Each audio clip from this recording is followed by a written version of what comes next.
Hey my watchers, welcome. Today we are gonna see, what if Dragon Sage Naruto was Womenizer of Konoha? If asked, Naruto's family would find it difficult to give any specifics about Naruto in any capacity. This would be because in the first 10 years of his life he was almost completely overshadowed by his twin sister, Rias Gramori.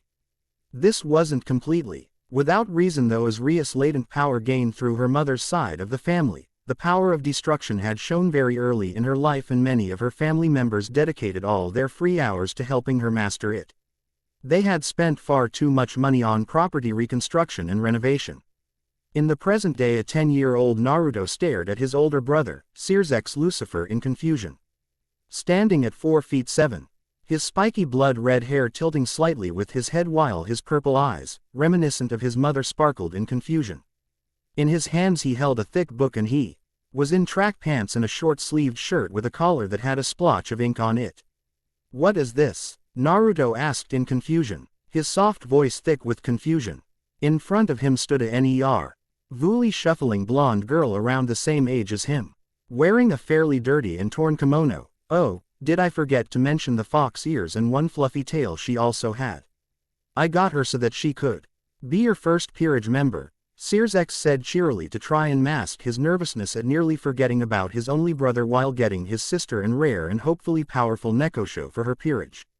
Of course the current Lucifer did feel bad about that, and giving his brother a one-tailed kitsune in such a condition due to being the only one he could find on such a short notice that fit his criteria. Hello.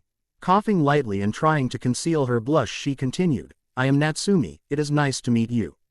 I hope to be a good member of your peerage, she said respectfully, even while fidgeting slightly. Naruto looked over the girl and her dirty appearance. Rummaging through his pocket he found what he was looking for and grabbed out a queen piece. Sears looked at his brother in surprise. For a one-tailed kitsune he thought his brother would go with a pawn, not a queen. Still speaking in a soft tone, he instructed Natsumi on what to do and resurrected her into his queen.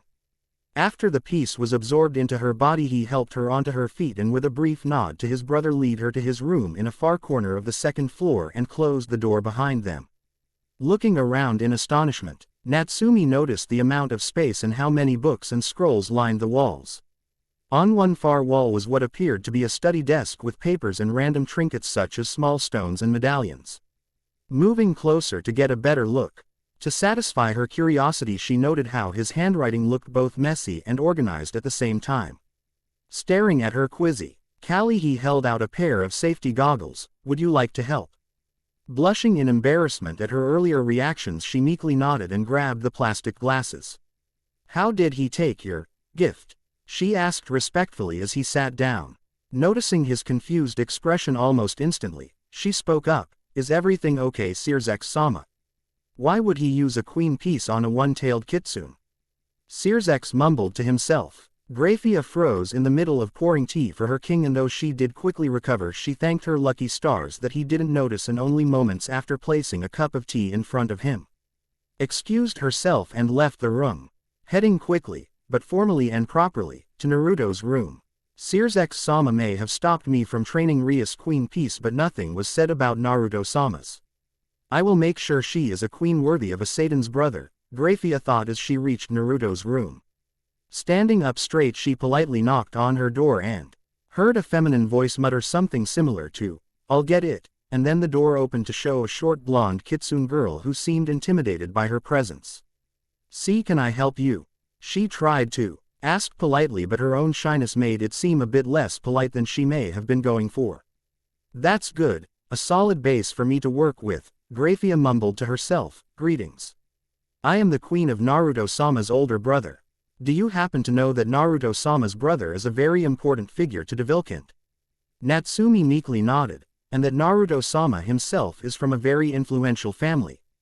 Natsumi nodded again, but this time less confidently in her knowledge. Due to these factors, I would like to teach you how to be a proper queen for Naruto-sama. I will also be training you to grow stronger physically, mentally and magically as well, so that you can be the best queen possible, Graphia said, offering to teach the young girl. When the young girl opened her mouth to reply, the silver-haired queen quickly held a hand up to stop her. Discuss the offer with your king first. That is my first lesson, Graphia instructed. I have. I certainly wasn't expecting the proposal, but I have no problem handing Natsumi to you occasionally. How often do you believe you can train Natsumi? The soft-spoken boy asked. Once every 2 to 4 weeks for 24 hours at a maximum. Though I am pleasant L. Why surprised you agreed so easily, Naruto-sama, Graphia commented. Yes, well, I have seen how a queen can act when given complete freedom and absolutely no discipline, Naruto said, thinking about his sister's queen, Akano. Graphia nodded silently, knowing the girl in question that he was referring to, while poor Natsumi looked subtly between the two in confusion. I currently have no duties for the next 12 hours of the day. If you do not mind, I can begin Natsumi's training immediately, Graphia supplied. Upon receiving a nod from Naruto, she silently led Natsumi away from the boy's room while said boy went back inside. Arriving at a small meadow outside the Grimoire mansion, Graphia had Natsumi stand in front of her while she used a basic spell she had learnt long ago to summon a magic chalk. Saw it item, allowing her to write on the air like it was a solid surface. Now Natsumi, I understand that at first these lessons may seem intimidating, but eventually you will thank me for making you a were. Thy queen. Graphia started off the lesson, continuing as the Kitsune girl nervously nodded. Now, how much do you understand about being a queen to a devil peerage? Graphia inquired. Gulping in nervo, USNESS, she spoke up. And not much, Graphia-sama, she internally berated herself for the stutter. Now as Naruto-sama's right hand, you will be in charge of his general well-being, but also making sure that he is disciplined and does his work. If you're lucky, he will be the opposite of Sirsex-sama and do his work without several severe consequences, though if by chance Naruto-sama is the same, I will teach you how to adequately deal with his lack of motivation. This is a generally well-working method, and there are others, though I won't teach you about some until you're older, Graphia instructed TTING. A shy nod from the girl. Now stand up. Natsumi scrambled to her feet. The first thing we will be working on is your confidence. Natsumi gulped as Graphia's eyes twinkled. The next day Natsumi walked into Naruto's room with ruffled clothes and hair, something which she scowled internally at. Her hair was supposed to be beautiful and fluffy, damn it. Only to see him sitting at his desk in the corner of his room with his feet propped up on his desk while writing in a notebook, apparently having not noticed her entrance. And Naruto-sama. At her hesitant stutter she cursed but had to stifle a GGLE as Naruto jumped in shock and nearly fell out of his chair and quickly took his feet off his desk. Ah, Natsumi, you're back, he said softly as he tried to squash down the embarrassed blush that sprang up from her seeing him so informal. Had to go back to her duties, she spoke, trying to stand up straight and speak professionally like Graphia taught her to. Naruto smiled lightly when he read that Graphia had already imprinted slightly onto Natsumi. You don't need to be so formal. I may be your king, but you're also my right hand, aren't you? He asked while smiling slightly and tilting his head to the side. Natsumi yelped slightly as a large blush lit up her face as he did this. IIW will try not to be so formal. B, but may I ask you do T the same? Graphia-san said IIA. MS supposed to be your greatest confidant, she stuttered with a bright red face. Walking over to him, Natsumi saw the page was full of names of different supernatural species from around the world. What is this for Naruto-sama? She questioned as she tried to smooth down her hair and fur so that she would look more presentable. I'm looking at potential new members for my peerage. Natsumi's eyes widened at that. May I please borrow the notebook, Naruto-sama? I would like to research the species why you are looking at. Getting a gentle smile in return, she felt the notebook res in her palms, and grabbing it carefully she smiled in return and began walking out of his room to visit the Grimoire library. Please try to avoid my sister's Queen Akano. She's around our age with long black hair and purple eyes. She's a bad influence. Natsumi nodded and softly closed the door behind her. She quickly made her way to the library after having the embarrassingly ask a maid for guidance, her features set in stone. She was on a girl on a mission. She would, years later, thank Graphia for not only instilling a strong protectiveness for her king but also for teaching her one of the most important lessons she would learn as a queen. She was Naruto's first and last line of defense, and she would burn before she failed him. A base of operations. Naruto and Natsumi move up in the world, only slightly. But they're still moving up. See the end of the chapter 4. Naruto sighed lowly as he scratched out a small paragraph he had written in his notebook, a new one as Natsumi was still holed up in the library after 4 hours. As he looked down at his desk and the sparking medallion that he had tried to research, the eye of Horus that on the medallion now had multiple cracks, even though the medallion itself was undamaged. The red-haired boy sighed in annoyance as he threw the medallion in a small trash can next to his desk and angrily ruffled his own hair before snapping the notebook shut and placing it on his desk and standing up. With a sigh, Zeoticus spoke up. "I assume you heard my outburst," he began formally. "I did." Naruto spoke softly as he tried not to stutter in front of his father. "I assume you would like to know why."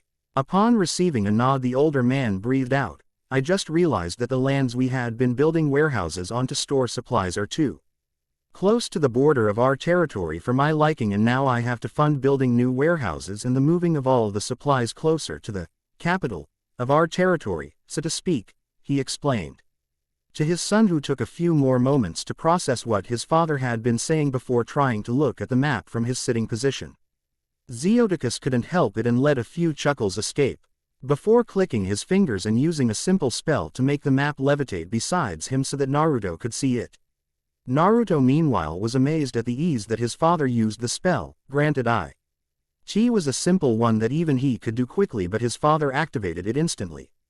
Staring at the map for a few moments after snapping out of his thoughts, he suddenly cocked his head to the side as a thought popped into his mind. "What's happening to the old warehouses?" he asked innocently. "They'll have to be abandoned, unfortunately. Luckily these weren't the heavy-duty warehouses we have by our house. Those cost a small fortune," the older man griped. "See, could I use them?" Upon realizing that he had stuttered in front of his father, during one of the very few times he had actually spent quality time with him as well, he sat ramrod straight and somehow managed to both pale and turn as red as his hair. "What would you use them for?" he asked his son sharply, wanting to know what his son had in mind, but at the flinch he caused in his son he realized he had said it a tad too sharply. I don't know. I just didn't want it to go to waste," he stuttered as he tried to keep his composure in front of his family. The voices of some of his old teachers ringing in his head that the Grimoires were a very influential family and had to be composed at all times. Zeoticus' eyes softened and he felt his heart tug as he watched his son struggle to keep his composure. Standing up and walking over to Naruto, he went to ruffle his hair comfortingly before freezing and drawing his hand back as a hitch in Naruto's breathing sent a pang of guilt through his system. "I'll let you use them. Do you promise not to do anything bad?" he asked in a somewhat jovial tone, trying to lighten the mood, but his face fell when he realized that Naruto thought he was being completely serious. I promise I won't," he stuttered as he slowly began to gather his composure back. "Okay, I'll talk to you later about it, alright? I think Rias has Sona over for a playdate. Why don't you go say hi?" he suggested, his smile straining as Naruto rushed out of the room as fast as he could while trying to act formal. As the door closed, Zeoticus dropped into the chair Naruto had just been sitting in and sighed loudly while placing a hand over his face and looking at the ceiling. "Father of the century," he mentally drawled, and as his gaze leveled back to his desk he glared at his work like it had personally destroyed everything he cared for. In front of Rias' room Naruto stood, having used he trekked over from his father's office to calm down and calmly knocked on the fancy wooden door.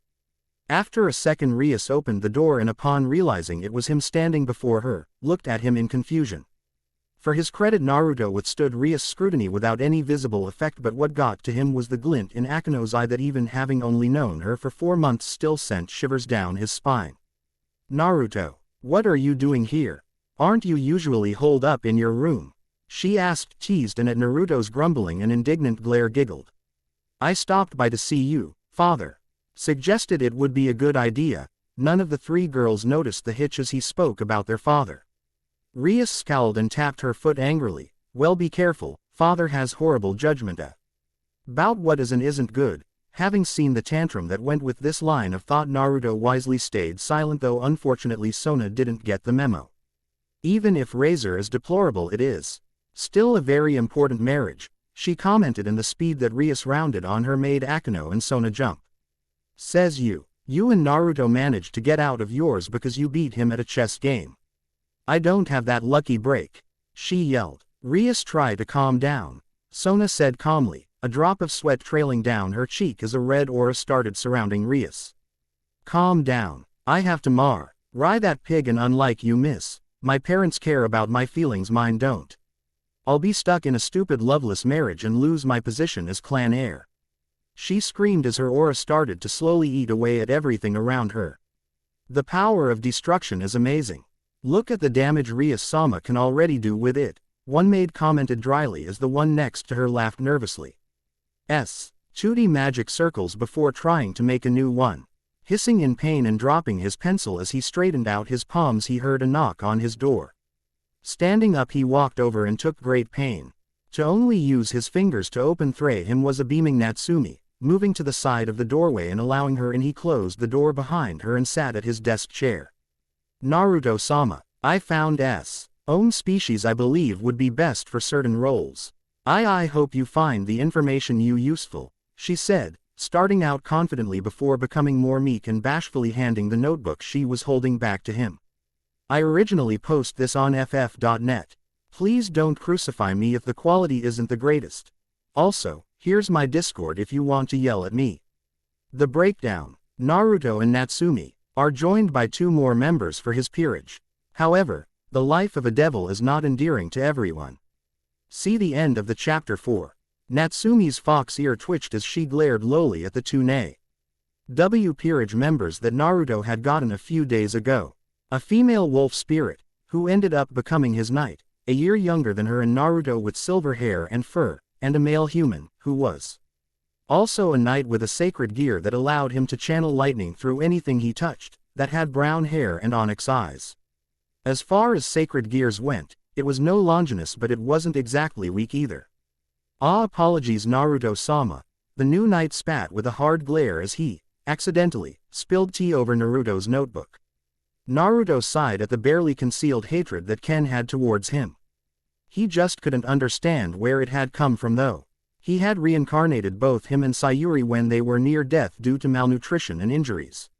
Though while Sayuri seemed to be thankful, Ken absolutely despises him. Ken, can you go get me a towel? He asked softly, and with a scoff the brown-haired boy turned on his heel and walked out of the room. Do you understand his behavior? He asked the girl softly, Ken's attitude obviously weighing heavily on his mind.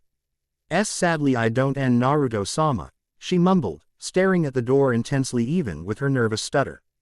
Naruto grunted and stood up while flicking through his notebook, trying to see the damage the spilt tea had caused before growling in anger and throwing the now ruined book in the bin next to his desk.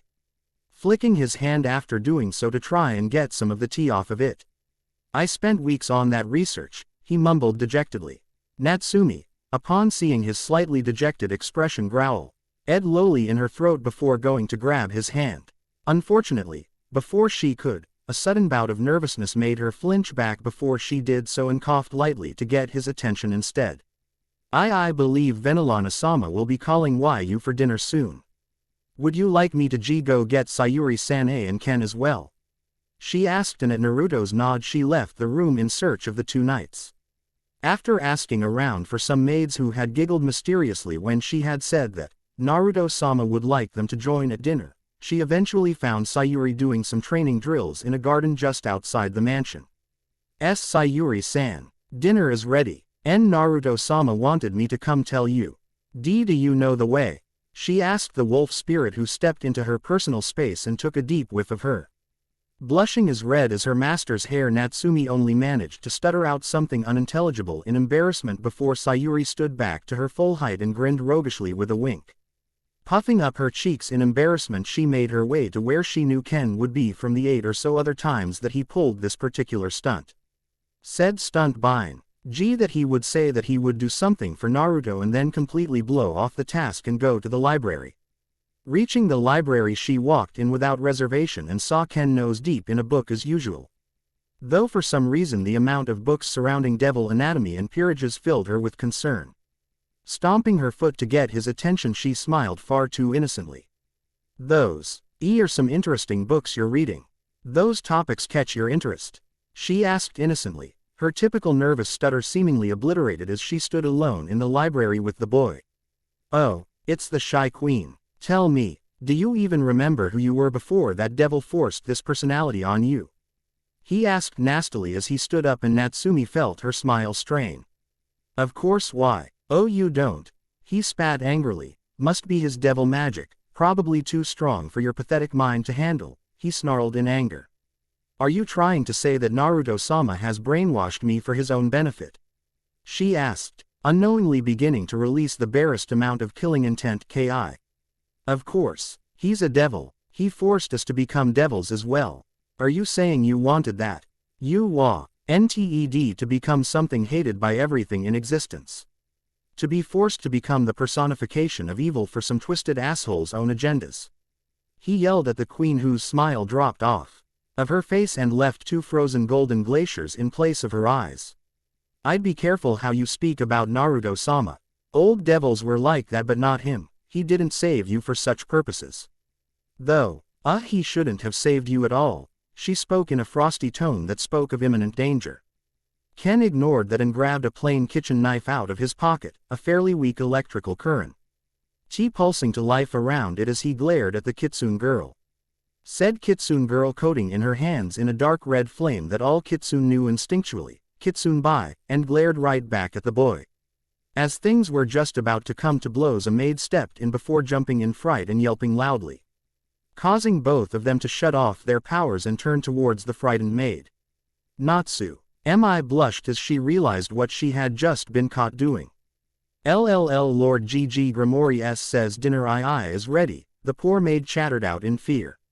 Naruto looked subtly between Natsumi and Ken, as even with his limited social skills he could feel the animosity between the two and sighed as his family kept staring at him. The stares making him shrink into his seat, as much as he wished for or time with his family. This was it too much for the young boy. Naruto-kun, Venelana spoke up and internally sighed as her son's head snapped in her direction with a confused look. Your father and I have been speaking, and tomorrow we'll be taking you and Rias and your peerages to get your familiars. Naruto sat stock still, his features stuck on a mixture of confusion, surprise and elation, while Rias stood up and whooped in joy. Natsumi giggled at her master and his sister's reaction. Turning towards her newest peerage allies, she snickered at Sayuri's plain confused expression. Ken's Rei, Seishin, though, sapped all of her joy from her as her enhanced eyesight took notice of his elated expression and the darkening of his eyes as they passed over Naruto. A large knot formed in her stomach, and she knew then, beyond any shadow of a doubt, that she couldn't allow him to become any stronger. If he even thought about harming Naruto, the boy who gave her a home, a pseudo-family, the chance to be trained from one of the strongest females in existence, and the chance to help others like her, if he even thought about harming Naruto, she would destroy him down to the last cell. Naruto looked round the familiar forest with a childish sense of awe, hidden under a layer of thin composure, but it was still there. Rias, Akano and Sayuri just had plain childish awe. Kaneko looked around with a blank look on her face, and while Natsumi and Ken did marvel in awe, one was busy trying to think of the strongest familiar he could possibly get, while the other was thinking of protecting Naruto from Ken. Rias-sama and her peerage will be going with Sirzex-sama, who insisted he come to watch Rias get he familiar, Grafia explained to the group of kids. Naruto felt his odd feeling slowly die off. I like a deflating balloon until it disappeared. Sirzex seems to have no mood and nervously chuckled and waved at the boy, who kept his face perfectly non-expressive as he turned back to Grafia. While I will be taking Naruto-sama and his peerage to look for their familiars, Grafia finished and nodded to the peerage in question, who followed after her, Natsumi being careful to place herself between Ken and Naruto at all times. Of course, no matter how subtle any of them were, they were still children, and Grafia could see the tension like it wasn't masked at all.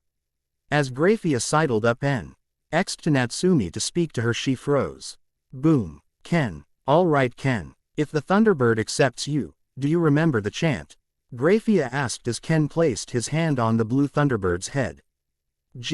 Grinning maniacally when nothing negative happened to him before turning and glaring at the queen. Yes, he snarled. I remember the chant. With that said, he began chanting, a red magic circle appearing between his palm and the Thunderbird. Whimper. Naruto's head snapped around, unseen as everyone else paid attention to the Thunderbird and Ken. Turning the rest of his body, he slowly walked toward where he thought he had heard the sound. Whimper. There, he yelled mentally as he started running towards the whimpers he heard, his young mind having already categorized it as a canine animal.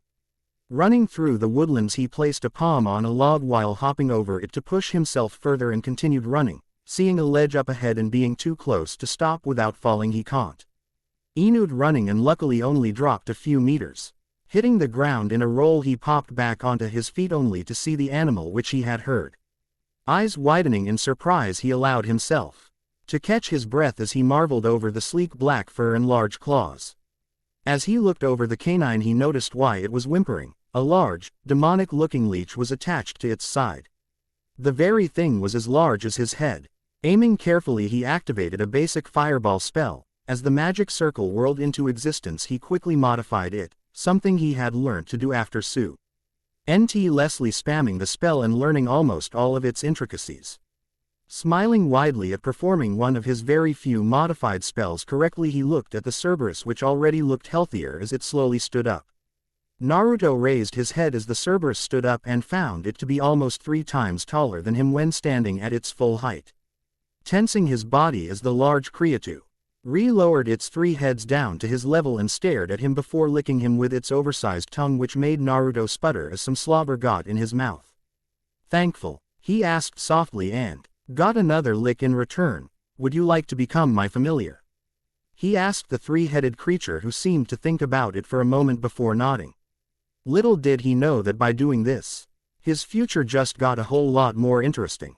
Graphia was the first to notice Naruto's disappearance, not surprising as Sayuri was looking frantically around them to see if she could find a spur. It for herself, and Natsumi hadn't taken her eyes off the smug form of Ken, who had the Thunderbird flying slightly above and behind him. Subtly looking around for her king's younger brother, she picked up her pace subconsciously.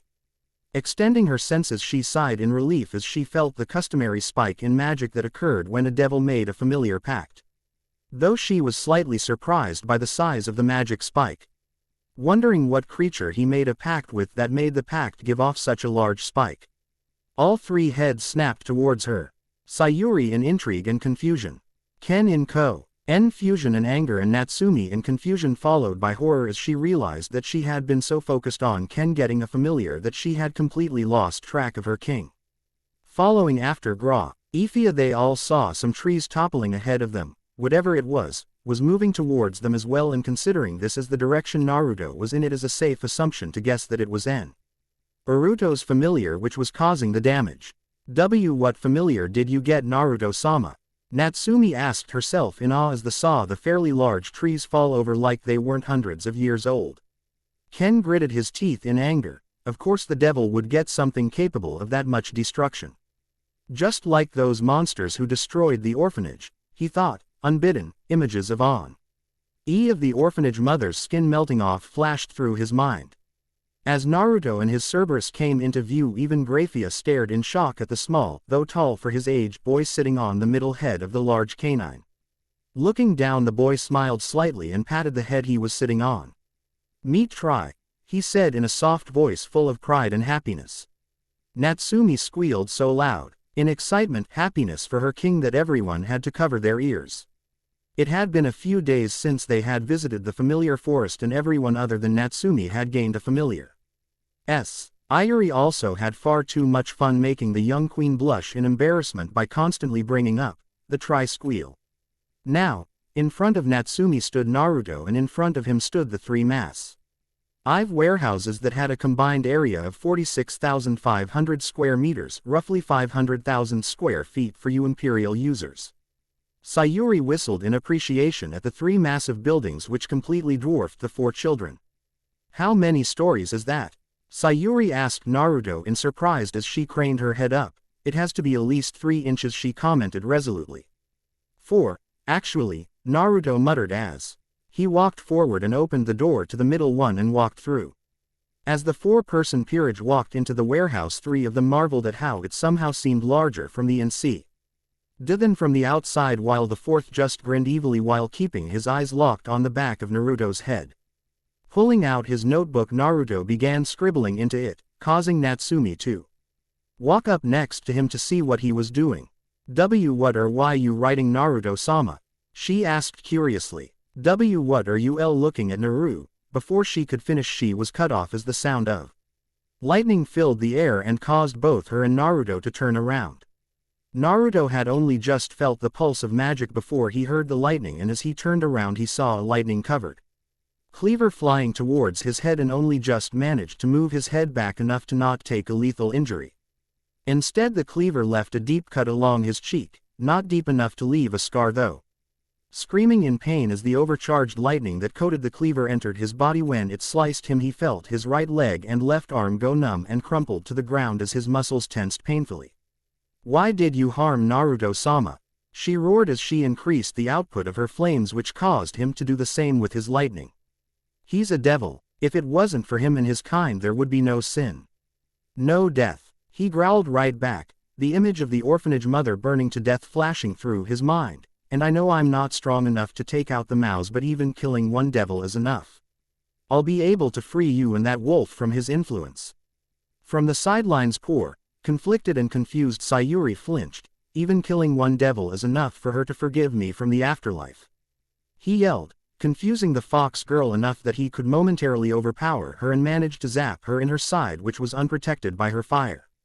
The unfortunate 10-year-old screamed in pain as the boy threw her off of him and rushed Naruto, who now had motor function back and was glaring at him. Upon reaching Naruto, the once human boy jumped in the air and brought his arm down, using gravity to add extra force to his blow, knocking Ken's arm to the side and unbalancing him with a palm. Naruto followed it up with a punch to Ken's chest, which struck solidly and caused the boy to wince. Growling in anger, the brown-haired youth tapped into the vial power of the night piece he was reincarnated with to speed up his movements and attack Naruto with a flurry of electrocuted cleaver strikes and the occasional other melee move, which Naruto managed to only just stay ahead of, cursing as his leg buckled from the fatigue of the earlier electrocution, and having never properly trained his body, he stared as the two cleavers drew closer in fear. Naruto-sama! Natsumi screamed in panic. Everyone in the warehouse felt it, the sudden increase in Natsumi's magic. Natsumi herself felt like her body was on fire as she leveled her gaze on Ken, the world having suddenly seemed to slow down. In a blur of motion, Natsumi launched herself from her position, and before anyone else could properly process it, had her fist in Ken's cheek, sending him flying away from Naruto, who hit the ground with a groan and slowly stood back up. Sayuri stood frozen in her original position, her brain furiously trying to keep up with the events that had just happened. Naruto was so nice. Why had Ken attacked?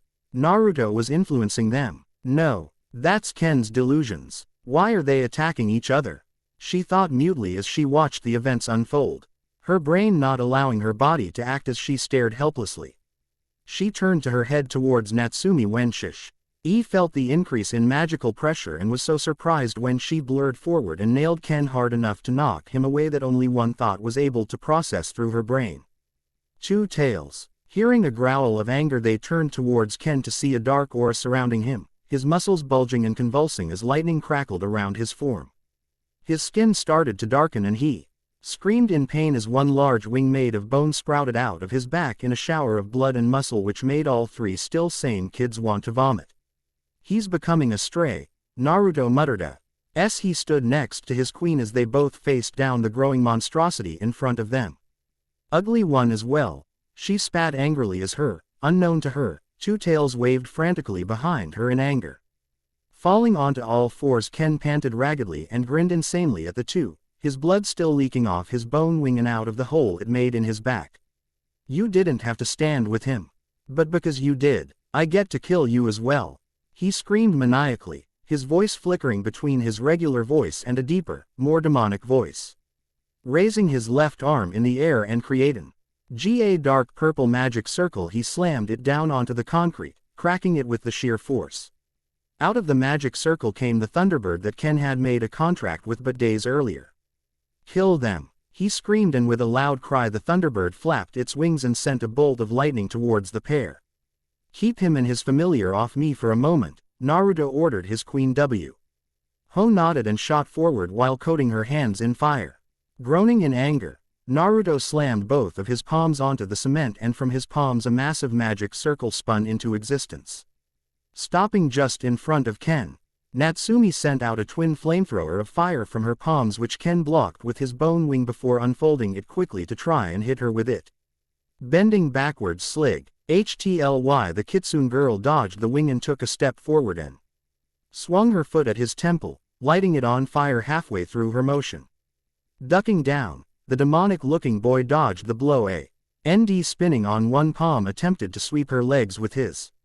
Attempted being the keyword, as Natsumi jumped over the kick and struck him in the face with a kick of her own, using his face as a springboard and flipping back. Taking a pot shot at his Thunderbird using her Kitsune Bai and landing with a grace previously unknown to her as her slitted eyes glared dangerously at the boy. Crying in pain, the Thunderbird turned its sights towards the lesser threat to it, the boy powering a large magic circle. Coating itself in lightning, the Thunderbird sped towards Naruto, intent on impaling him through at the speeds it was flying at.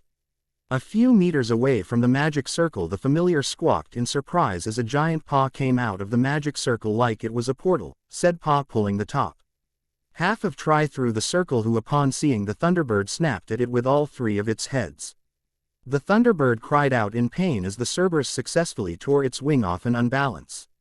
It enough that it shot to the left of Naruto before losing complete control and skidding along the concrete in a bloody trail. As cruel as it may have sounded, Naruto, at the time, he would later feel sorry for it. Felt absolutely no sympathy towards the bird, and as he walked towards the fierce battle between his queen and Ken, he spoke to Try. Kill the bird, then assist in killing the stray, he ordered coldly. His sympathy and other similar emotions having been forced away when that cleaver sliced his face, said wound was still bleeding now that he thought about it. Walking forward even as he heard the giant footsteps of his familiar and the dying screech of the bird before a sickeningly loud crunch silenced it, he stared at Ken before moving his gaze to Sayuri, who seemed to be severely shell-shocked.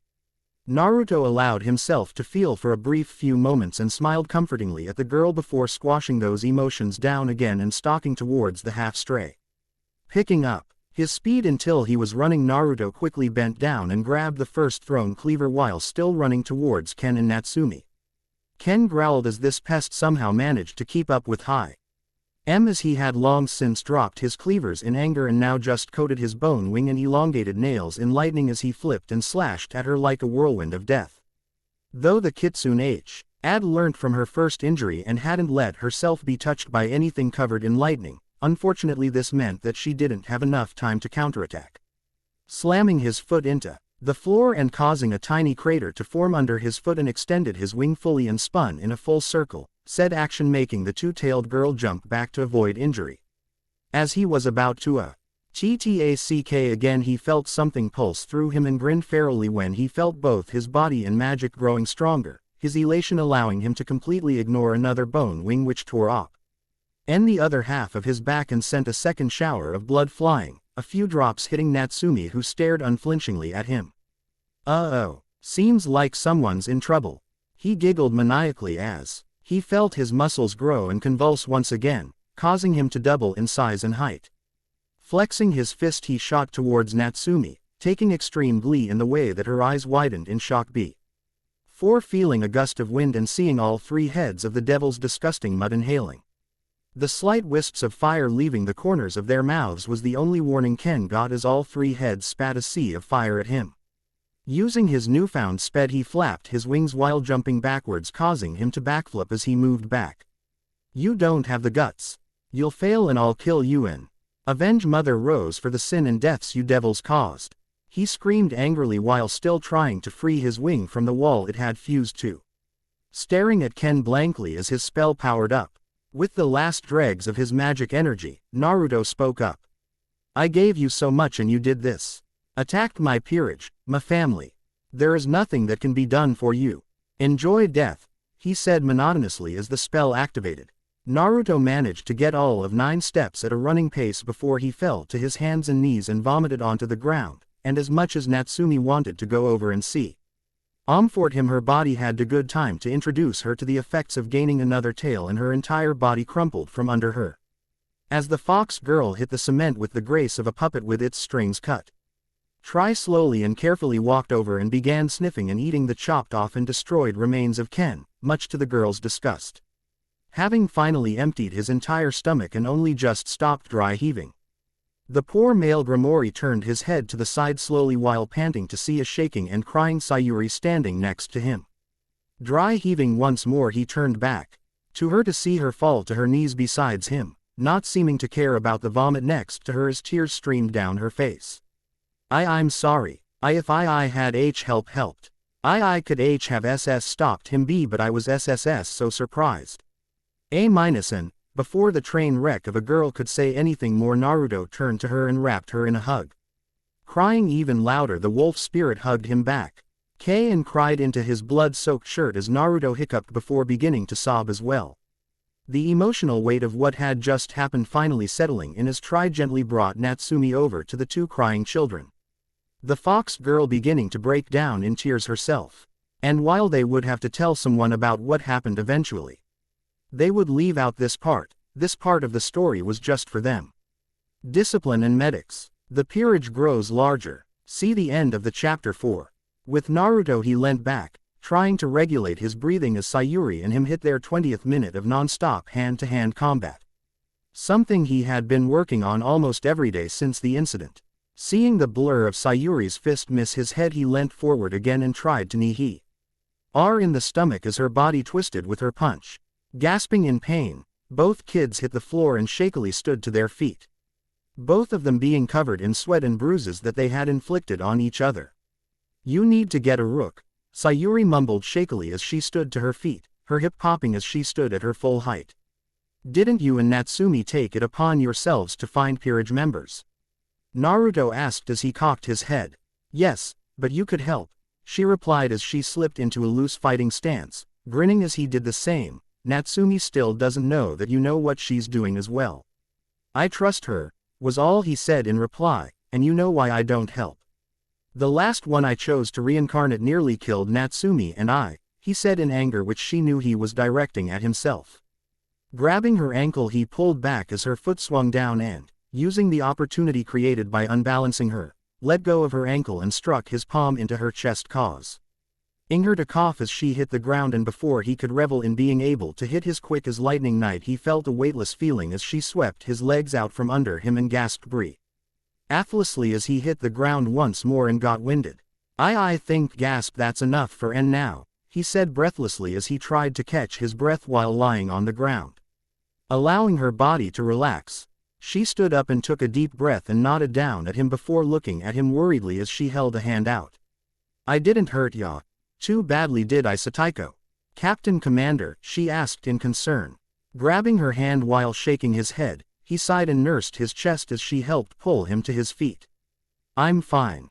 I was just winded, he said softly before smiling softly at her. Feeling her cheeks light up red, she let go of his hand and wiped her hands on her black shirt and skirt before groaning in disgust.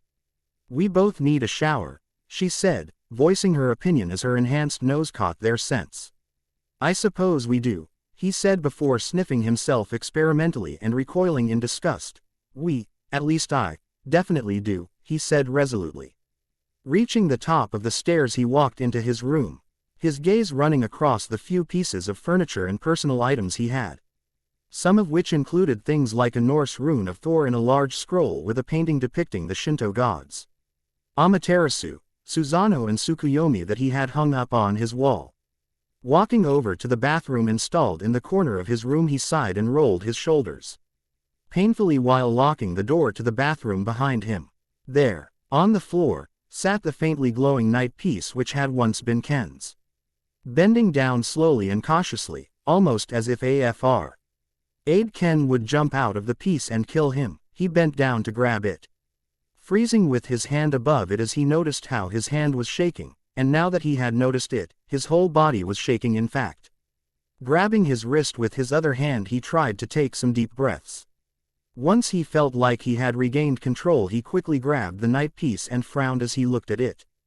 The proud Grimoire red glow it had once had was now dimmed considerably and was a darkened red, as if tainted by the one it had once been used on.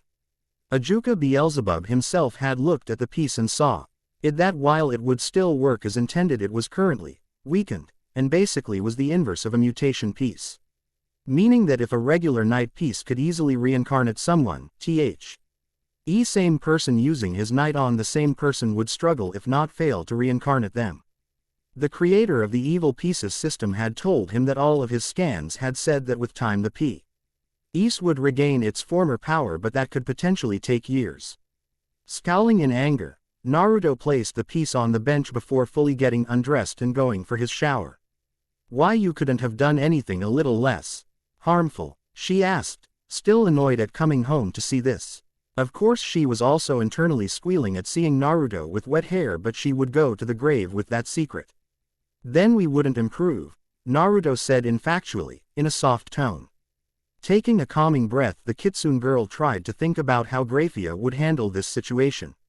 And upon thinking up the most likely solution, she smiled internally, bending at the waist and putting on the most cute and innocent smile she could while closing her eyes. She spoke. Naruto-sama, she drawled innocently. Said drawl made a shiver go up the young boy's spine. You have the ball in 2 days at Lord Phoenix's house. You wouldn't want to make a bad impression, would you? Something about seeing his usually meek and submissive queen this assertive and scary sent a shiver down Naruto's spine. And not the good kind. Seeing her king chuckling nervously, the blonde girl nodded to herself in victory and stood back up straight. And now let's get you healed up. I've found 3 peerage members for you, Naruto-sama, she said proudly with a wide smile. T3? Naruto asked in surprise. Oh, of course. Sayuri-san and I have been looking for 2 weeks. We wanted to make sure you were protected after all, she said softly and giggled lightly as Naruto quickly looked between the two. Before Naruto could speak up, Sayuri placed a hand on his shoulder and smiled comfortingly. Relax, Sataiko. Natsumi and I made sure another Ken incident wouldn't happen. You trust us, right? She asked, squeezing his shoulder comfortingly, getting a sigh out of the boy. Okay. He spoke before standing up while trying to regulate his breathing. After taking a few steps, he turned back towards the two with a shaky smile. Weren't Sayuri and I going to go get healed so we can meet them? You don't have them just sitting and waiting for us, do you? He joked to Natsumi weakly to try and hide his nervousness. Smiling softly at his attempts to put up a brave face, she walked over and hugged him, smiling sadly at the way his body tensed at the intimate contact. It's okay to be scared, Naruto-sama. And while I do appreciate the attempt at humor, giggle, it's not needed. You know Sayuri-san and I would never let you get hurt, right? She murmured into his ear while gesturing to Sayuri to join the intimate moment. Which she did. Why yeah, I know, he said while tightening the hug slightly before taking a shaky breath and breaking off the hug. Who are the 3 you found? He asked, as a magic circle lit up underneath them. All he received in reply were a pair of giggles and laughs from the 2 girls. Materializing above a red magic circle, a newly healed Naruto and Sayuri looked around and noticed their surroundings, tall brick buildings surrounding them. A slums district, Naruto voiced softly, nodding at how quickly her king had figured out a rough estimation of where they were. She tapped on his shoulder politely and gestured to follow her. Not knowing where to go, he followed Natsumi and smiled as he noticed Sayuri get into a protective position next to him so that she could defend him if necessary. Reaching a large gap in the surrounding buildings, Naruto looked around, analyzing everything he saw as it was his first time being here, unlike his peerage members who had been here before. He is the one you guys spoke of. Such a strong gaze, she cooed as she stood up and walked down the stairs of crates. Flipping her icy blue hair back, she stood right in front of him and noticed the 2 girls who had been visiting her for a week tense up in wariness. It's nice to finally meet you, Naruto-sama, she purred as her 140 centimeters, roughly 4 feet 7, frame stood in comparison to his 150 centimeters, roughly 4 feet 11, frame. Yes, Natsumi said politely, this is our king, Naruto-sama. As you already know, he is looking for peerage members, and as a half Yuki Onna Sayuri-san and I believe you would fit in well. Also your personality fits in with a role we would like you and another to play, the kitsune explained pleasantly with a small smile. See, Sayuri chuckled and bumped her hip against Natsumi's with a grin. Why can't you speak like that all the time? She asked the girl and blushed in embarrassment. I don't want Naruto-sama looking like a bad king in front of Esdeath-san, Natsumi murmured and Sayuri chuckled. So your name is Esdeath. A half Yuki Onna as well. What is the other half? I'd assume from the regular appearance and lack of any other physical or magical tells that your father was a human. Naruto questioned analytically, which got a smile out of the icy-haired girl. Good mind, I'm glad. I wouldn't want to serve anyone who couldn't think. Do you mind a spar? If you can beat me I'll join your peerage without complaint, she said with a grin that grew wider at the thought of battling a person as strong as she sensed Naruto to be. Quickly looking towards his queen and knight, who both nodded to tell him that not only was she telling the truth but that she was also trustworthy. He returned his gaze back to the girl and nodded slightly, but enough for her to see.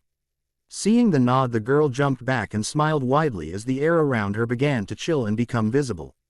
Changing stances and placing both her palms by her hips, she said her magic and began directing it to her hands, a battle-crazed grin stretching across her lips. While looking at the boy, she saw his eyes glaze over slightly before widening in fear, almost as if he was looking at something through her, which startled him, and before Esdeath could react she felt, and saw, the pulse of his magic and a dark red and black blur speed towards her. Feeling a tight grip around her throat, she coughed as Naruto used his hand on her throat to slam her into the concrete below, cracking it with the force of impact. For Naruto, he had been watching her change into a errant stance and he tensed his body in preparation, but when he felt the pulse of magic and saw the grin on her lips, Esdeath suddenly disappeared and in her place was Ken, his insane grin stretching across his almost black skin and blood still dripping off of the ceiling from his bone wings. Feeling his body move on instinct, he didn't fight it as he closed in on the unmoving form of Stray Ken and wrapping his fingers around his throat, slammed him into the concrete, cracking it from the force of his blow. Blinking suddenly, the image of Stray Ken disappeared and Esdeath lay in his place, a grin on her face even as her pale cheeks turned bright red. Letting go of her throat, he stood up and shook his head as Natsumi and Sayuri ran over. Damn Sataiko, where'd that come from? Sayuri said while whistling in appreciation. Hey, Esdeath was fine, so she was allowed to think it was cool. Are you alright, Esdeath-san? Natsumi asked before blinking in surprise as Naruto offered a hand to help Esdeath up. Said girl blushing even brighter as her blue eyes looked into Naruto's with some sort of twinkle that none of the kids had ever seen before. I'm fine. I'm so glad that you three came to me. What piece would you like to reincarnate me as, Naruto-sama? Esdeath asked respectfully while bowing. What even happened, Naruto-sama? That move wasn't very like you, Natsumi asked and got a grimace out of her king. I saw Ken in place of Esdeath-san, was all he said, and instantly the two girls knew why he had reacted the way he had, and while Esdeath was intrigued she wouldn't interrupt her new master when she saw that he was about to speak. Esdeath-san, can you lie on your back? Naruto requested, and nodding the girl did as she was asked. Kneeling next to her, the red-haired boy grabbed out a singular pawn and placed it on her chest. Beginning the chant to reincarnate her, he blinked in surprise as her Yuki Onna magic synced with the pawn as it sunk into her chest and sent a cloud of snow outward from her position, instantly freezing the concrete and a brick wall near the children. Placing her hands on the ground and flicking her legs up, Esdeath tensed her arms and flicked herself up onto her feet. Clenching her fist a little, she grinned widely once again as she noticed the significant increase in her power. Falling to one knee and bowing her head to Naruto, she spoke obediently. I am your soldier to command, Naruto-sama. For giving me this strength I will gladly lay down my life for you. As her head was down, she never saw the questioning look Naruto sent his and knight, only to get a nervous smile and shrug from the two girls. I am glad to hear that. Now rise. I believe Natsumi has 2 more members she's found for me. Esdeath stood up and looked towards the kitsune girl who walked towards the newly reincarnated girl. Before we do, I need to clean this filth off of you. I don't want Naruto-sama to appear bad to our other 2 members. Quickly holding the girl still, Natsumi grabbed out a cloth. Esdeath grumbled internally as he rubbed her cheeks, which along with all the other visible parts of her body had been cleaned by the queen. So I'm supposed to be like a… What was the word? Discipliner. Esdeath asked Sayuri, who nodded. And this next girl we are going to get is also supposed to be a discipliner? She asked and got another nod and a chuckle. Yep, Natsumi and I spent 4 days brainstorming all of the roles for Taiko's peerage, Sayuri said proudly as Natsumi activated a teleportation circle under them, and after EU seconds the four disappeared in a flash of light. Reaching a plain white door, Sayuri walked in and the other three followed after her and entered the room where a purple-haired girl sat kneeling. In the center of the room with a wooden katana across her lap, opening her blue eyes, they brightened at seeing Natsumi and Sayuri, the only two kids she had ever met before that weren't scared of her. Before turning to the other two children in the room, the third female stood straight and at attention and watched her with a gaze that she had seen at times when looking at her reflection in the mirror. She could tell she was strong and felt every muscle in her body fighting her. Blinking, she moved her gaze to the only male in the room. Him, the one that her friends had talked about so passionately. The one who had supposedly gained the alliance of a three-headed fire-breathing dog and killed a member of his own peerage who had turned stray. She felt every nerve in her body melt under his gaze, and simply one look at him told her that she was outclassed in every way. She couldn't sense his power. She was a simple human after all, but she knew of his power, simply from the way her body reacted. It was similar to the feeling she experienced after killing that strange man with the black wings that had tried to kidnap her, but only so many times stronger. Taking a breath and trying to calm her nerves, she slowly stood and bowed low to Naruto while holding her wooden katana, which was far too large for her, at her side. It is a pleasure to finally meet you, Naruto-sama. I am Seiko Busujima, she said evenly before standing back at her full height of 4 feet 7, which matched Esdeath's. So you are the second piece Natsumi and Sayuri found, he said softly. Have they told you about what your position would be? He asked while cocking his head and looking at her. Yes, she answered immediately. Natsumi-san told me that I would be a discipliner with another member and try to help discipline and keep your peerage in line for you when you aren't around for any reason. Naruto nodded appreciatively towards Natsumi, who beamed happily. Seiko-san, you are a regular human, correct? At the girl's nod he continued. Did Natsumi or Sayuri explain why they chose you?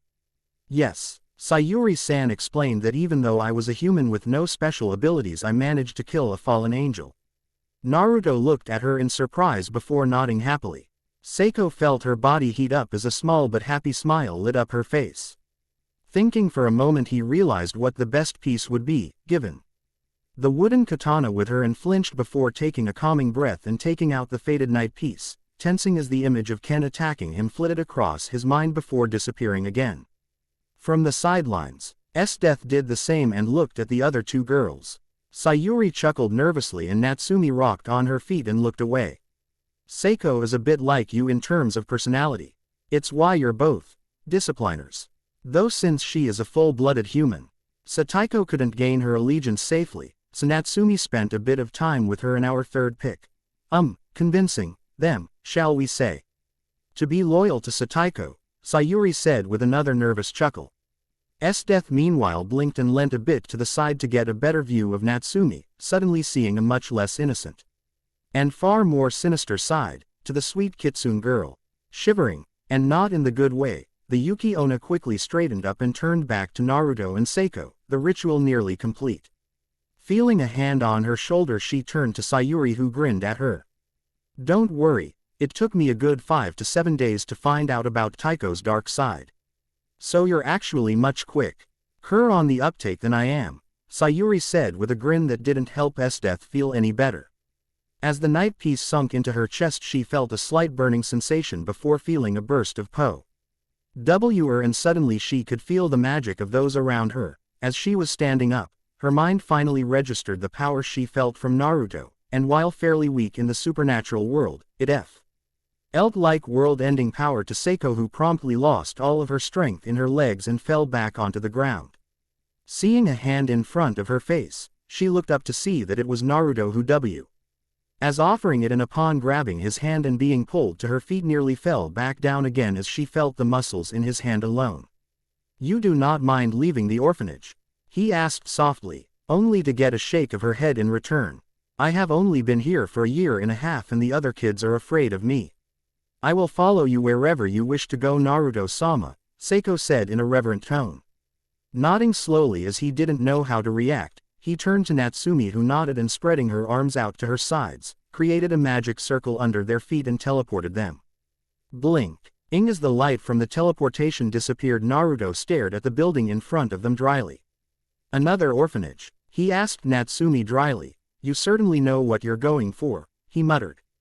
Orphans are the easiest to convince, she chirped innocently, the other three girls shivering and taking a step away from the Kitsune girl.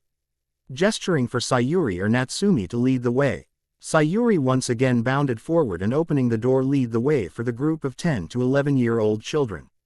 Walking inside, Naruto saw the kids running around and saw the hazelnut eyes of a girl with light blonde hair light up as she ran over and hugged Sayuri.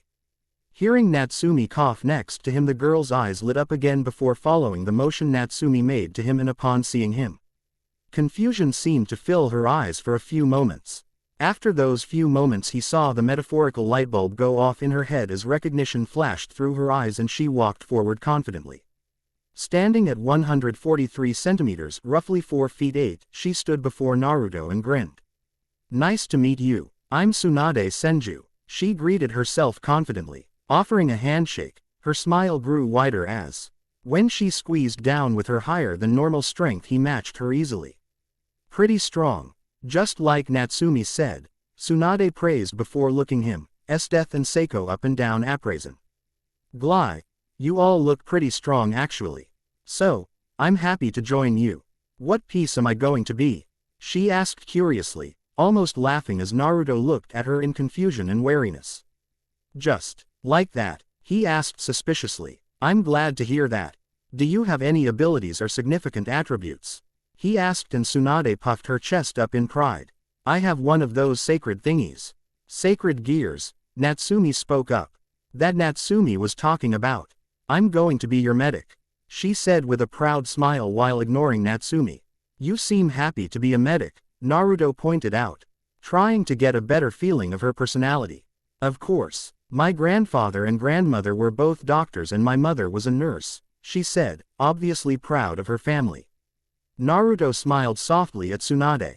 I'm sure they would be proud to hear that you want to follow in their footsteps. I'll try to help you be the best medic you can be, he said sincerely, which got a bright smile from the girl. Natsumi was right. I'm already enjoying being a part of your peerage, even if I'm not in it yet. Sue, what piece will I be? She asked as she bounced on the balls of her feet. Naruto though, UGHT for a moment and quickly pulled out a bishop piece, holding it up for Tsunade to see. A bishop? What does that piece do again?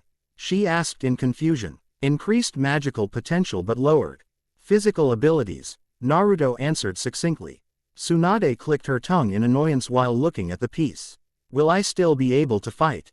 I don't like sitting back during stuff, I like to get in nice and personal, Tsunade said with a cocky grin. With training you should be able to handle melee combat against other pieces, Naruto replied, and Tsunade grinned and nodded enthusiastically. Well, what are we waiting for? She asked as she looked at the piece in his hand. 2 days later we see Naruto and his 5 peerage members all dressed in formal clothing, though much to Natsumi's chagrin. Naruto seemed determined to put off actually going to the Phoenix ball as long as possible. Huffing in annoyance, the Kitsune girl marched out of the right warehouse and entered the warehouse in the middle. The one where Ken had attacked the hen, and now having made it feel like a lifetime since that event. Opening the door, she heard the sound of welding and saw a bright light over 10. The machines that Naruto had managed to get for his research warehouse, as Sayuri called it. Walking around the sheet, stopping any stray sparks from escaping, she saw Naruto and Sayuri both wearing welding helmets while welding 2 metal pipes together. Quickly walking over and tapping Naruto on the shoulder before he could continue welding and damage her eyes, she smiled. Naruto-sama, could you tell me why you and Sayuri-san are welding in a suit and dress? She stressed as she gestured to the expensive blood-red suit Naruto was wearing and silver dress that Sayuri was wearing, both having being ordered by Venilana, along with the dresses for the rest of the peerage. Naruto sighed and took off the welding helmet, grabbing Sayuri's as she did the same. I was hoping to ruin it so I wouldn't have to go, he muttered distastefully as he slung the masks up and wiped off any dust on his suit before beginning to walk into the accommodation warehouse where the rest of his peerage was waiting. Upon walking in, the other three girls noticed the annoyance on his face and noticed that it wasn't actually directed at any of them. Sighing in annoyance, Naruto gestured for the rest of his peerage to come in closer and snapped his fingers, a magic circle lighting up beneath them and teleporting the 6 children to the Grimoire estate, where they met up with the rest of Naruto's family. Before Zeoticus teleported them all to the Phoenix estate. Now, we aren't going to run off again like last time, are we? She asked, and Naruto opened his mouth to respond before a stern look from his mother made him shut it and look away. No, mother, he muttered, which got a smile from Venilana. Quickly wrenching his arm from his mother's grip, he all but sprinted away from his family with a scowl on his face. His peerage following him while looking between each other and the mother-son duo in confusion. Arriving at a table in the very corner of the room, Naruto sat down and pulled a notebook out of his pocket as the rest of his peerage sat down at the table with him. Unable to take the tense silence, Tsunade was the first to speak up. What was that? She asked quietly so that she wouldn't draw any attention to their table. The reason I didn't want to come here, Naruto grunted before snapping his notebook shut and looking at his peerage. The Phoenix clan holds one of these balls every 2 years. The last time I came I was 8, he began, anger seeping into his hushed voice slowly. Though unfortunately my family has been allies with the Phoenixes for centuries and my parents take that very seriously. It's why Rias, no matter how much she hates him, has never tried to physically harm Razor. They didn't appreciate when I stormed off after Razor mocked my last time. He claimed that I disrespected him. As Naruto explained this, he looked at the girls. Most of the girls seemed to be annoyed, angry, and staring at his parents in displeasure. Though, he began talking again, drawing the girls' attention back to him. Razor seems to not understand boundaries and enjoys pushing people.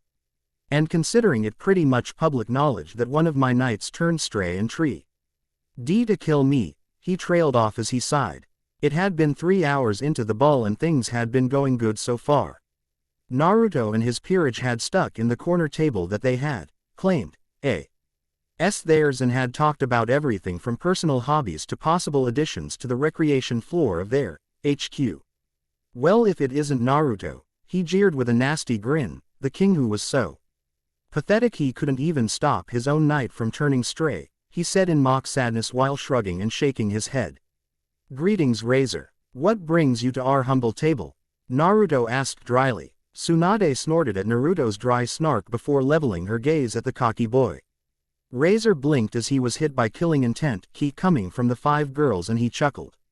So you managed to instill some loyalty in them. Let's see how long that lasts, Grimoire. After all, you are Mummy's little failure, aren't you? The only child not to unlock the power of destruction like my Rias-chan, he mocked. The sound of a chair hitting the ground caused a few people to turn around and stare as Naruto now stood, his hands on the table as he glared daggers at Razor, who only smirked arrogantly back. Seeing the warning look he received from his parents, the red-haired boy scoffed and picked his chair back up before sitting back down, still glaring daggers at the Phoenix. Go away, Razor. I don't think you've ogled my sister enough tonight. Might want to get your quota in, he growled. Razor simply just smirked at having gotten under the boy's skin and walked away. The 5 girls at Naruto's table all dangerously close to attacking the teen. Asshat, Tsunade muttered as she crossed her arms and glared at his back. Naruto-sama, are you okay? Natsumi asked as she turned her attention to her angry king. Fantastic, he said in a soft, but angry tone, just planning how to explain Razor coming out of the back end of Try. He muttered, and a few of the girls giggled at the thought. Hearing a cough and looking up, Naruto actually smiled as he noticed the tall, violet-eyed boy staring at him. Hello, Saraorg. Please take a seat, he said pleasantly while his peerage looked at the new devil in curiosity. Hey Naruto, I see Razor is still giving you trouble. He just doesn't know when to give up, does he? After asking his question, he clicked his tongue at Naruto's head shake. Unfortunately not. If you're here, does that mean that Sekvera and Sona are here as well? He asked his cousin, who nodded and pointed over to the three girls sitting at a much larger table. Use me Naruto-sama, Natsumi spoke up, gaining the two cousins' attention. Who is this? She asked respectfully and blinked in shock as Saraorg laughed. So this is your peerage Naruto. They all see. Very lovely. He spoke to Naruto before turning to his peerage and speaking to them. Hello. I'm Saraorg Bale. I'm Naruto's cousin. Chuckling at Sayuri's and Tsunade's of realization, he turned to Naruto and gave a little salute before heading over to Ria's table to talk to his other cousin for a little bit. Saraorg-san seems nice, Natsumi spoke conversationally, which got a small smile out of Naruto. He's actually the only reason I ever look forward to coming to these types of things, Naruto said before sighing and standing up while tilting his head, groaning as his neck popped. Drinks. In a decently sized marble room, a 10-year-old blonde girl with shining emerald green eyes yawned as she woke up, her gaze trailing over her small room before returning to her bed. Smiling tiredly, the girl threw her blankets off of her form and swung her feet over the edge of her bed. Feeling her white carpet under her feet, the stood up and yawned once again. Mbling across her room. She reached the desk tucked away in the corner and collapsed into her chair, her half-lidded eyes blearily staring at the desk in front of her as she grabbed out her journal and wrote in it. After finishing the page, she rubbed her eyes and stood back up. Plodding down the steps of her family's two-story house, she smiled at her parents as they noticed her and smiled back. Tting at the table, she thanked her mother for the food and after a quick prayer began to eat. After breakfast, she stood up and began walking towards the door before her mother called after her. Olivia, dear, don't forget your bag, she reminded her daughter. He facepalmed and quickly ran up to her room to grab her bag and back downstairs so that she wouldn't be late. After running for a few steps, she jumped in the air. Majestic white wings appeared and kept her afloat. Quickly taking a moment to remember where the school was, she flapped her wings and sped off in the desired direction. The flapping of the wings doesn't actually speed her up. The flapping is just for aesthetic purposes, surprisingly quickly for someone her age, though that wasn't a surprise. She didn't want to miss her first day of school after all. Angels, demons and everything in between. See the end of the chapter 4. This is Naruto Grimoire on permutation 327 of the Asgard teleportation formula. For this permutation I have factored in the Norse whole rune on every ring and added in 4 inner layers of barrier breakers onto the main formula itself. I have also gotten rid of the Norse key rune as it has proven ineffective and has only caused the formulas to collapse on themselves faster. The now 13-year-old spoke calmly as next to him, Natsumi wrote it down in a notepad. Said 13-year-old had grown in the last 3 years and now his red spiky hair had grown to his shoulders, the same hairstyle as Minato. He wore black camo cargo pants and black combat boots. On his upper body was a long-sleeved dark red shirt. Natsumi meanwhile had taken to wearing a maid's uniform similar to Graphia's, said woman, taking great pleasure in being able to teach and mold the young queen. Clapping his hands, he pulsed his magic and as he widened them a bright golden magic circle whirled into life between his palms. Placing his palms outstretched in front of him, he continued to pump magic into the magic circle as it continued to grow in size until it was slightly taller than his 157.5 centimeters, roughly 5 feet 2, frame. Taking a moment to steady his breathing, he snapped his eyes to the formula as he heard the sound of glass breaking, and for a moment he felt his heart stop as the thought that this formula had failed as well flitted through his mind. Breathing a sigh of relief as he realized it was working and hadn't failed, he took the time to look at the formula in wonder as the inside of the formula was exchanged for a swirling mass of golden energy. Permutation 327 has successfully stabilized, the first to do so. I will now test if the portal created harms organic matter, he spoke analytically as he grabbed a potted plant which he had begun growing for this exact purpose. Walking up to the portal, he went to stick the end of the plant through it when he heard the warehouse doors open and turned around to see the other 4 members of his peerage run in. Taiko alerted us with her familiar, "You finally got one to work?" Sayuri asked curiously. "Yes, I was just about to test if it harmed organic matter with this plant," Naruto replied while holding up the potted plant. Feeling ESD. Ethan Seiko sidled up on either side of him just in case something went wrong. He felt a smile tug at his lips and slowly stuck the end of the plant through. After a few moments he went to pull it back only for it to resist. Feeling a tug back, he had only a moment to blink in shock before he was pulled through the portal. Said pull being far too fast for him to have even tried to let go of the plant before it happened. Naruto-sama, Natsumi yelled above the four other shouts of surprise and bolted through the slowly closing portal, the rest of the peerage following. Naruto felt his vision clear as he stumbled out of the portal and looked around quickly in shock.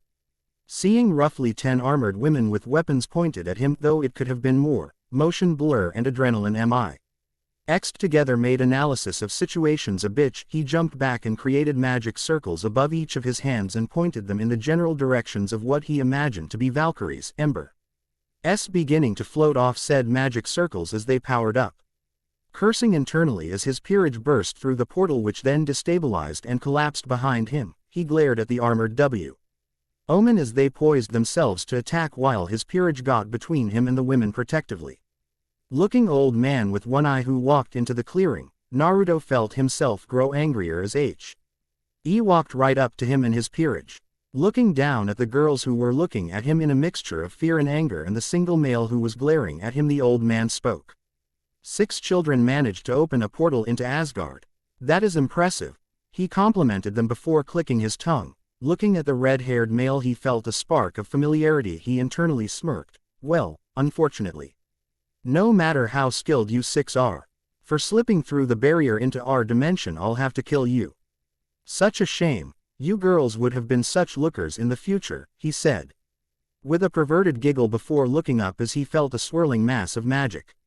Naruto looked at the old man in confusion as his magic pressure suddenly disappeared. Looking at the old man warily, he dropped his own magic pressure before realizing that was a very stupid decision, as the artificial energy created from him releasing such high, for him, amounts of magic left him all at once and he world went black as he fainted in exhaustion. Looking at the boy in sympathy, he turned to look at the kitsune girl in the maid's outfit who had run over to the teen who just fell unconscious and addled his body protectively while looking at him in fear. Sighing, he smiled in a grandfatherly way. I'm not going to hurt any of you brats. Though when he wakes up I am going to get the answers I want. Deal, he says forcefully, and got a shaky and hasty nod from the terrified girl. Turning towards the Valkyries, some of which were still picking themselves up off the ground, he spoke. Grumbling. In embarrassment, some of the Valkyries grabbed the teenagers while Natsumi herself carried Naruto while they walked behind the old man. Naruto groaned as he woke up a few hours later to aqua eyes hovering over his face. Blushing in embarrassment, the eyes pulled away to show a flustered-looking girl that looked around his age with a large blush on her face as she stuttered. I'm S. Supposed TT to T telephone tell YUT that Odin Sama WWOU would Lee like T to SS speak T to YU, the silver-haired girl stuttered. Coughing lightly to try and push down his own blush, he nodded at ND swung his legs over the edge of the bed and stood up, waiting for her to lead the way. Blushing brighter, the girl led the way for Naruto, who followed her while looking at the halls around them. Riving into a large room with a throne that the old man was currently sitting in, he saw the other members of his peerage. He saw Natsumi's ear twitch and prepared himself as the fox girl twisted on he ball of her foot and shot straight for him. Grunting as the girl tackled him into a hug, he felt his eyes soften as she cried silently into his shirt, the rest of his peerage running over to him to check on him as well. From his throne, Odin felt a small, nostalgic smile ghost over his lips as he saw the group, which he could tell greatly care for each other. Naruto Grimori, Odin spoke, said teen, snapping his now ice-cold, purple eyes at him as the girls all turned their attention to him as well. I didn't harm any of you. In return, I would like to know how a 13-year-old devil could slip past the barrier that I erected around Asgard, Odin said dangerously. The silver-haired girl looked at Odin in confusion and surprise. This was the same man that regularly spanked his Valkyrie guards as he walked past them. He was so different from the man that she had grown up knowing, so different to the man that the majority of Asgard's residents, that the girl couldn't look away. Naruto, looking at the old man, remembered the pressure that he had released and subconsciously began to sweat in nervousness. I recreated a teleportation formula. He spoke clearly but softly to the elder god. I used the common devil teleportation formula and recreated it to see if it was possible to go to Odin magic. He spoke, tensing his body as Odin narrowed his eyes. The silver-haired girl looked at Naruto in shock. He had gotten past the barrier around Asgard. Even the original Devil Mao hadn't been able to do that, though in all fairness they had just been using brute force to try and break through. This boy had obviously done the opposite. Can you show me this formula?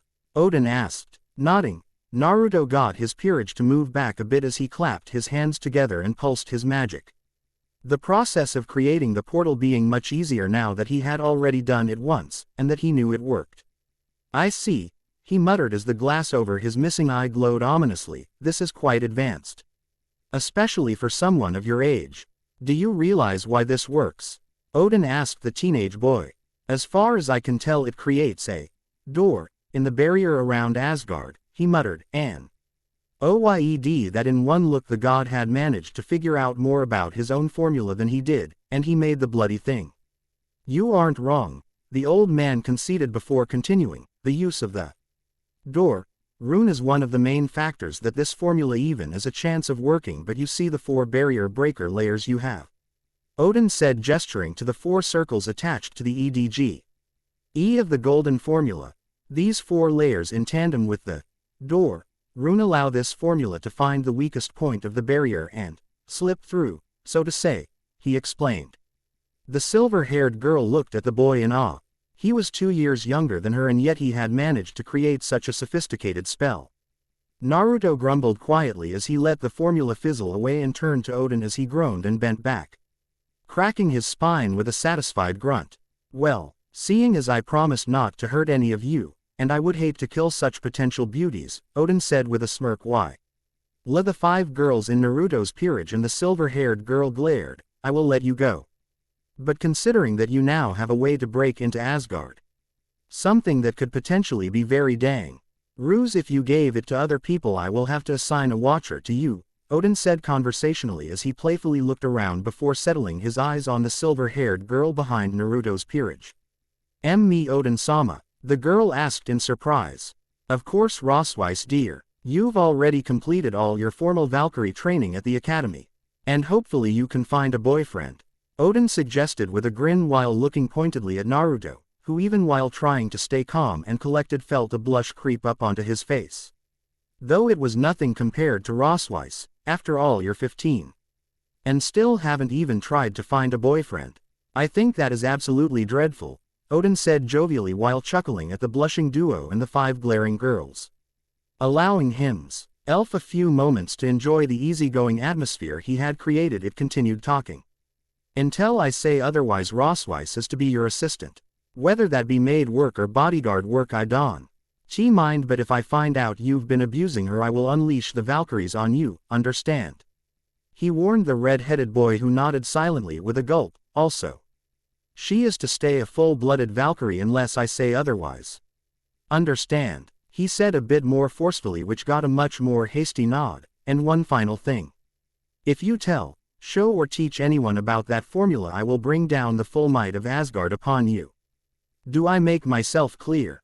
Odin asked as he released his magic pressure and focused it on Naruto, who nodded his head so fast he gave himself a headache. Stopping his magic pressure, he smiled kindly at the 6 severely shaken devils and unfortunately also Rosweiss, who was covered in a light sheen of sweat as she stared at Odin in fear, and that was when he was trying to focus it all on Naruto as well. Off you go, he said in a grandfatherly voice with a smile. Odin wouldn't admit it, but he took a great amount of pleasure in the way that every teenager scrambled around Naruto as quickly as possible, and without so much as another word the 7 disappeared in a flash of red. Hey, I've still got it, Odin mumbled. Now bring in the Valkyries awaiting punishment, he yelled with a perverse grin. Emerald green eyes sparkled in enthusiasm as she bounced around happily. She carefully checked to make sure her shin and forearm guards were in place and tightened securely, and made sure the armor on her chest and back was also tightened securely before looking in the mirror and nodding to herself. Running down the stairs of her house excitedly and quickly saying goodbye to her mother, she slammed the door shut and jumped in the air, her pure white angel wings extending and allowing her to flight to the rendezvous point with the experienced angels. Touching down, she grinned happily as she noticed one of her classmates also there with the two angels who she knew had 4 wings each. "Claire," she said happily and hugged the girl with pure white hair and bright blue eyes who hugged her back. "Olivia, you're coming as well. This is going to be so fun. We get to see and help humans and watch real angels in action." The white-haired girl squealed happily. "Okay girls, ready?" The gruff voice of one of the angels spoke. Turning to him, Olivia was the first to nod before Claire did the same, and with a wave of his hand the angel teleported them all to Earth. Looking around in wonder, the two girls giggled happily.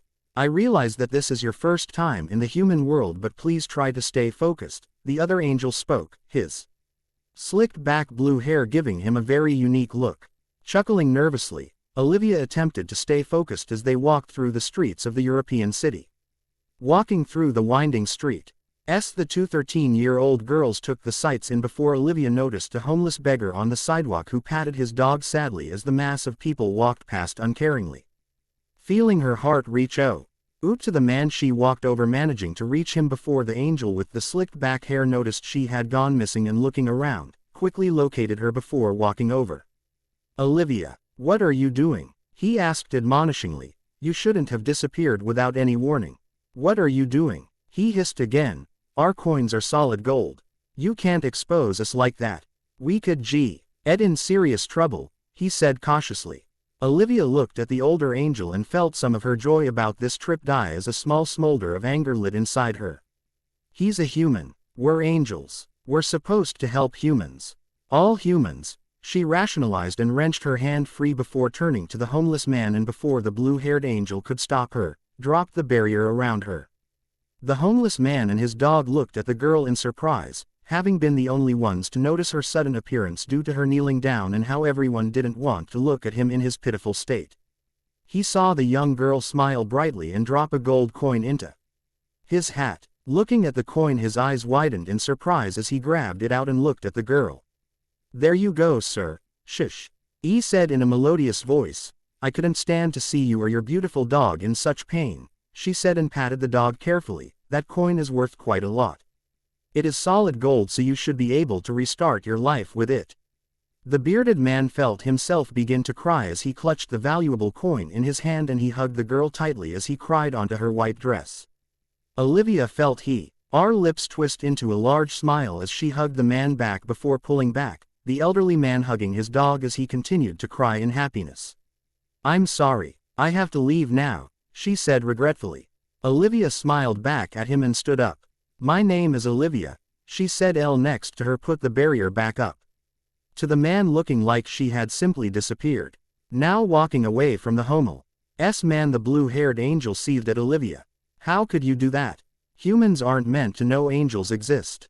And not only did you appear and disappear right in front of him, but you gave him a solid gold coin," he roared as they arrived back with the other angel and Claire.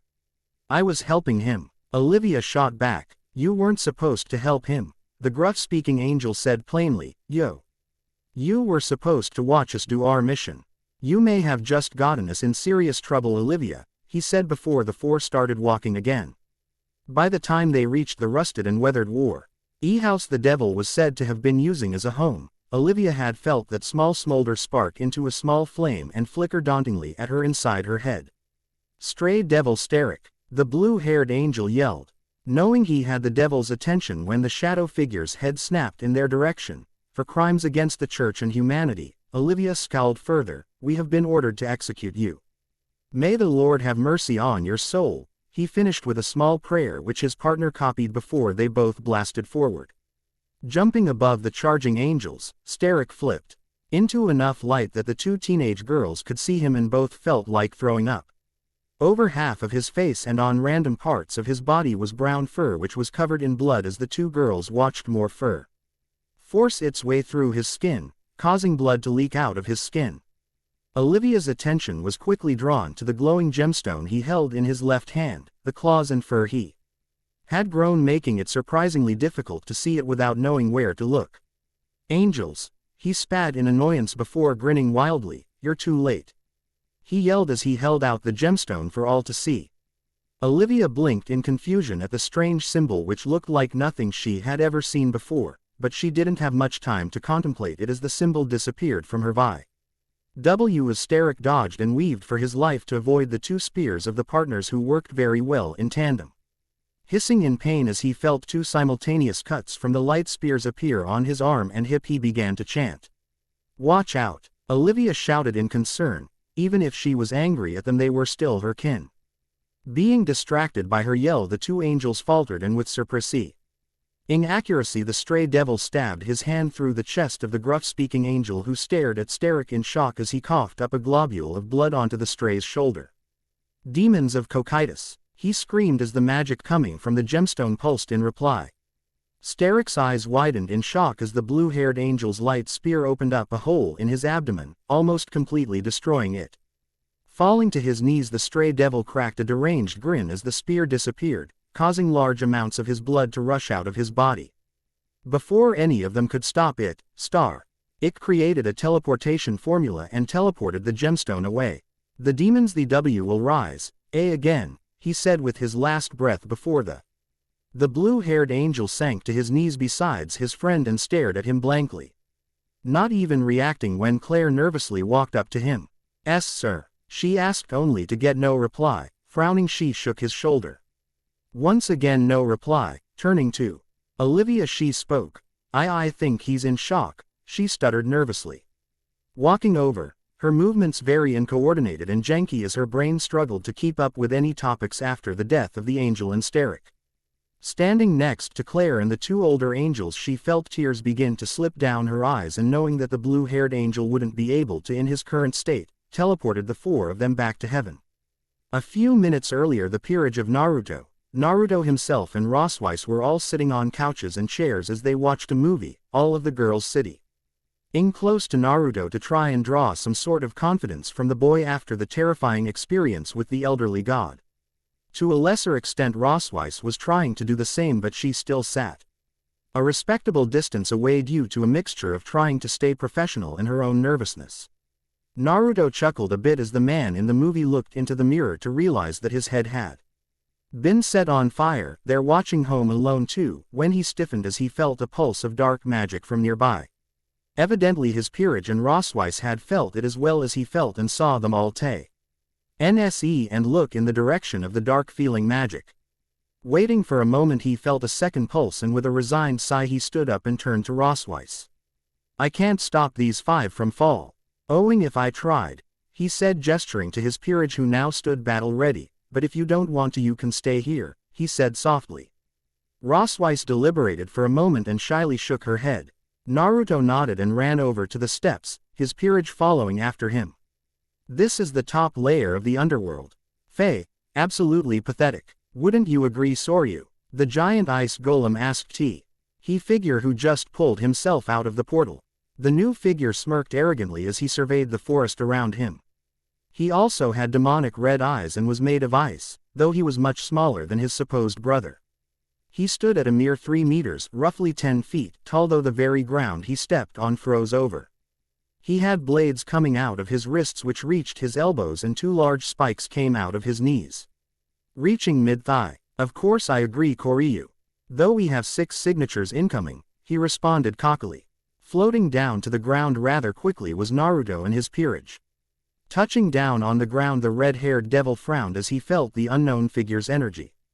It was dark, even darker than his own natural energy as a devil. "You are?" Naruto asked softly as he stared down Soryu. "Your death," was all he said as he charged up his magic and charged the peerage of teenagers. "Tsunade, I'm going to summon Tri, you and him will handle the giant one. Seiko's death, you two are with me. Natsumi, Sayuri, I want that portal broken.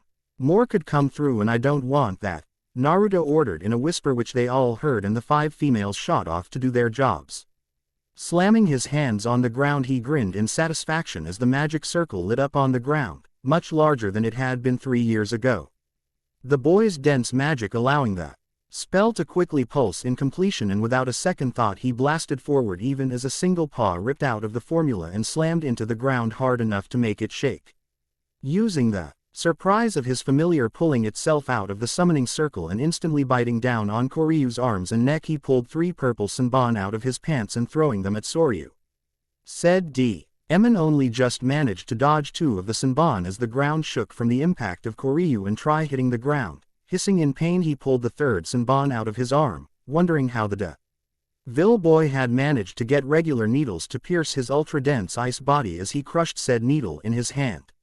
Standing up, Koryu growled in anger and spat a cloud of ice at the annoying canine who had tried to bite him. As the canine jumped back, he lumbered to his feet only to see a small blonde-haired girl who merely smirked at his gigantic form and smashed her fist into the giant ice dam. Anhu hunched over as he felt his stomach crack. Seeing the sea of flames heading towards him from the Cerberus, he slammed his palm into the ground, knocking everyone, even his brother, over from force as a wall of ice just as tall as he was erupted from the ground and blocked the flames, a thick and large amount of SD covering the entire forest in their vicinity. Soryu leapt to his feet as the steam-turned fog covered the battlefield and his eyes darted around warily. This battle had just gotten far more dangerous. His instincts screamed at him and he ducked the katana which flew where his neck had just been, and rolling back into a handstand he blocked the ice katana of the blue-haired girl with his foot.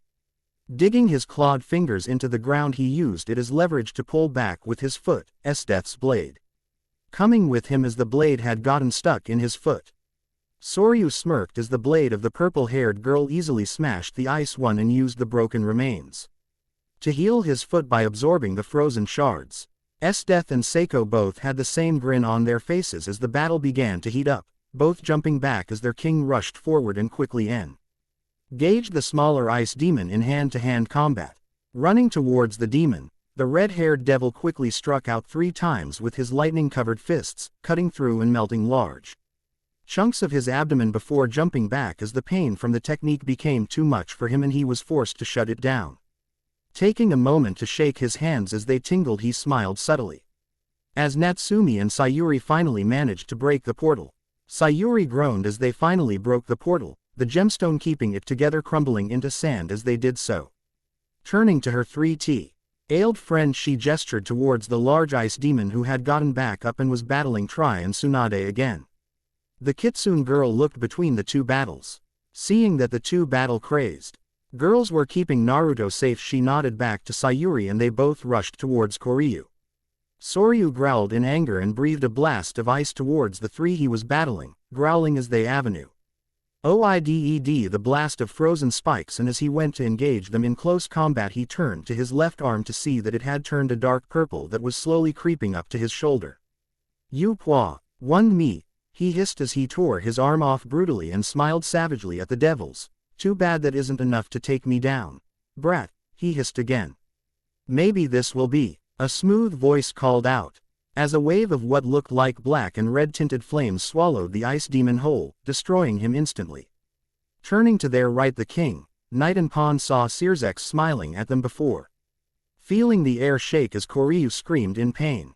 Looking over at said demon, Death's eyes widened in shock and surprise even as her mouth stretched into a bloodthirsty smile as she saw Graphia ride Koryu's control of his own body and made the demon implode on itself using her own mastery of ice magic. "I am aware," Naruto replied dryly in a low voice as his hands twitched in pain. Natsumi turned to Graphia and nodded to her, getting a nod back from the silver-haired maid. "Graphia-sensei, what are you and Lucifer-sama doing here?" she asked respectfully to her teacher. Before she LD answer though, Sirzex spoke up while looking at the remains of the gemstone used to power the portal. Graphia pulled his cheek harshly, getting a whine out of her husband. "You shouldn't disrespect them like that, Sirzex-sama," she chided before turning to Natsumi while still pulling her husband's cheek. "Is 2 days from now a good day to have another lesson?" she asked respectfully. The three-tailed Kitsune looked at her king hopefully and got a gentle smile and a nod in return, which made her smile brighten before she giggled as Tri bent one of his heads down to try and get a pat from Naruto, who chuckled quietly and patted the snout of his familiar. Unseen to any of the teenagers, Sirzex frowned sadly while staring at his brother and he quietly stood up while gently moving Graphia's hand off of his cheek. surprising the maid with the unexpectedly serious action, though she quickly caught herself and remained standing calmly besides her king.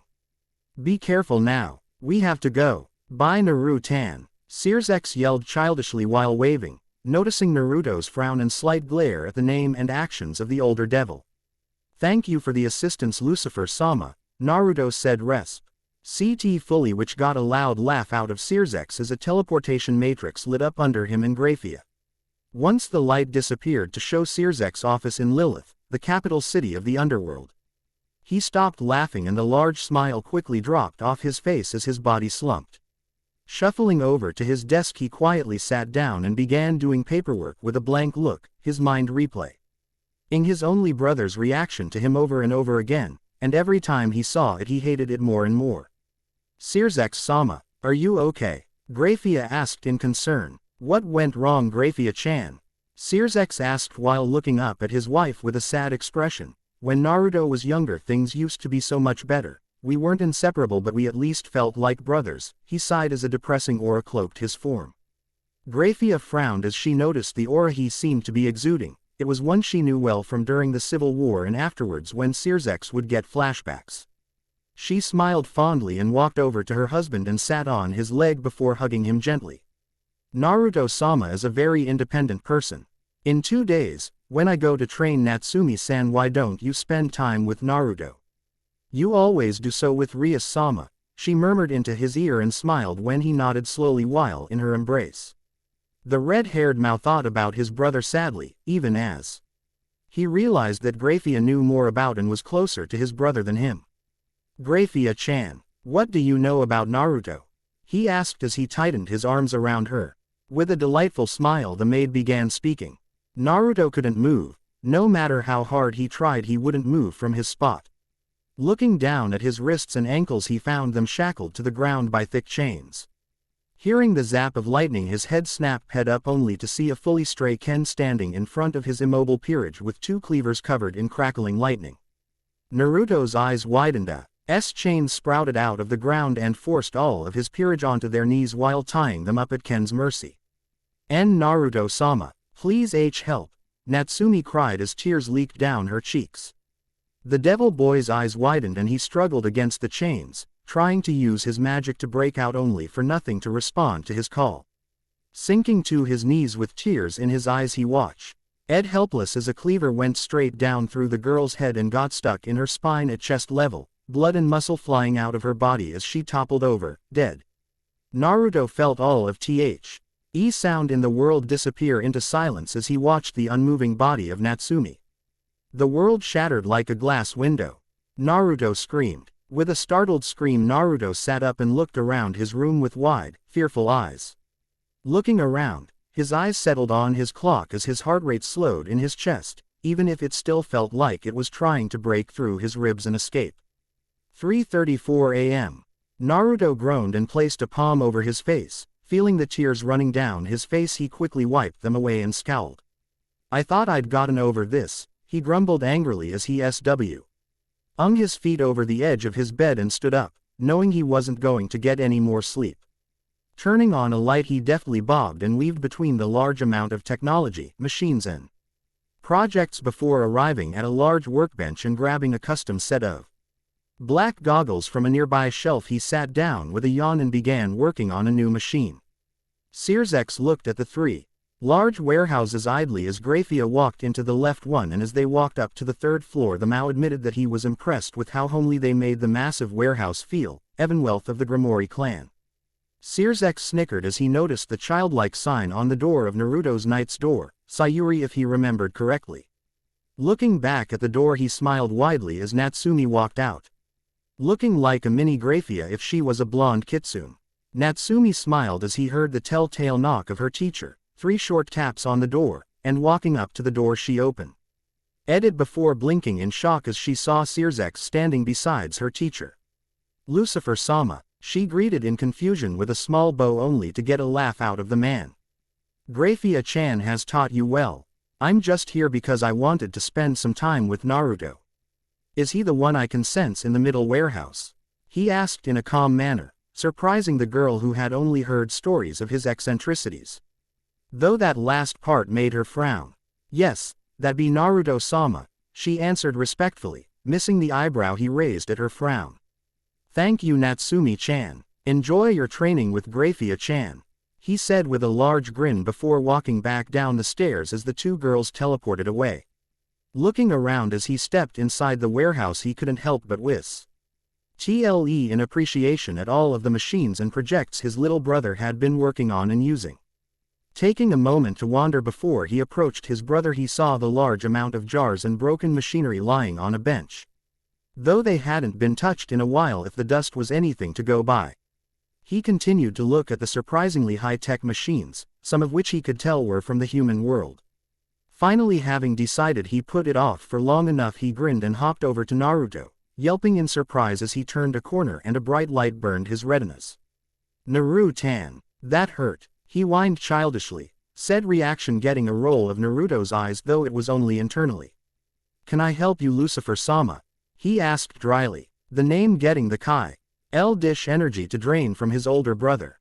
All right, he said wistfully, you aren't like Ria-tan, he murmured with a soft smile, is this seat taken? He asked, gesturing to the stool next to Naruto.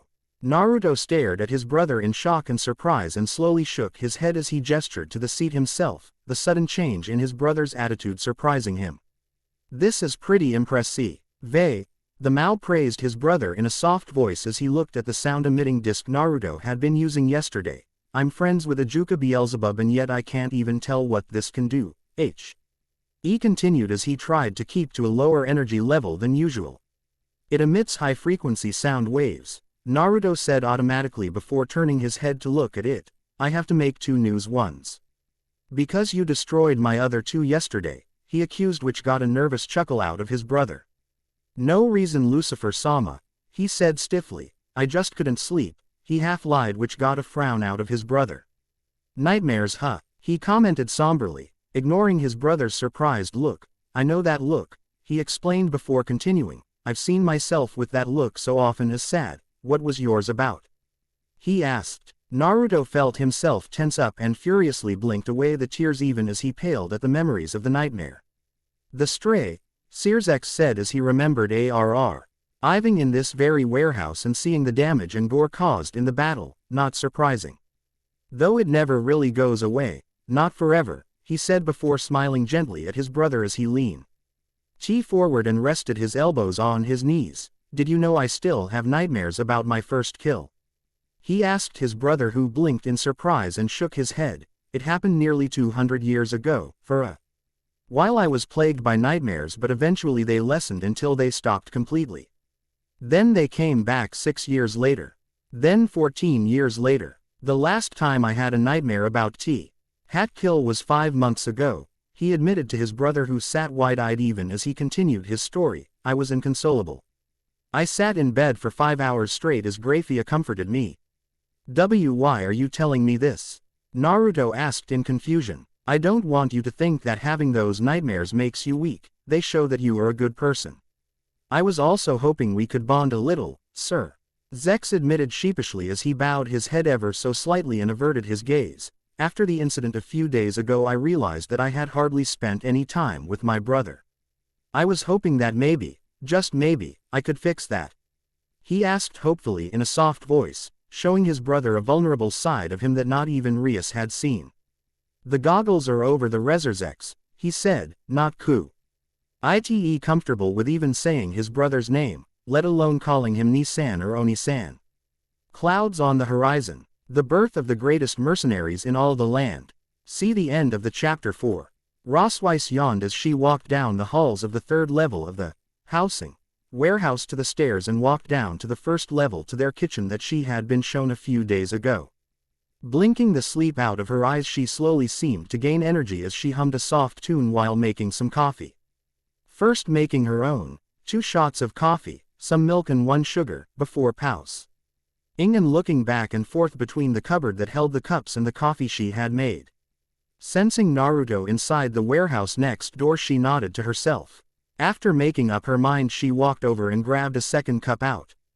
trying to guess how Naruto would like his coffee, and decided to simply make it with 2 shots of coffee and milk before grabbing both cups, softly blowing on hers, and drinking it as she used her developing hips to open the small door on the side of the building, walking over to the research warehouse and utilizing surprising balance and flexibility reached U.P. with her right foot while leaning back and used her heel to push the door handle down and pushed the door open with her foot. Righting herself, she grinned proudly as she noticed she hadn't spilt a drop of Naruto's coffee so far. Rossweiss blushed in embarrassment as she realized what she was about to do in front of such a powerful and influential figure, but calmed her nerves and walked over to the two with a gentle smile. Gently she placed Naruto's coffee down on the table next to him.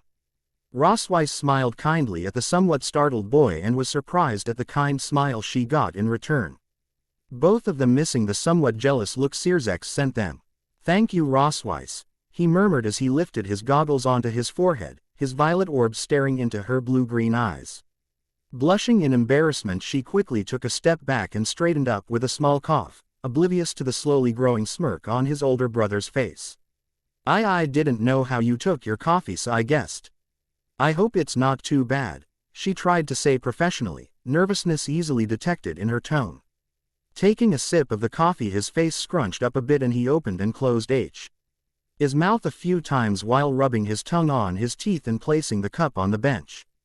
"Bitter," was all he said, a sinking feeling beginning to swallow the poor Valkyrie girl who was afraid she had already done something wrong after her 4th day as his assistant. "Could you please grab 1 or 2 sugars for me?"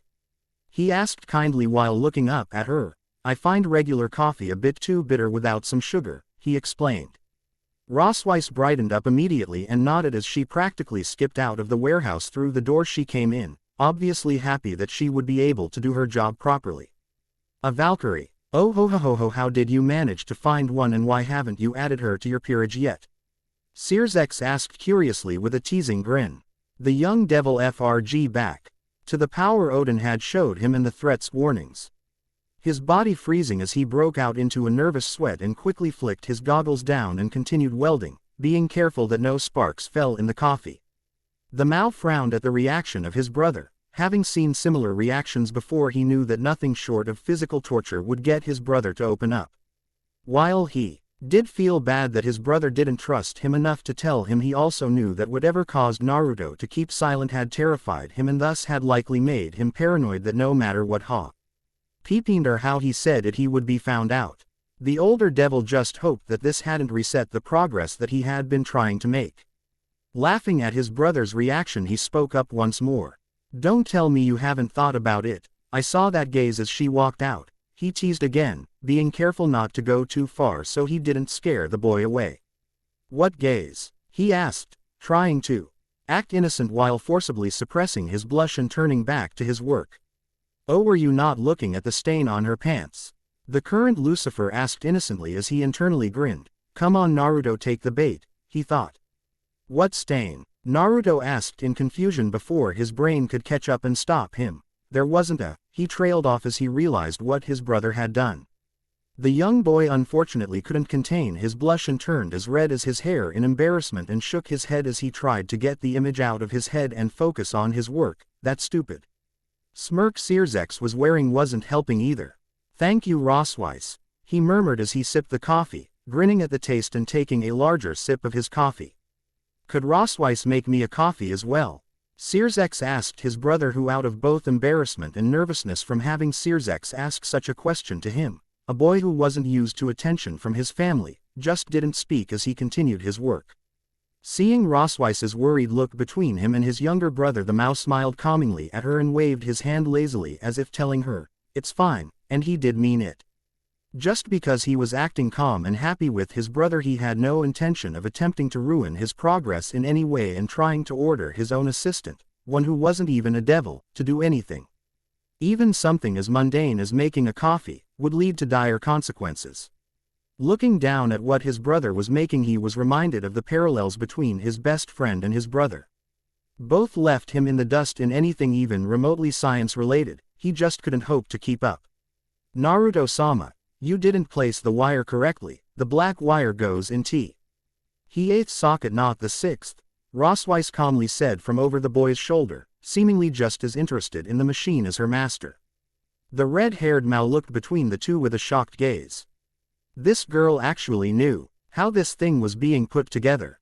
Oh no. Overdramatic and exaggerated. Definitely. Possible. He wasn't willing to find out.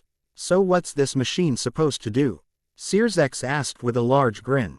Sierzek stuttered, a bead of sweat trailing down his face nervously, the previous mental image coming back with a vengeance for a brief moment. So Naruto, are you coming to the family dinner tonight? Sierzek asked excitedly, desperately trying to distract the two teenagers from the machine. Rossweiss looked between the two worriedly as Naruto flinched and stopped working, easily flicking his goggles upwards as he looked towards Sierzek with a nervous smile. Standing up, he placed his goggles on the rack and sipped his coffee to try and calm himself from his nervousness at the thought of going to the family dinner. Rain check, he mumbled nervously as his brother's eyes softened in understanding and he stood up, walking over and placing his goggles on the rack as well.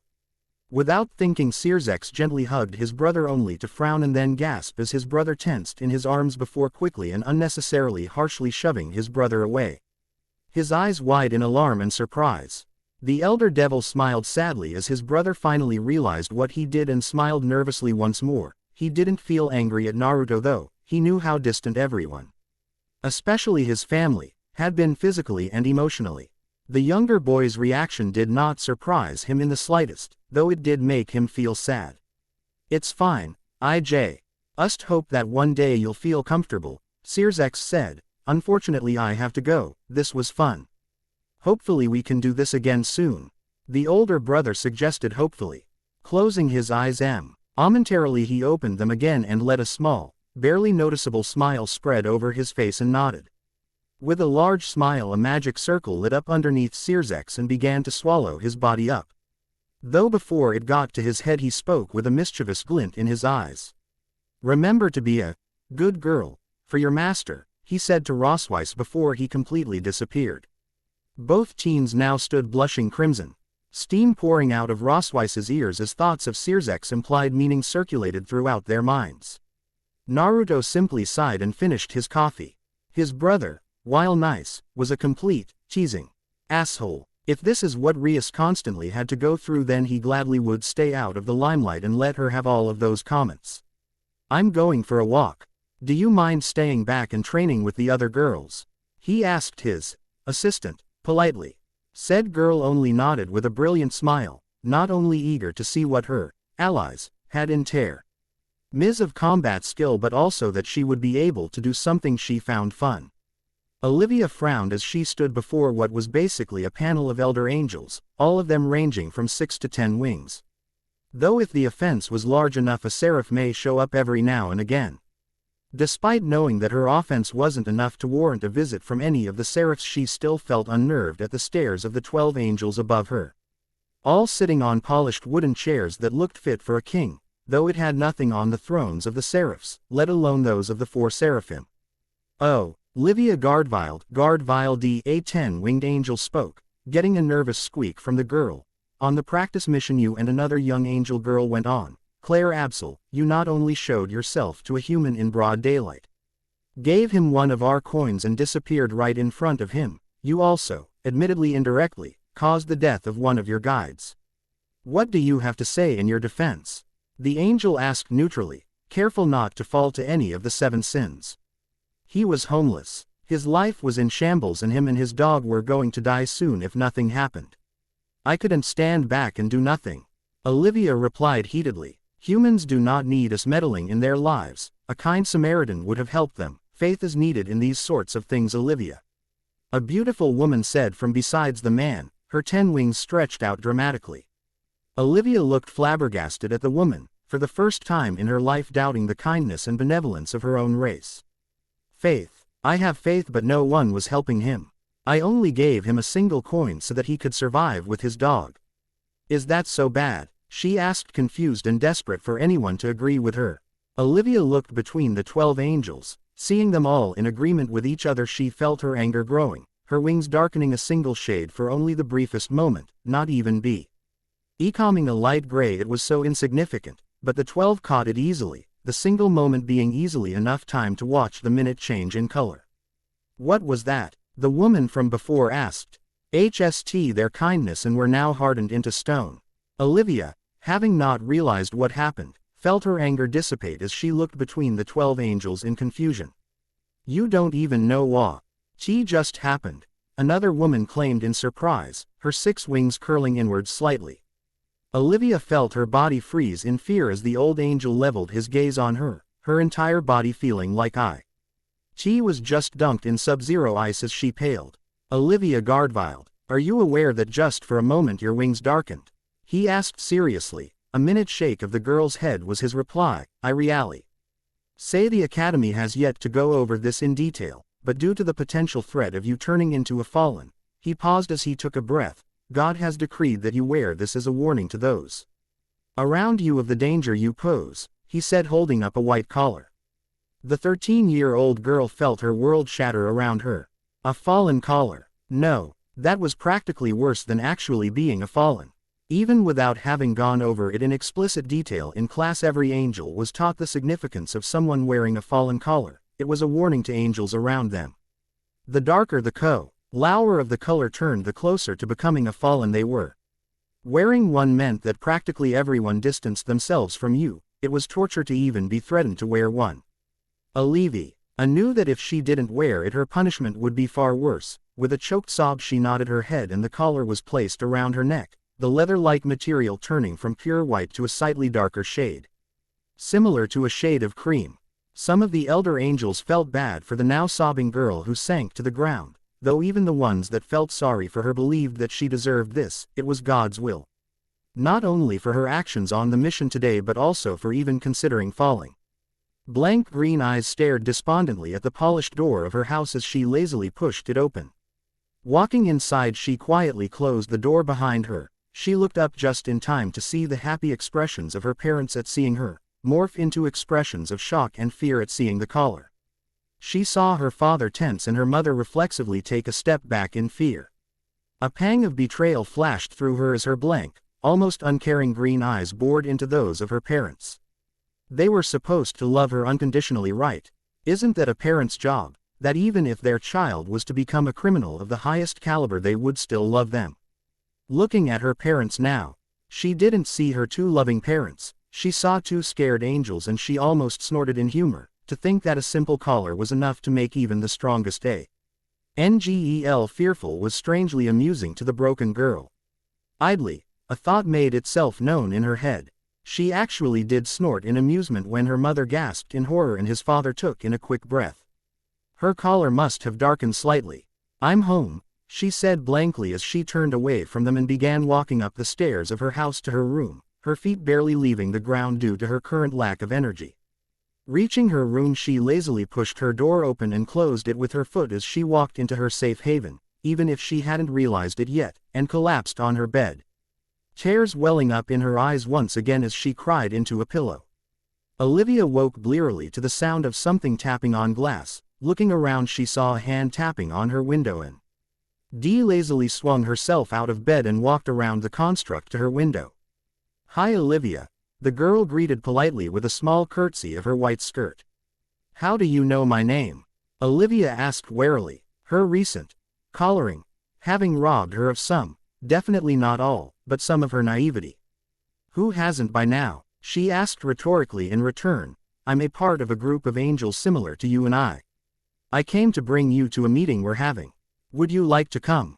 The female angel asked kindly to the young girl who after a moment's hesitation nodded with the briefest of smiles. Both jumping out of her window and taking flight they entered the outskirts of the residential area that Olivia lived in and into houses that were not only taller but also more packed together, showing the growth in humanity's population over time. Reaching a point, Olivia yelped in surprise as her partner suddenly dived straight down and quickly followed after her. Straightening out as the round of the alley quickly drew nearer she flapped her wings once and twirled, blinking as some dust got in her eyes and accidentally flapped too hard, sending her straight into the wall of a building next to her. As the door opened, Olivia took her time to look the man over who opened the door.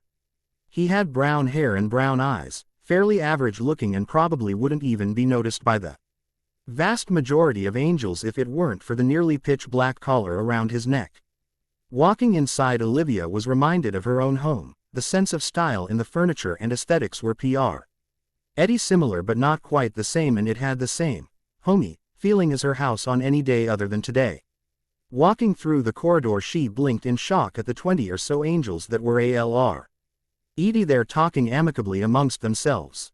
"Ladies, gentlemen, Diane has brought Olivia to us as promised. Let's make her feel at home," the man exclaimed, and got various shouts of support as some of them walked over to Olivia. "I can't imagine how this feels for you, Olivia. All of us were collared after we were over 80 years old. And you've been collared at 13 inches. Diane trailed off as she herself began to cry.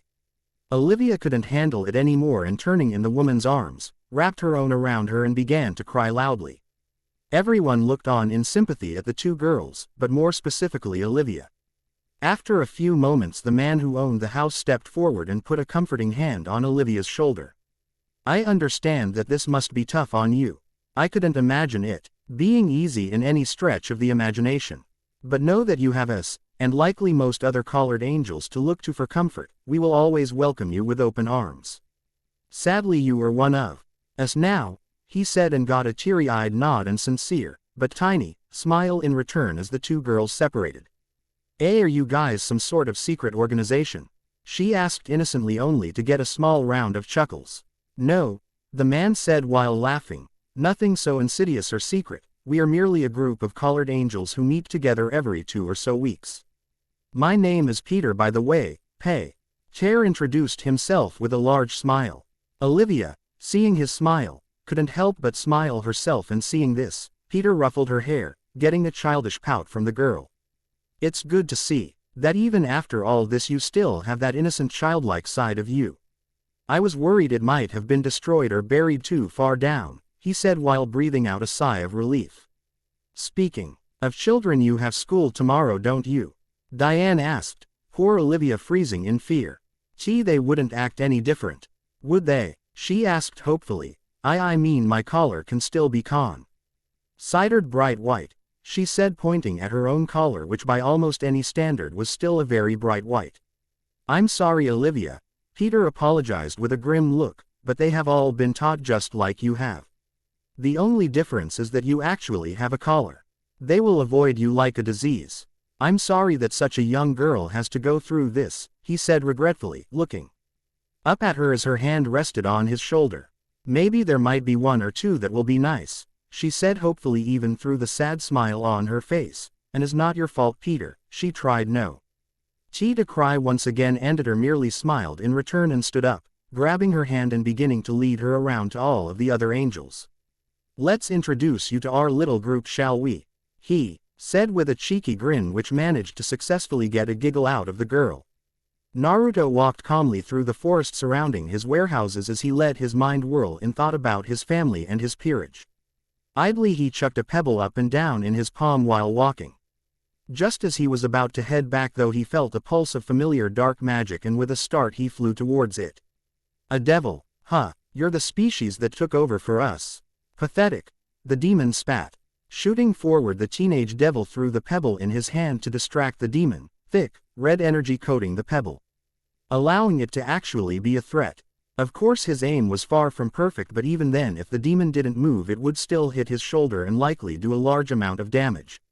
The demon scoffed and knocked the pebble away as the portal closed behind him. The momentary lapse in concentration as the demon's eyes tracked the pebble allowed Naruto to not only gain a solid K to he demon's chest, but also pulse his magic as he did so, knowing that at the very least Sayuri would be able to sense it.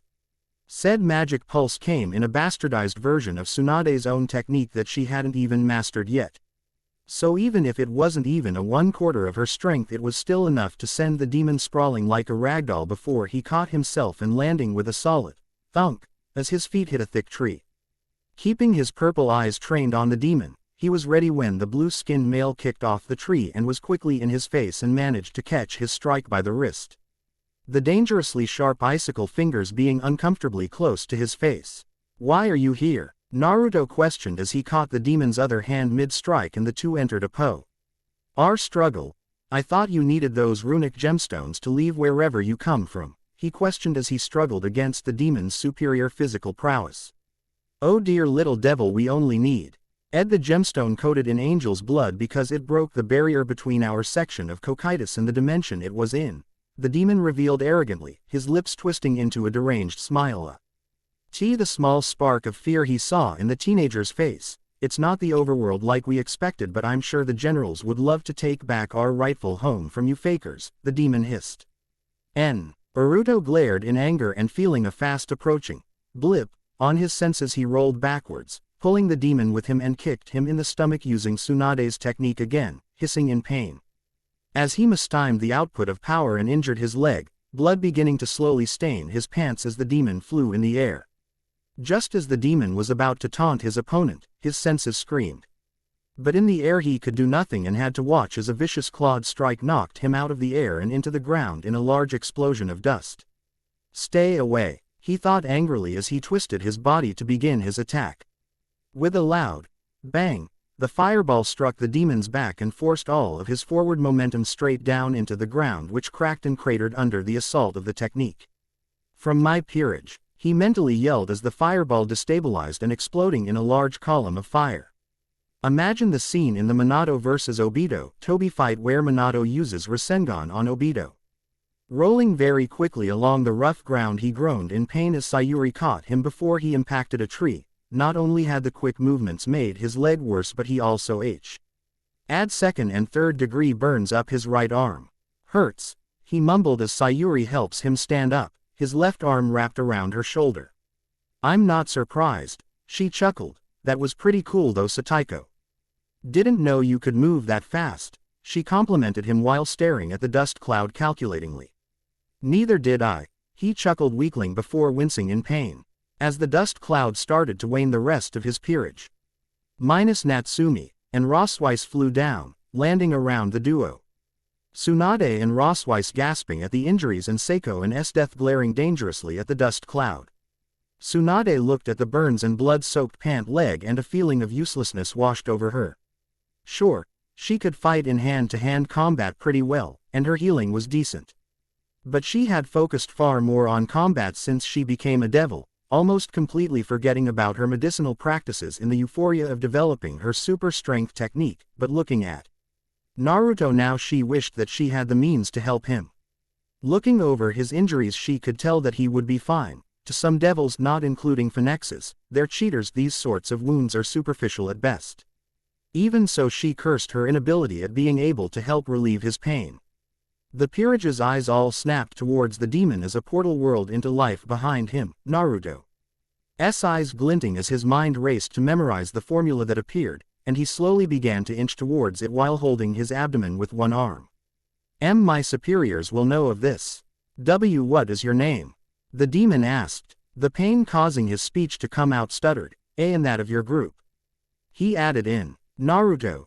The boy responded. And my group is called. He trailed off, his mind desperately looking for a name. Trying to keep the knowledge of peerages away from the demons, before his eyes caught the portal. For some strange reason, to Naruto, the portal in the middle of the dew saint seemed to look like a sun in the clouds in the early morning. With a determined glare at the demon, he spoke only a single word. Akatsuki. The pressure of the clouds. Naruto has a dinner with his dear family. And our first look at the demon's world. See the end of the chapter 4. Is he still working on it? Sayuri asked the blonde kitsune girl next to her who was watching their king messing around with magic circle formulae. Yes, Naruto-sama says that the teleportation formula that the demon used won't leave his head, he's been having dreams around it. I don't think he's going to be able to properly rest until he figures out the part of the formula that he wasn't able to memorize, Natsumi said in worry, gently biting her finger as she stared at her king. Well, we just got a message from Lord Grimori's familiar. Do you want to hand it to Sataiko? Sayuri asked the fox girl teasingly, said girl blushing and nodding quickly, snatching the letter out of the half-wolf spirit's hand. As she walked over, she smiled fondly as she saw Naruto chew on a pencil idly and thought as he looked at the magic circle on the computer screen in front of him, using a specially made program H. He created him, which allows him to artificially create magic circles to test. As she reached him, her fond smile lessened slightly at the annoyed twinkle in his eye, but she pushed that aside for the moment. Naruto-sama, she began respectfully, snapping him out of his frustration-induced focus as he looked up at her curiously, attempting his best to try and look at her without his frustration show. "Wing, Lord Grimoire has sent this letter for you," she said, handing him the letter. Grabbing the letter curiously, he broke the wax seal and opened it. Reading through the letter quickly, he scowled minutely. Barely enough for someone not trained or with supernatural eyesight to see. "Father is holding a family dinner tonight," he explained to Natsumi, who nodded thoughtfully, "which means I have to either deal with father, who rarely speaks to me, mother, who hasn't spoken to me since the Phoenix Ball 3 years ago, and Rias, who just like mother holds a grudge because of Ken." He spat angrily at the mention of the boy before himself. "Or stay here and slowly go insane trying to figure out the last component of this formula," he said slightly humorously, Natsumi letting out a quiet giggle at her king's attempt at humor. "I think that you should go, Naruto-sama. Maybe try to bridge relations with your family," she suggested optimistically with a smile while grabbing the pencil out of his hand gently and placing it on the table. Naruto opened his mouth to speak before closing it slightly and looking downwards. "I don't want to go. I don't like it there. Rias and mother always stare at me nastily. Father and Lucifer saw Sears never speak to me. I feel uncomfortable. It doesn't feel nice." He trailed off, internally wincing at how pathetic he must have sounded. The 13-year-old boy tensed in shock as he felt the soft, feminine arms wrap around his neck and pull his head gently against her chest as she climbed up and sat on his leg while hugging his head to her chest softly. Our fingers idly running through his blood-red hair as she began to speak. "It's okay, Naruto-sama. I don't blame you, but I still think you should go, at least to try and bond a little bit more with Sears-sama. I heard that he spent some time with you while I trained with Graphia-sensei," she murmured into his ear, gently stroking his head as she hugged him. "Come with me," he murmured vulnerably, looking up at his queen, letting her see a side of him that he hadn't shown since the Ken incident. Natsumi smiled gently at him and closed her eyes as he smile grew, so happy that he trusted he are enough to not only show this side of him again but also to ask her to come with him and support him at a dinner with his blood family. "Of course, Naruto-sama," she chirped happily. Finally, at the other head of the table was his mother, Venelana Grimoire, who like Rias was glaring at him, thankfully not as much or as intensely. Of course Naruto and Natsumi knew why they, mostly Naruto though, were getting these looks. Things had been like this ever since he had killed Ken. Rias and to a slightly lesser extent Venelana never agreed with his decision, and Naruto had often heard his mother speak to his father about other choices he could have taken. He wouldn't lie to himself. The lack of support from the two girls on what had to this point in his life been the hardest decision he had ever made hurt on a level that surprised him. The betrayal he felt like a dagger constantly pinned in his back. Over the last 3 years the pain had lessened, but whenever he was around them he was always reminded of it. "So Naruto," Zeodicus began with a polite smile, "how are your research projects?" he asked, trying to strike up conversation with his youngest son. Zeodicus replied, not sure how to respond to the short reply. "Wonderful." Natsumi decided to let Naruto take a breather and spoke up. Though the power system Naruto-sama started designing 5 months ago has seemed to reach a plateau, he hasn't been able to find a suitable stabilizer for the energy core. Rossweiss-san has suggested devil tungsten on multiple occasions in the last few days, Natsumi supplied helpfully to his father. Said man seeming to perk up at the news. "Maybe human diamond," she suggested helpfully, now caught up in the conversation with her king. "It wouldn't work. I need something which can conduct electricity," he shot back quickly. Now just as absorbed in the conversation as Natsumi, completely forgetting about his family. The 4 devils watched in fascination, discussed Rias as Natsumi would suggest materials that Naruto would shoot down for various reasons. Sears smiled gently, unseen to everyone, at seeing how comfortable his brother was around Natsumi. Zeodicus meanwhile smiled slightly and coughed to catch the teen's attention, nearly letting a small chuckle escape when he noticed the two freeze in embarrassment at the conversation they had gotten sucked into. Taking the information that he had gathered, the patriarch of the Grimoire family spoke once again, now slightly more confident that he had found a more comfortable topic for his socially stunted son. Naruto shrunk into himself ever so minutely at the attention and question before answering in a soft tone. I'm not really sure what my end goal is right now, but if I was to become a Mao, I'd go for the Leviathan or Beelzebub position. I can't decide, he added on quickly as he noticed the confused looks the four sent him. Beelzebub would be better. After all, who would agree to ally themselves with a Mao that kills his own peerage in cold blood? Ria spat venomously in a low tone so that only her twin brother and Natsumi could hear. Naruto felt his eyes hardening as he narrowed his eyes back at his sister, already knowing that behind him, Natsumi was doing the same, probably to a greater extent though. Why the Leviathan position? Searsex asked, genuinely curious. I like to meet people from their religions and factions, he answered slowly. I enjoy learning about our differences. He finished lamely, trying to finish talking as quickly as possible now. Interesting, I honestly thought you would go for the Lucifer position, Searsex laughed. How about you, Rias dear? Are you interested in any Mao position? Venilana asked her daughter pleasantly. I'd definitely go for the Lucifer position, Rias said enthusiastically. Her attitude doing a complete 180 when not focusing on Naruto. I mean, being Lucifer is so cool. Being the leader of all of the devils sounds like so much fun. You poor innocent, naive fool, Searsex thought spitefully while laughing at his sister's enthusiasm. The paperwork you do as a Lucifer knows no bounds. But go ahead, Rias-tan, take my position from me. Suffer as I have suffered while I enjoy endless, paperwork-free relaxation time, he thought sinisterly before snapping out of it and enjoying his sister's happiness and energy. As the conversation moved to a different topic, Naruto and Natsumi quickly drifted into the background due to a lack of things to say. Turning to Natsumi, the 13-year-old boy decided to pass time by talking to his queen. So Natsumi, what are the rest of the girls up to? He asked the girl curiously, knowing that she regularly made sure to know what the girls were working on. Well, Esdeath-san and Seiko-san are both working on their sword skills by battling each other. I believe Tsunade-san has buried herself in books in her room trying to memorize the anatomy of a devil. Natsumi giggled slightly after she said that.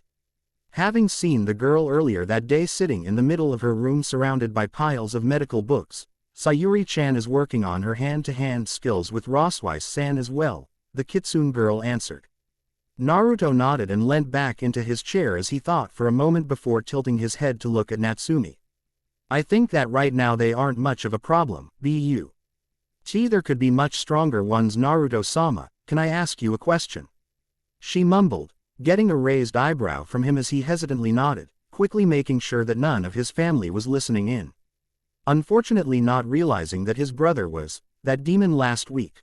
Why did you give it your name? And give it a name for your peerage? She asked curiously. Don't know. I wasn't thinking, he admitted. Embarrassed.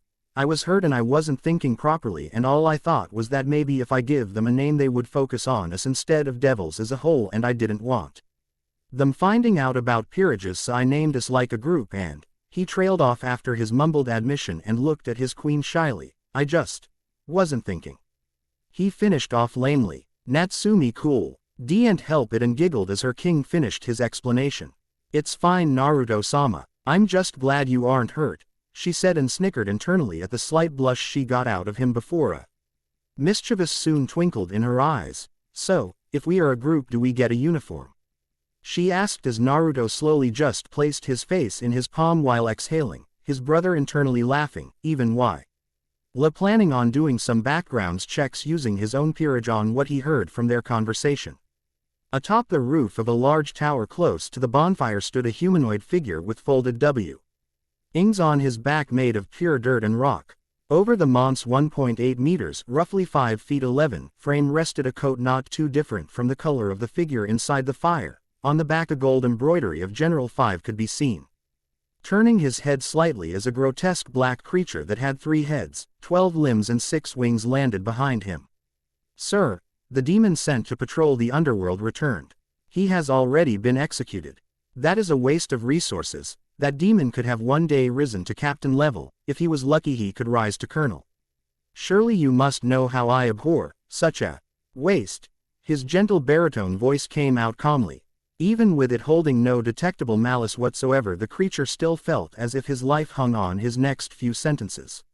Slowly the pressure lifted until it was completely gone, allowing the creature to stand again as the general returned his gaze to the bonfire that had allowed the demon race to survive the absolute cold of Cocytus for the 600 years since their sealing. Despite the hole broken in the barrier, it will still be some time before even a captain-class demon can go through. For now I want the strongest, Frozens, sent through the portal.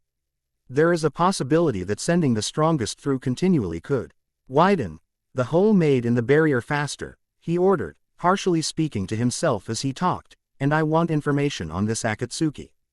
A group of devils such as them could be hazardous to our escape, he added on as the creature nodded hurriedly and quickly flew away.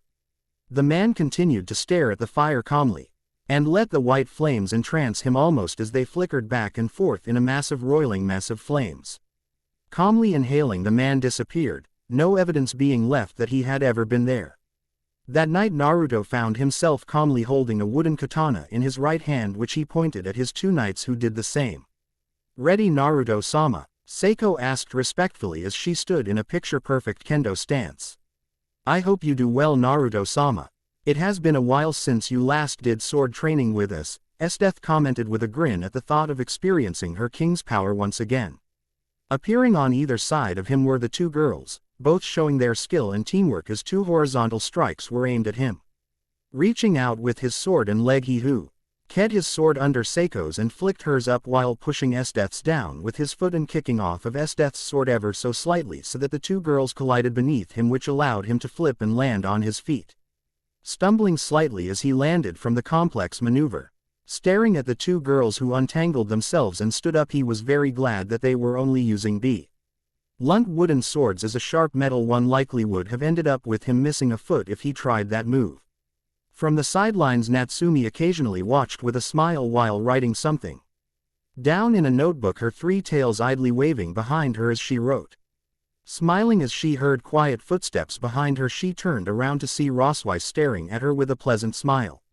"Hello, Natsumi-san," she greeted as she walked up next to the Kitsune girl while trying to subtly read what was in the notebook.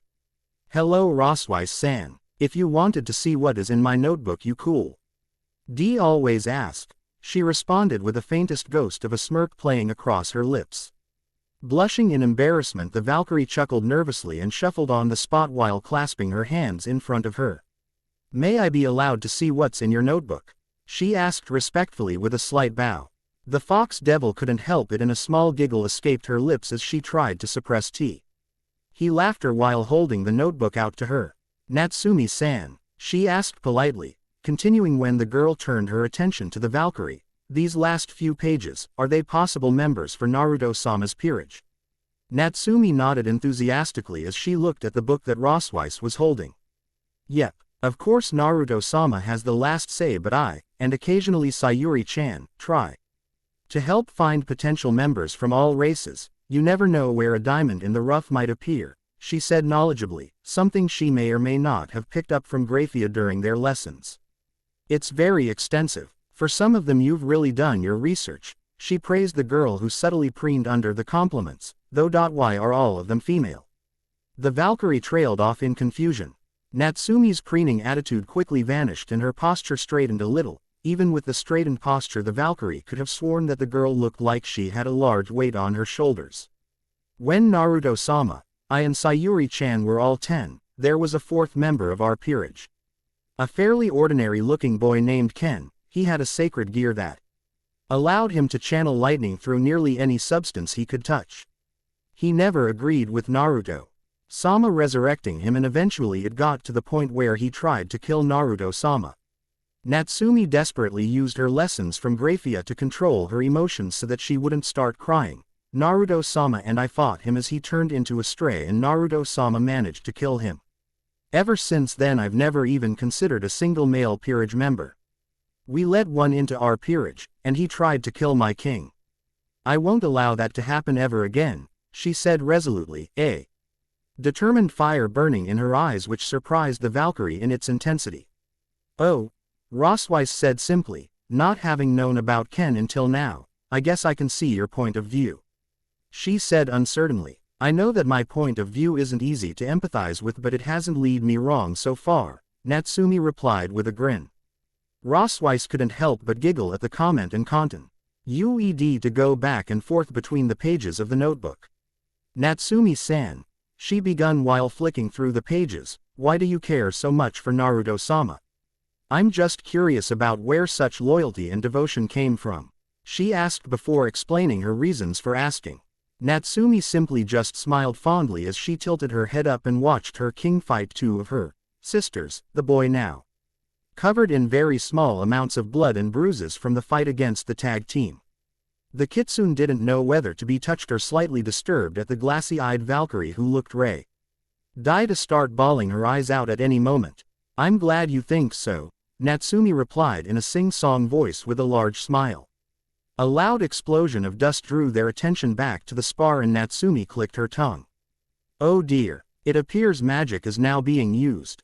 Moving around a series of ice spikes, the young devil boy had to quickly bend backwards to dodge the lightning-covered wooden katana which flew past where his neck had previously been before turning his backwards bend into a backflip as the ground underneath him turned into a large ice spike with a thankfully dulled, but still painful, edge. Flipping in the air quickly, he created a magic circle which spat out a geyser of water at the incoming Seiko, who much like Esdeath was grinning widely with wide eyes and pupils the size of pinpricks. After making sure the water did hit the purple-haired knight, he stopped the spell as his water started turning to ice and hit the ground on his feet, sliding to a stop as the final dredges of his mid-air geyser turned to PD up straight, deciding to try something out as he stared at the two girls who crouched slightly lower in preparation. Of course the boy had known about the principles of this technique since he was younger, but he had never seen or felt it in action until his meeting with Odin. Allowing his dense magic freedom, he pushed it out of his body and allowed it to expand over to Seiko and Esdeath as he continued to try and strengthen the pulsing of his magic, trying to figure out how to exert pressure over others by releasing his magic. You win, Naruto-sama, Esdeath breathlessly said between pants, hers and Seiko's gaze filled with intense adoration and needing, both of which were fairly alien in this setting to the young boy. Letting his magic die down, and he gasped and one leg buckled as his breathing deepened as a sudden wave of exhaustion washed over him. Standing up straight, he managed to walk over to each girl and help them up, both shuddering in letting out very similar exhales as they held his hand while he pulled them up to their feet. That was a good match. I need to work on my sword techniques. Are either of you free to help me learn in a few days? He asked both girls. I am, both girls said, two sets of blue eyes meeting in a heated exchange for the briefest of moments. Good, now I need a rest, that move used a lot of magic, he said as he began walking out of the warehouse. Chuckling as he felt Natsumi catch up and walk besides and slightly behind him, he walked from the far right warehouse to the left one and began to somewhat tiredly climb the stairs.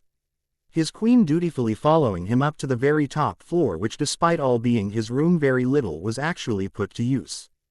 Turning around to ask why his queen had followed him, he gasped in surprise as his leg buckled again, and if it weren't for Natsumi he would have hit the ground. You knew that was going to happen, he said plainly as with her help he stood back up. I didn't know, she corrected politely, but I had a feeling something similar would happen. You're good at hiding your exhaustion, but I can tell, she finished somewhat teasingly while leading him over to his bed. Sighing in exhaustion, the young teen sat on his bed and held his hand out. Can you pass me my notebook please? He asked his queen, who gladly did so. Grabbing the notebook, he deftly flicked through the pages before reaching the latest page and patting the bed next to him. Natsumi blushed lightly before pushing it away and sitting next to him while he opened the notebook further to show her a rough drawing. A cloak with clouds on it, she asked in mild confusion. What you said at dinner got stuck in my head. This could be a possible idea for a uniform, he answered while letting her hold the notebook. Well, at least it doesn't look bad, she said thoughtfully as she looks at the rough design. What material are you thinking of? She asked curiously. I was thinking Cuban fiber.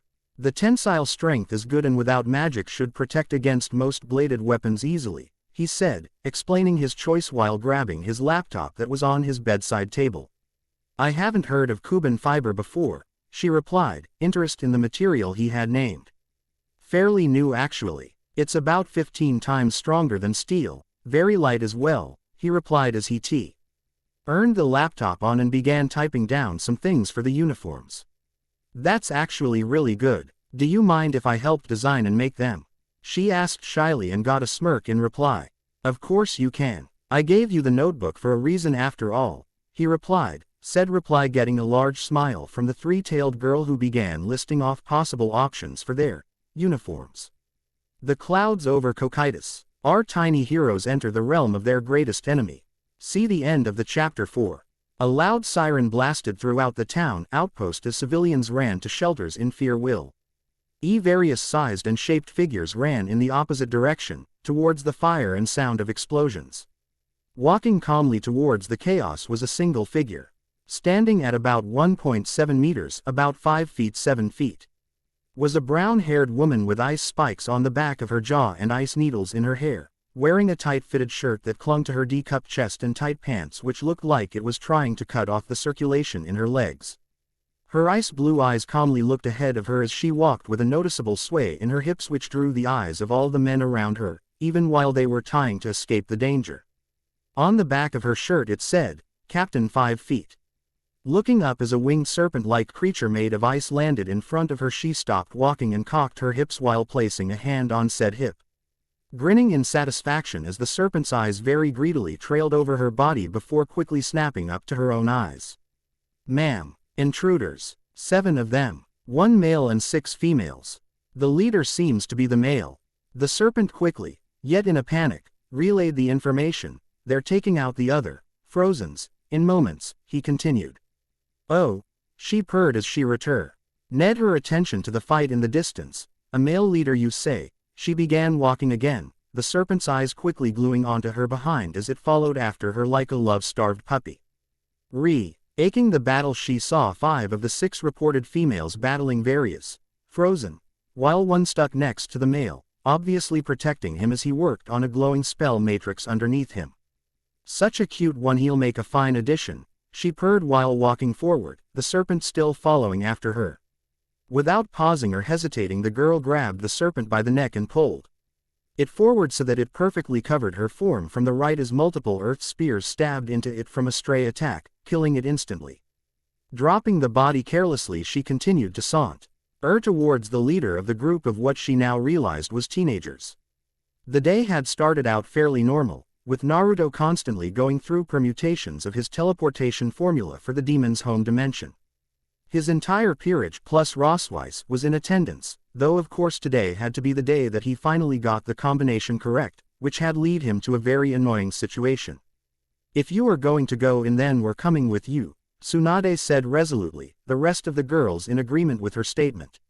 Naruto opened his mouth to argue back before seeing the look in all of the girls' eyes and closing it with an audible click before groaning in annoyance. Seeing this, Natsumi, Sayuri and Tsunade all smiled largely in victory while the rest of the girls simply held victorious smirks. Okay, any objections to me going through first? He asked with a raised eyebrow and annoyed glint in his eyes. Was he surprised when they all objected? Not really. Was he surprised when Natsumi grabbed him and held him still against her and Seiko, accidentally, pushed death through?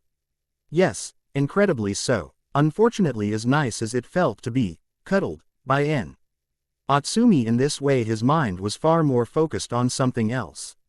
Seiko. Why? He asked in worry, his voice actually raising above its regular quiet tone as his mind whirled about the potential danger death could be in. She took my pudding last night, Seiko said with a shrug and mischievous gleam in her eyes.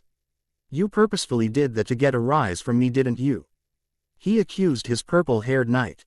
Never, she replied innocently before jumping into the portal. Staring at the portal dryly, the teenage king sighed and stood up straight, staring down the portal his pawn, and Knight had just left through and walking calmly through it.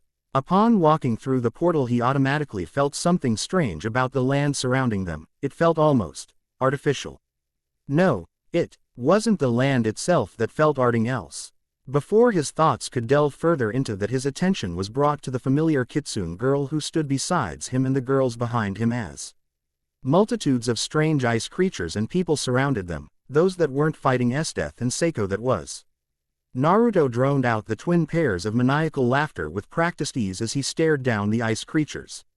There was a crackle and bang behind them and Naruto sighed as he felt his connection to the portal break as the portal destabilized and collapsed after they had all come through it. He felt a familiar spark of anger ignite in his mind as he now sat in Kokaitis, surrounded by multiple enemies of unknown strength while also worrying about getting his peerage out alive. Glaring at demons, he began to take a step forward when multiple bolts of lightning zipped past the boy and struck a few of the frozen who had been trying to walk forward towards the group. Looking out of the corner of his eyes, violet orbs caught the lightning still sparkling around Rossweiss's outstretched palm as deadly narrowed aqua eyes glared at the frozen around them. "Ah, I can't CTLY let you get too close to my master, danger hazard and all," she said innocently despite the dark look on her face, taking her job completely seriously as she slipped into guard mode. Using Rossweiss's attitude, he reined his own anger in and forced himself to look at the situation in a calm and calculated manner, purple eyes darting around quickly as he tried to take in all her could while he still could. Tapping two fingers to his ear, a magic circle quickly sprung to life over his ear, a similar magic circle whirled to life on the other girl's ears as he calmly spoke. "Keep the ice creatures off of me. I need to create a portal back, use any means necessary," his unusually cold voice said as he kneeled down and began to cycle through magic circle formulas and permutations on the grow. As all the girls other than Natsumi sped off to take on the ice creatures. And that was how 5 minutes later the young boy's attention was drawn away from the fairly one-sided bout from the inner GY signature stronger than any of the other demons in a seductive chuckle. Looking up from his work, he met eyes with the seductress captain and glared, already able to tell that she was a leader of some sort. "Continue your work, Naruto-sama. I won't let her touch you," Natsumi spoke resolutely while stepping between them.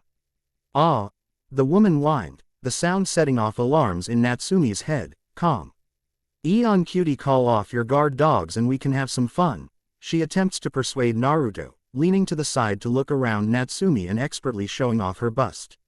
A low, animalistic growl napped the captain's attention to Natsumi, said girl glaring at the captain who smirked widely as she realized where the animosity was coming from.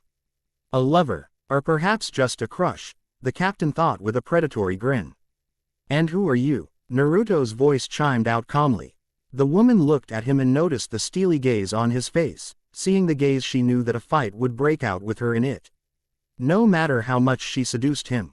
Though that didn't mean that she couldn't seduce him, just that his pet would attack once she tried. Dear Lord," she began with a bow, guessing that he was someone of importance. And even if he wasn't, it didn't hurt to stroke his ego. "I'm a captain class demon, my name is Marula. But you can call me anything you would like," she purred sexually, while locking her half-lidded eyes with his, letting him know exactly the sort of names she was expecting and enjoyed. Naruto regarded the woman in front of him. Clearly she was stronger than the ice creatures. He had heard someone refer to one of the ice creatures as frozen, and this woman, Marula, had just introduced herself as a captain class demon. So he was facing down grunts and a low-class leader was he. A howl of rage from next to him dragged his attention away and he felt a blast of cold air hit his face as Natsumi threw herself at Marula. "Natsumi, no," he shouted in panic. Let us see the woman pulling 3 needles of ice out of her hair and preparing to stab his queen with them. Afterimage, she internally cried in panic. Naruto blinked in shock as the ice wall cracked and broke, showing the outlines of the 2 girls to him, and his heart suddenly felt like it was made of lead as he noticed the captain holding Natsumi's wrist so that her fist was just barely not touching her face. "That was pretty good, sweetie, too bad I'm not a frozen," she purred while stabbing Natsumi in the stomach with the 3 needles in her hand and kicking her away. Natsumi gasped in shock as she skidded along the dirt, digging her tails into the ground momentarily to flip herself onto her feet. Idly she shook her tails to rid them of the dirt and mud covering them while pulling the tiny needles out of her abdomen. Her advanced healing factor already helping the damage done. She saw the demon turn to Naruto and blow a kiss, and her already red-tinted vision became even more red as she roared and charged the captain. "Stay away from Naruto-sama," she roared while caving in the ground with her heel and attacking the captain in a flurry of attacks. Marula on the other hand fended off the attacks like it was as easy as breathing. It really wasn't. She may be making it look like it was easy, but it was far from it. Making use of her natural beauty and skin-tight clothing, she tried to make herself look as appealing to Naruto as possible to try and win him over, something Natsumi noticed and only caused her to become angrier. Marula smiled cruelly as she continued to make the girl more angry. Naruto froze, unable to breathe as a familiar feeling washed over him, one that he never wanted to feel from a peerage member ever again. His wide unblinking eyes watched as a black aura began spilling out of his queen's body, and her snarl began to turn from pure anger to maniac joy. This joy was different from Esdeath's and Seiko's though. This one was something that terrified him. "Natsumi, calm down," he yelled desperately, trying to get his friend to calm down. "Shut up," she snapped back at him, making him freeze in shock once again. "I'm keeping her away from you.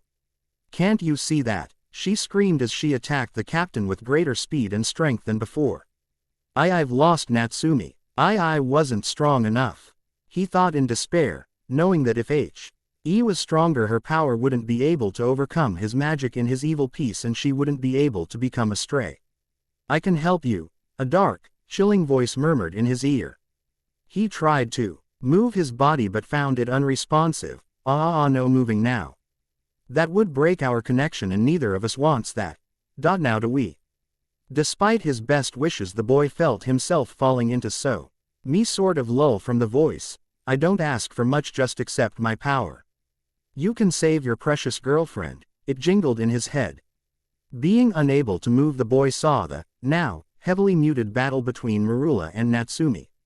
Even with his senses seemingly dulled by the strange voice, he could tell that Natsumi was close to the point of no return. Can't let her do that. I just can't," he thought in defeat. Naruto bit his lip as pain racked his body from the forceful invasion of energy, but as it harmonized with his own, he suddenly felt like he had all the power in the world. His senses suddenly sharpened and his skin hardened. Blinking as he could suddenly move again, he saw his queen stumbling as her sudden influx of power left her. Golden eyes stared blankly as the needle neared her head before suddenly, in a shockwave that came from nowhere, the captain was thrown from her feet and into the air before harshly hitting that ground, a large red mark on her cheek in the shape of a fist.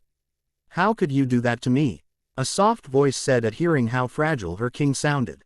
"Naruto-sama," she began, but was cut off as he began walking away from her and towards Marula. Quote, "So the big boy is here. That was quite a hard hit. Don't worry, I can be quite a good Masu." Her voice trailed off and the seductive smile on her face vanished as the king stalked towards her. Quote, "I don't appreciate what you did here," he said ominously as a large magic circle lit up on the ground beneath her. Hey, you don't need to do this," she shakily tried to negotiate. We can work something out," she stuttered in fear. Naruto said nothing and only kept his eyes locked with hers as he walked forward. Marula screamed in fear and tried to scramble backwards across the ground while throwing some ice spikes at him. Her hopes were dashed, however, as the ice needles either fell to the ground uselessly or shattered upon meeting his skin. It could be seen very clearly. Though unfortunately, two people could sense it. Natsumi and Sayuri. Both girls looking at Naruto in confusion and fear. The strange power, which they knew wasn't his, sent chills up their spines. Please. Wait. I'll do anything you want," Marula screamed out in fear. The few frozen who were still left looked between Naruto and Marula in shock and fear that he made the famously seductive Marula plead like she was anywhere. "Anytime. Just please don't kill me," she screamed while beginning to cry and rolling into a ball as fear overtook her mind.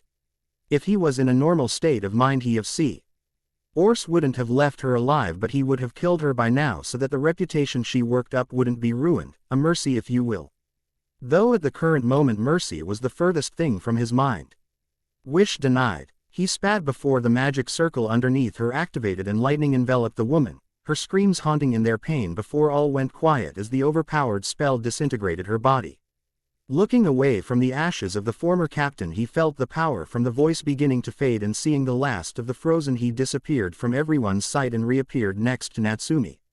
His peerage and Rosweiss looked at Naruto in shock as all of the frozen fell over dead. Naruto felt the vestiges of the power boost waning and began to grow. Worried about being stuck here before, once again the voice came to his rescue. "Here you go, Sage, this should be the right formula," it spoke. Without thinking, he tapped his foot on the ground and the formula that had appeared in his mind appeared under him and all of his peerage Rosweiss before sucking them all into the formulas. The only evidence they had ever been there was the bloody land scape of what had once been a fairly nice town center. The 7 teenagers dropped onto the ground outside their warehouses. The purple-eyed leader of the teens fell to his knees as the power boost left him. His eyes wide and unblinking as what he had just done impacted his mind. "And Naruto-sama?" Natsumi asked in fear at seeing his reaction. The response she got to her question was a sickening cough which stained the ground red before he vomited on the ground. "So Taiko," Sayuri exclaimed in surprise while running over and gently rubbing his back as the teen panted. Tsunade knelt beside her king and carefully traced his body, a green magic circle lighting up on the backs of her palms. As she scanned in body, her face became more and more ashen. Internal bleeding, broken ribs and fractured calves, multiple muscle tears and internal bruising. "Natsumi, what happened to him?" she asked the kitsune before freezing as the girl looked ready to cry. "It's all my fault. I nearly earned into a stray. Naruto-sama suddenly gained this boost of power and stopped me, but it's obviously not safe," she sniffled as she struggled to maintain her composure. It's all my fault, Naruto-sama is this injured." Tears began to stream down her cheeks as she closed her eyes and looked down. "And Naruto-sama, please don't move. You're very injured." "He can move even with all those injuries." Natsumi's eyes snapped open as she felt a gentle hand on the back of her head and smooth and warm skin against her forehead. Her tearful golden eyes traveled up to see loving purple orbs staring back at her as Naruto rested his forehead against hers. Silly Sumi-chan," he mutters loopily with a smile. "SSS, not your fault. Just glad why you're fine," he mutters as his eyes bore into hers. Tap. "No matter what, it is a king's duty to protect his peerage," he quoted while smiling at her with his eyes closed. "And no matter what, you will always be my precious queen," he mumbled to her before falling forward. Suddenly the girl could move again and she quickly dropped to her knees as the other girls ran over. "Naruto-sama," a groan reverberated through the large room as dazed purple eyes fluttered open. Looking to the left, he saw a blob of silver which, as his vision cleared, he recognized as Sayuri, who had just realized he was awake and happily hugged him, nearly crushing his weakened body. "So Taiko, I'm so happy you're awake," she cried happily while hugging him. "I am glad," he says gently with a small smile. "How long have I been out?" Sayuri lets go of him and sits up nervously.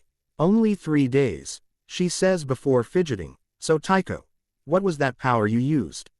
she asked carefully. Naruto sighed and rested a forearm across his forehead while staring at the ceiling. "To be truthful, I don't know in the slightest. One moment I was watching Natsumi about to turn into a stray and the next I am frozen on the spot with this voice in my ear offering me power. The only reason I took it was because Natsumi would have turned into a stray otherwise. Of course you know what happened after the power left me," he says as Sayuri nods. "That power was scary. It was like standing next to Ken but tenfold. Please don't use it again. Please," she begs in a rare moment of seriousness. Naruto smiles gently and rubs her head between her wolf ears slowly. "I'll do my best to avoid it," he says gently with a small chuckle. "So Taiko," the boy looked at his knight and blinked at the steely gaze in her eyes. "I want to up my training. I don't want regular knight training like I've been getting so far. I want something that will make me on the same level as Searzek's peerage," she said in determination. Naruto stared at her blankly for a few moments before a smile lit up his features. "Of course Sayuri, you aren't the only one stepping up their training after that trip. I nearly lost Natsumi. You of all people should know how badly that would affect me," he said with a bitter smile which the wolf spirit returned. "Of course, I am going to go now. Please take care. So Taiko, I can't beat you black and blue in your own bed after all, she giggles, the atmosphere of the room lightening as she skips out. Naruto blushed and looked away as he realized he was staring at her ass while she skipped out of his room. Stupid hormones, he muttered in annoyance.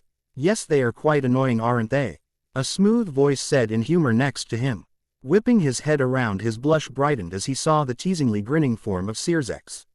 What are you doing here? He asked calmly while trying to force his blush down, not realizing that Searsex may have just come to check up on his injured brother. I can't just check on my brother who's been unconscious for 3 days. He asks cheekily. I did not realize that we were that close, Naruto said as he cocked his head to the side in genuine confusion. That was far more painful than it realistically should be, He internally groaned while easily hiding his wince from his 13-year-old brother. Doesn't mean that I can't, he responds easily in a sing-song voice before sitting in a chair next to his bed and Delu green eyes at his brother. Though you are right, sadly this isn't a social visit. How did you gain these wounds? Would it have anything to do with these demons? He questions his brother. Where did you? Never mind. Yes, they came from a group of demons. He proceeded to explain to Searsex what had happened 3 days ago. I see. That voice and its powers are disturbing. So is the news about the demons, their own dimension. The Frozen and captains sound fairly easy to combat, but logically there would be stronger than a captain, he mutters to himself as he begins to formulate plans and hypothesis based on the knowledge that his brother had given him. Searsex added that snippet of information to his growing hypothesis and knowledge of the demons and their world. That formula, the one you used to get into their dimension. Would you be able to give it to me so that I can have a Juku look at it? Searsex asked his brother seriously.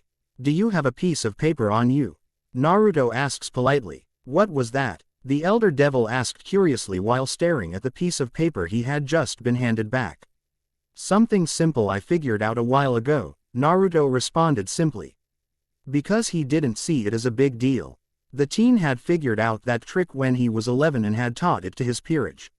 Him and the girls had used it so casually over the past 2 years that E-boy had completely forgotten that being able to do something like that was unheard of without preparing a special magic seal on the paper first. The elder man had always known that both of his siblings were smart prodigies all on their own, but for the first time the Mao finally saw in its entirety why Naruto himself deserved that title and wondered what else he had hidden up his sleeves. T.'s realization also brought a pang of guilt as he realized how shitty their family had been to him. First focusing on Rias for her pod, then with Rias and Venilana ignoring him due to the incident. Ue green eyes mentally narrowed as he vowed to at least get his mother talking to her youngest son again, while outwardly, his eyes shone with excitement. Hey, I sorta just realized that Milikas has never really met his uncle. Would you mind taking care of him for a day? Searsex kindly asks his younger brother, who freezes. Ah, thank you for the honor, but he is cut off by Searsex laughing and ruffling his hair. And action which garnered actual annoyance from the teen. The Mao was quick to retreat as he saw the very real annoyance in his features, not wanting to damage the tentative relationship he had painstakingly been trying to create the foundations for. Please, one day. Rias usually takes care of him, but I thought you would enjoy doing that instead. He asked his brother, who scoffs. Please Naruto. I want you to meet your nephew for longer than 5 minutes. If not for me then for Graphia, he pleads with his brother.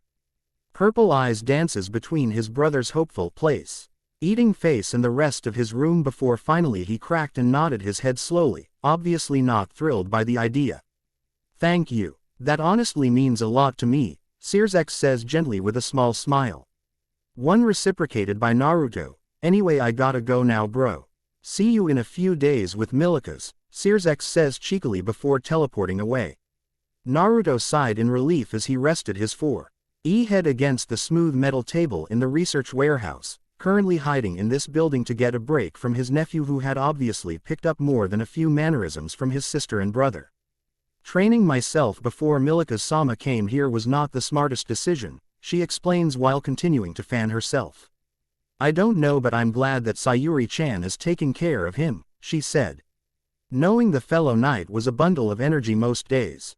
Seiko, You want a sword to truly call your own, don't you?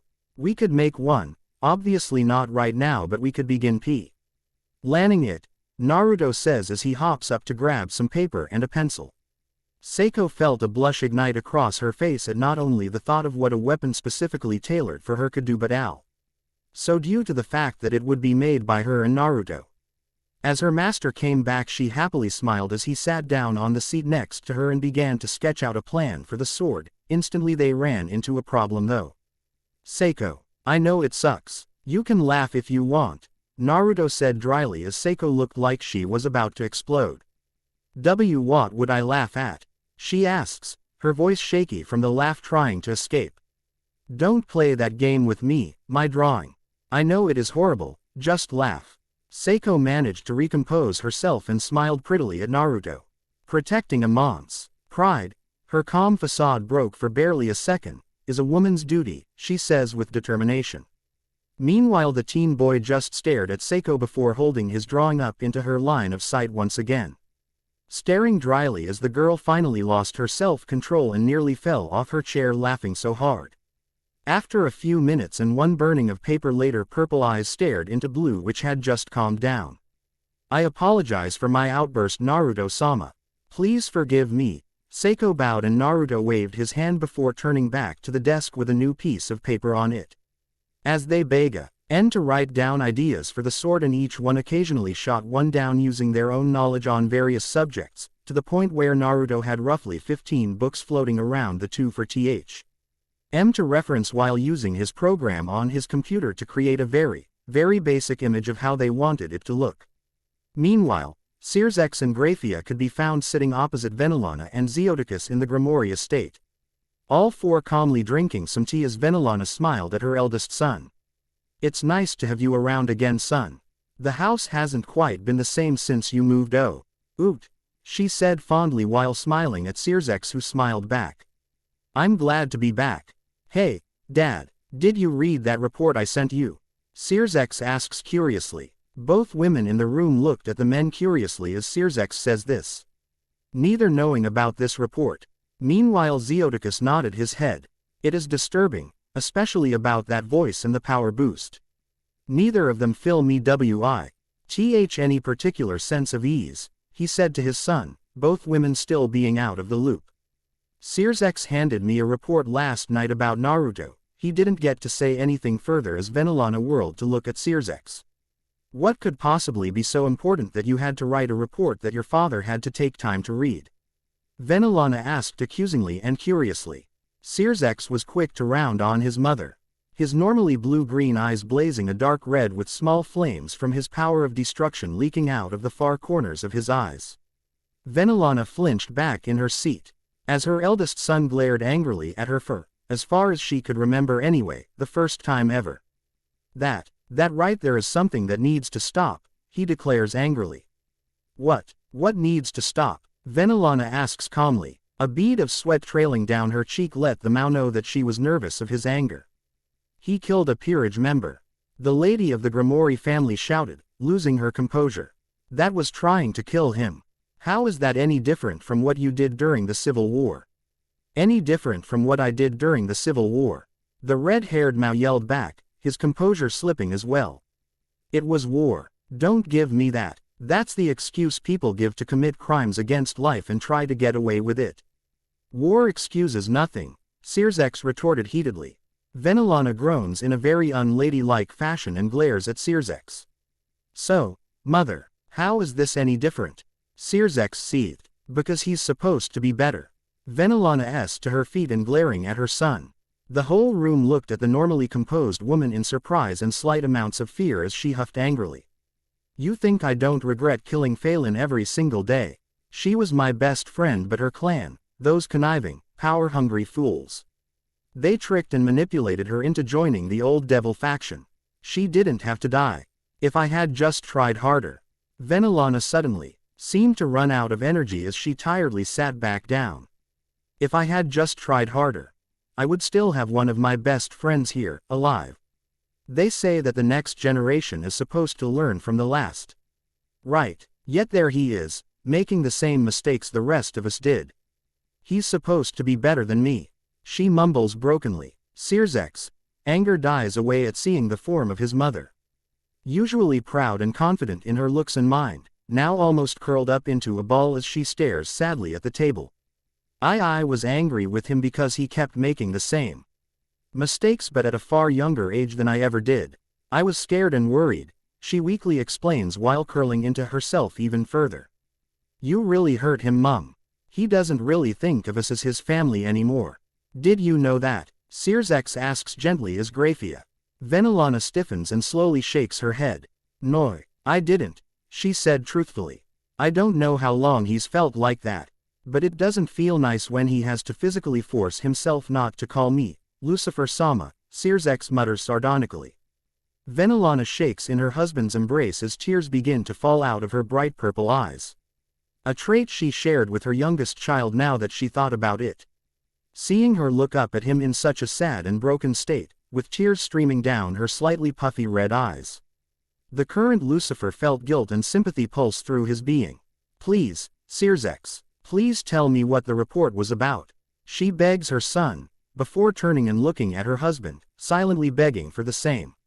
So it was with a heavy heart and conscious that Searzek began speaking, relaying everything that Naruto had told him and his own speculations on the matter. When the young Mao finished, he felt his heart break further as his mother was now full on crying without any reservations whatsoever. Does he need anything?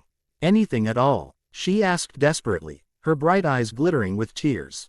Searzek smiled gently, glad that her mind had been changed by their little spat. I think that there may be a few things, he says happily.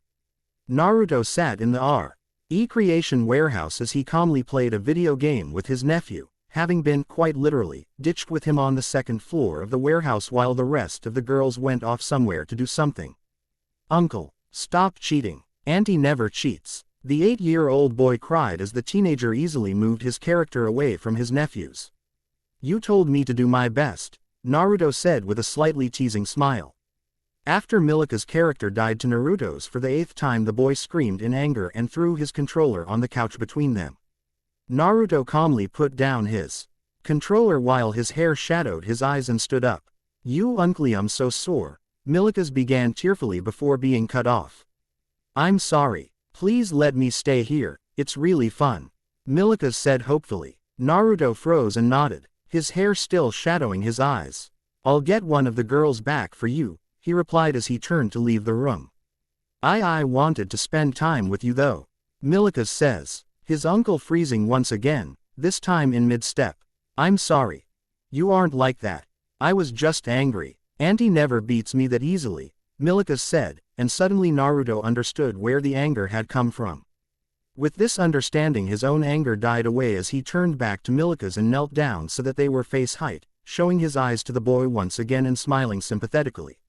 Not used to having to face something you can't overcome easily, he guessed, and Milika shyly nodded his head.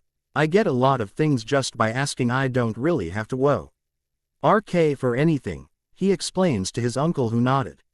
Naruto smiled gently and ruffled Milika's hair. Sorry kiddo, that isn't how things quite work around here. Think you can handle, he teases Milika's lightly. The young red-haired boy puffed his cheeks up angrily like a squirrel and nodded resolutely before whining when Naruto lightly poked his forehead.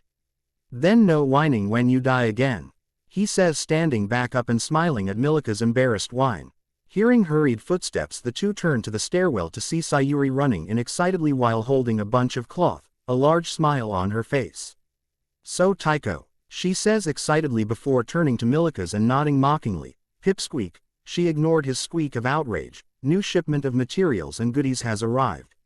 That means our uniforms are here, she cheered while throwing Naruto his cloak.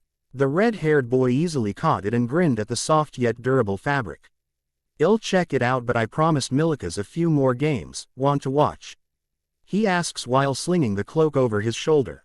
Watch you demolish the pipsqueak. Absolutely, she says in a sing-song voice while sitting next to her king happily. Moving over when Milika sat down just so that she could be closer to him, not that he realized the true motive. Okay boys, I want a nice clean match, Sayuri exclaimed excitedly, giggling at Naruto's amused snort. Begin. Fried chicken, criminals, and goddess. What does one do when Razor Phoenix won't leave them alone? Why? Follow Naruto's lead, of course. See the end of the chapter 4. Silver eyes gleamed in excitement as 3 men charged her, small splotches of ice attached to their bodies, embroidery on the cloak letting her know that they were captains, to be specific, 1 level 4 captain and 2 level 3s. Sayuri, now 13, she's a year younger than Naruto, stood at 5 feet 4, her long silver hair pulled into a ponytail.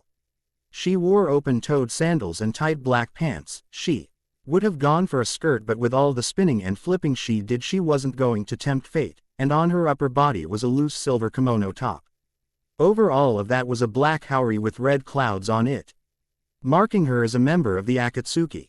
Her training over the last year with Naruto clearly showed itself, as with barely a moment's hesitation she ran forward and vaulted over the level 4 captain while snapping her legs out, doing the splits in mid-air, and caught both level 3s in the jaw. All 3 fell to the ground before shakily standing to their feet, at least in the level 3's case, and glared at her only to get a cocky grin in return.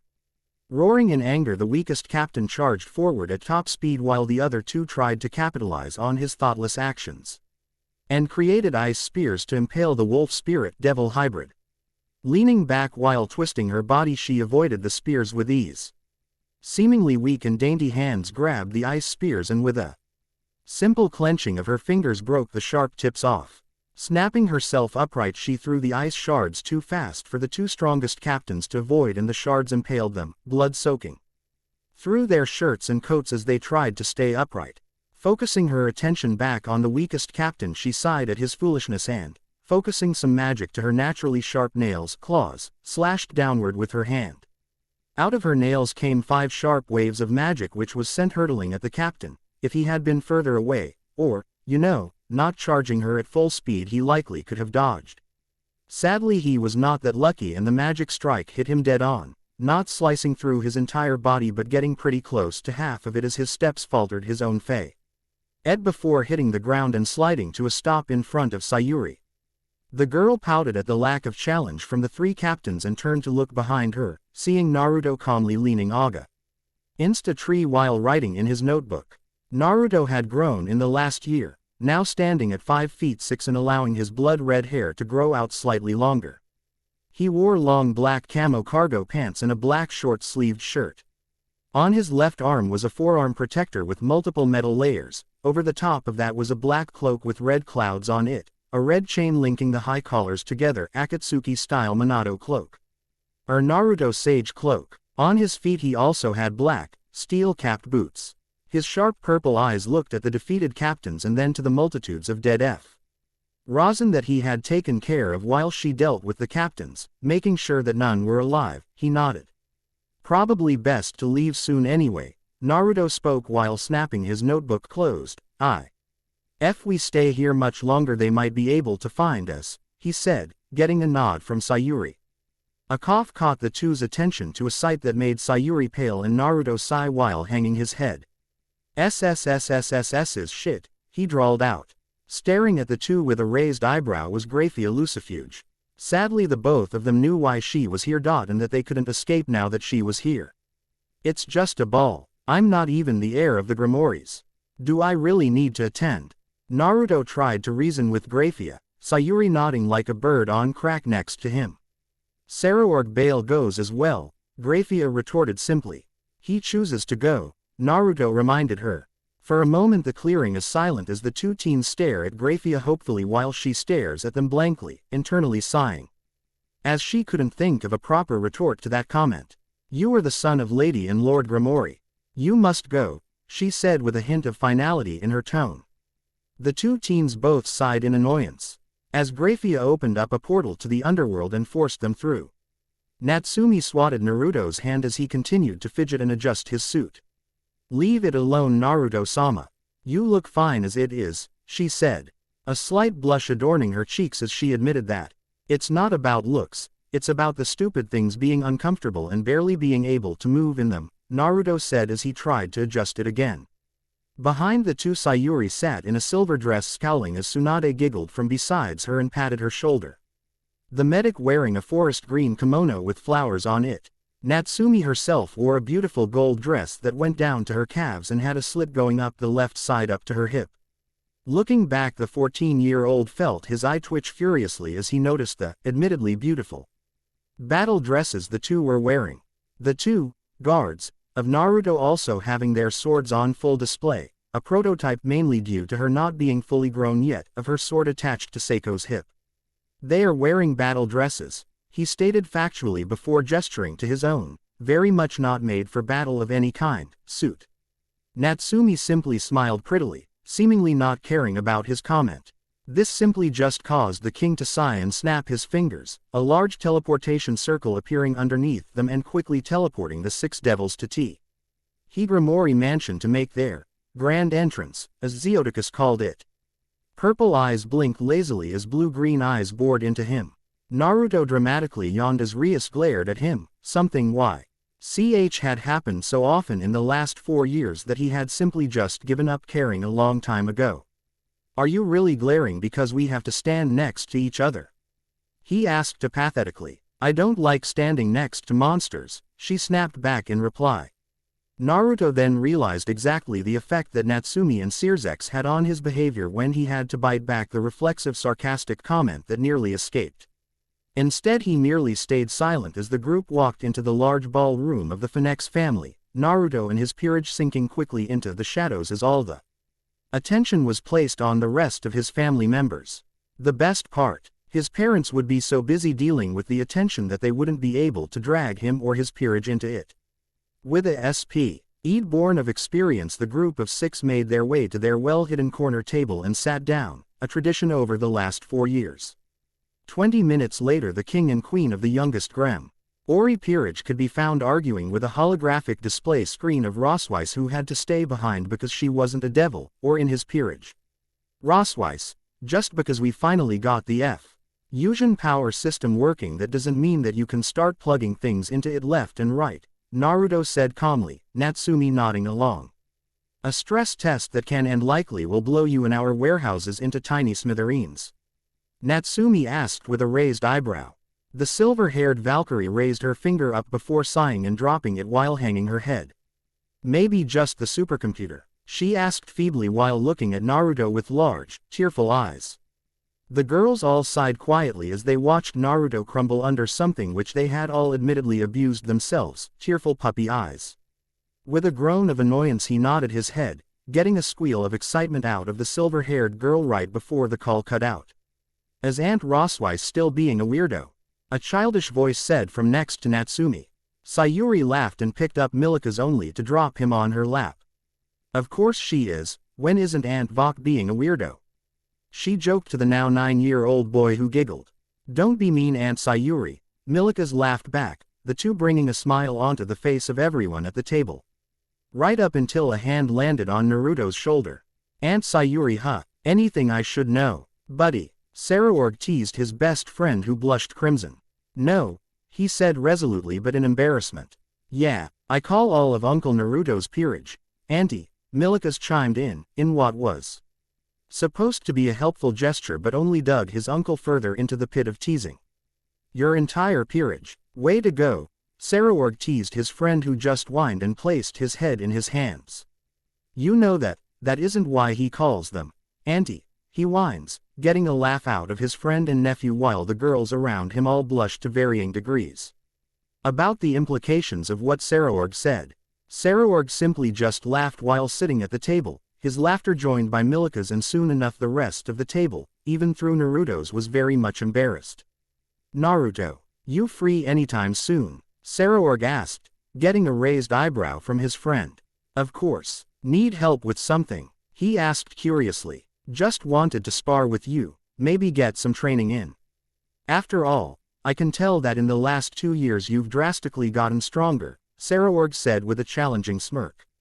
I'm not the only one, he said, obvio. USLY, referencing his friend's own growth in strength. The conversation suddenly stopped as they heard a sneered laughter approach their table. Turning to the source of laughter, all of the teenagers glared at the approaching person. This pipsqueak, strong. Please, he couldn't break a piece of paper with a sword, Razor taunted while staring Naruto down, said boy easily schooling his features. That sentence seemed to have quite a bit of thought placed into it, Naruto said calmly, a teasing twinkle in his eyes for barely a second. The phoenix glared at Naruto for a moment before his ego stepped in to save him from the verbal loss. Of course not. Something that may seem like a lot of thought to a simpleton like you is like a fleeting thought to me, he said while puffing quietly giggled. As she imagined a chicken doing the same. That says far more, negatively, about you than it does me. If you have such a hard time grasping thoughts, maybe a psyche check is needed. Naruto quipped lightly. Now you listen here, you tiny, insignificant speck. Razor spat angrily. This is my ball, my house. That means my rules. That makes my word law, understand? He seethed while glaring dagger. So if I say that you are a weakling who doesn't even deserve to breathe the same air as the strays that you consistently cause, Natsumi flinched and looked guiltily at her king, then that means that you are all of those things. And forever will be. Now, unless you would like you and your gaggle of sluts to be kicked out, you will.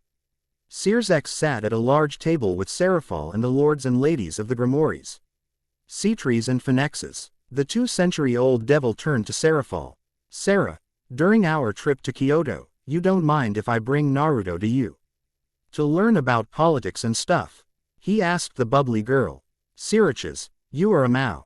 You shouldn't ask something so informally, Venelana admonished her son. We both have the same station, neither of us care for formalities. And this isn't a formal request anyway, Searsex listed off, both of his parents blinking in surprise at the answer.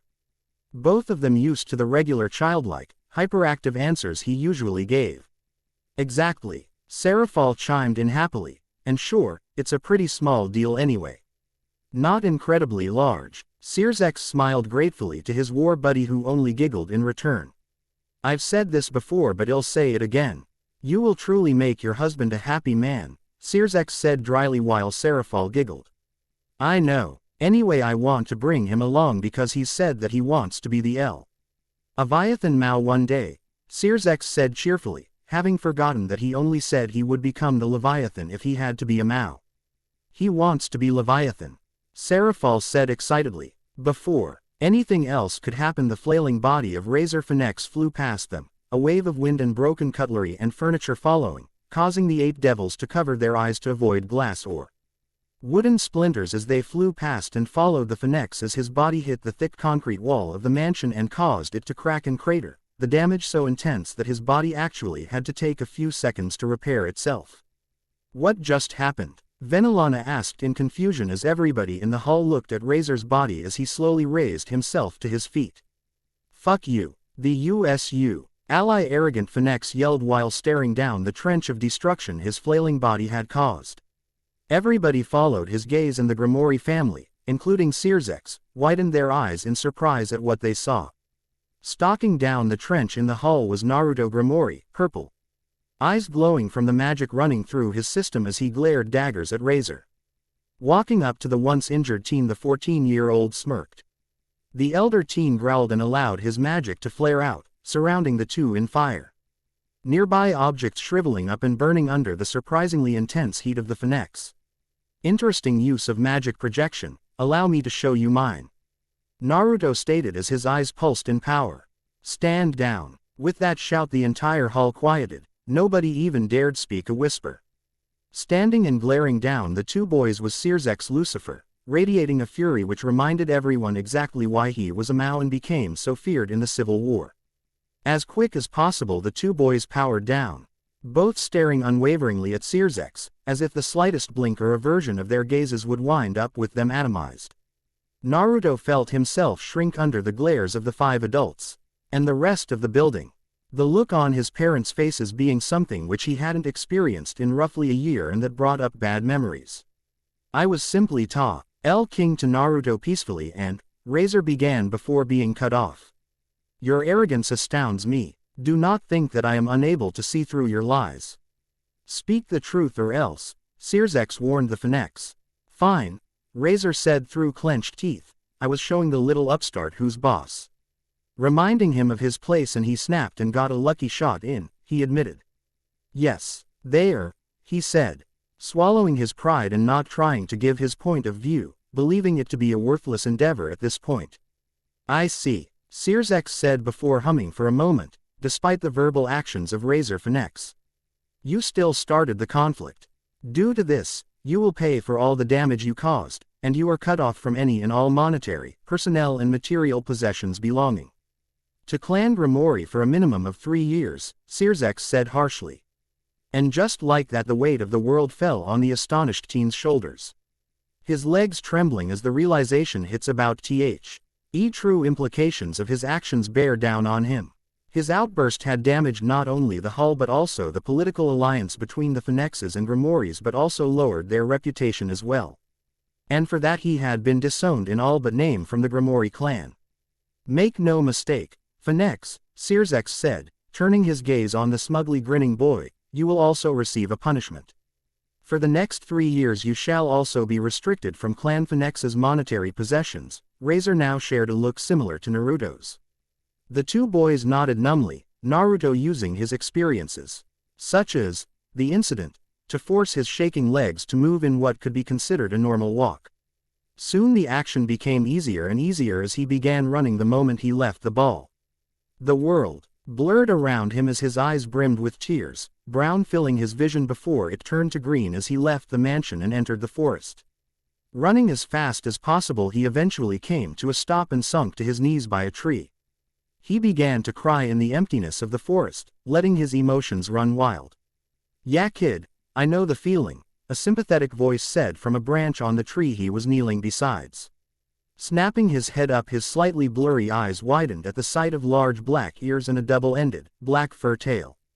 The figure also wore a very revealing obi, not At he actually noticed in his emotional distress though. "Kuroka the black cat, what are you doing here?" he asked between sniffles. "Watching over my little Sharon. Though, talking to you is a bit higher on my priorities right now, NYA, she said while lounging on the tree branch and looking down at him. "No more support, no more resources, nothing," he yelled while clutching his hair and falling to his knees again while crying. He continued to cry loudly even as Kuroka hopped out of the tree and pressed a comforting hand on his back, her eyes widening and her cat features standing on end at the sheer strength his connection to nature energy had. Though she pushed that thought to the side in favor of comforting the teen who continued to bawl his eyes out on the ground. Was Naruto ashamed that it took him roughly 40 minutes to compose himself of what essentially boiled down to a temper tantrum? Not really, he believed it justified given the circumstances. Would he ever tell anyone about it, or how long it took? Not on his dying breath.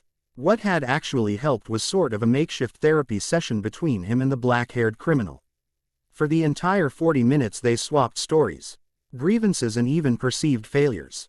"It's fine, NYA, I sort of saw myself in you, so it didn't hurt to lend you a hand," she said with a teasing smirk. A soft laugh left his mouth as she said that. "While it did help, it'll likely be the only time we can do this. For helping me out I promise not to tell anyone about TSRL." Who blinked in surprise. Who said this would ever be the last time? Right after saying that, she morphed into a cute black house cat with 2 tails which twisted together to make what looked like one large fluffy one. Kuroka, due to years of practice, easily jumped from the ground and onto his shoulder. "And you want to stick around, Muhi?" he asked in confusion. "Because you get to be near Sharon much more than me, and you're interesting, NYA, she said in a sing-song voice. The boy simply sighed and nodded, knowing even after only 40 minutes that arguing with her when she was like this was a completely useless act. "Welcome to the family, I guess. What should I name your cat form?" he asked the Yukai devil hybrid. "Princess," she said smugly while sitting on his shoulder, curling around the back of his neck. She just got a dry look from Naruto as he walked back to the mansion, and his inevitably worried peerage. Small, dainty fingers tapped a sharp rhythm on her desk as she used her other hand to massage her temple. He strained from the previous night, giving her a massive migraine. Even now she could still hear the voices in her head. Feeling a hand on her shoulder, she looked up to see Peter smiling gently as he sat beside her. "The prayers again?" he asks, Olivia nodding tiredly while massaging her head. "You get used to it eventually, but then again I don't think even in my prime I had as much prayers as you're getting. It may have something to do with all of those good acts you've been doing," he says with a fatherly smile that she smiles back at before looking at the table and frowning. Olivia's gray eyes stare at the messy blonde locks on the table that belong to her. It's wrong though. Doing what angels are supposed to do and follow God's will shouldn't be such a monumental act that I gain followers like this, she complains before wincing as a shot of pain surges through her head. I know, but as sad as it is true and it is reality. To change it would need something monumental. You don't need to worry about that though. You just need to worry about your followers and that nasty headache of yours. Peter chuckles. Would you like some medicine to try and help? He asked kindly. Olivia smiles gratefully and nods in return. The prospect of anything to nurse the migraine she currently had sounded better than God. Oops, there goes the collar again, she thought in embarrassment as it darkened a shade. It was all bullshit and lies. The old cronies are just paranoid and the fear created by the collars allows them a slight modicum more power than one might expect someone of their positions to have. Seeing Peter walk back into the room, she smiled gratefully and swallowed the pills, hoping that they'd take effect soon and help soothe the migraine created by the prayers that most angels receive. As she walked into the spare room, that was practically hers, in Peter's house, the angel frowned. The severity of her headache worried him. No angel that he had heard of had ever had such a bad headache to prayers. Even those about to fall had smaller headaches than Olivia, who by this point was having full-on migraines. What was going on? Olivia sighed as the teleportation formula disappeared and left her in a large building, a now annoyingly familiar hum accommodating her arrival into the building. Looking around, she saw the customary paintings, items and people, though there seemed to be more than last time.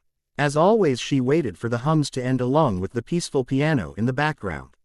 She truly hadn't meant for any of this to happen. She had just been helping people like she always did, and somehow people had stopped seeing her as a benevolent angel helping people in accordance to God's will. Now she was the benevolent goddess who helps those down on luck or beaten down by life and regularly attends the masses held for her. Appearing for those probably didn't help dissuade the opinion of her being a goddess. Though she had found out exactly how stubborn and hard-headed people could be and had given up trying to convince them she wasn't a goddess about 3 months ago. All rise for our goddess. Moving's fun, isn't it? Naruto and his peerage must find a new place of residence. See the end of the chapter 4. Purple eyes stared into purple eyes. One pair full of sadness and the other full of anger and curiosity. Idlia FL. A fee black tail swayed across his chest as Kuroka slept in her cat form on his shoulder.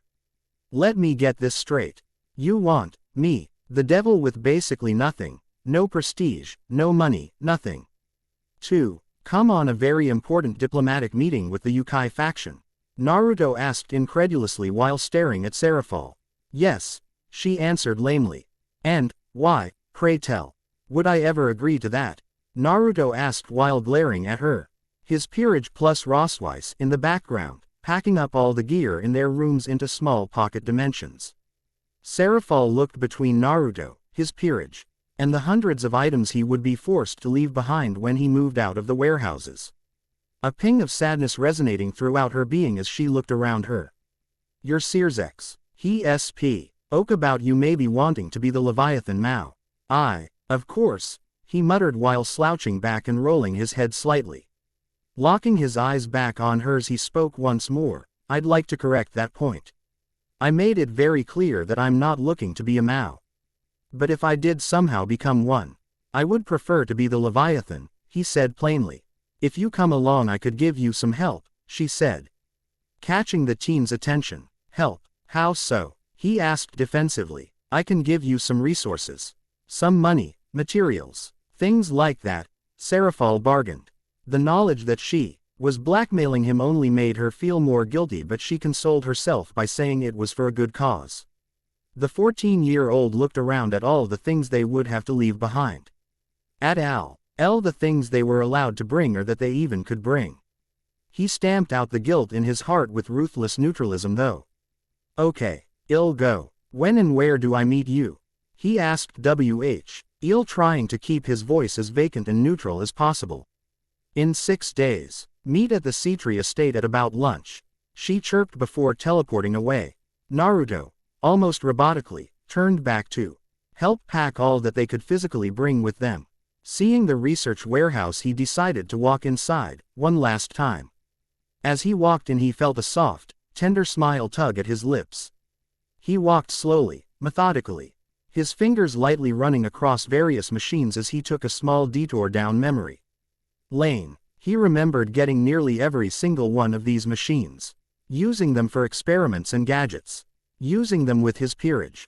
You didn't have to stand with him. But because you did, I get to kill you as well.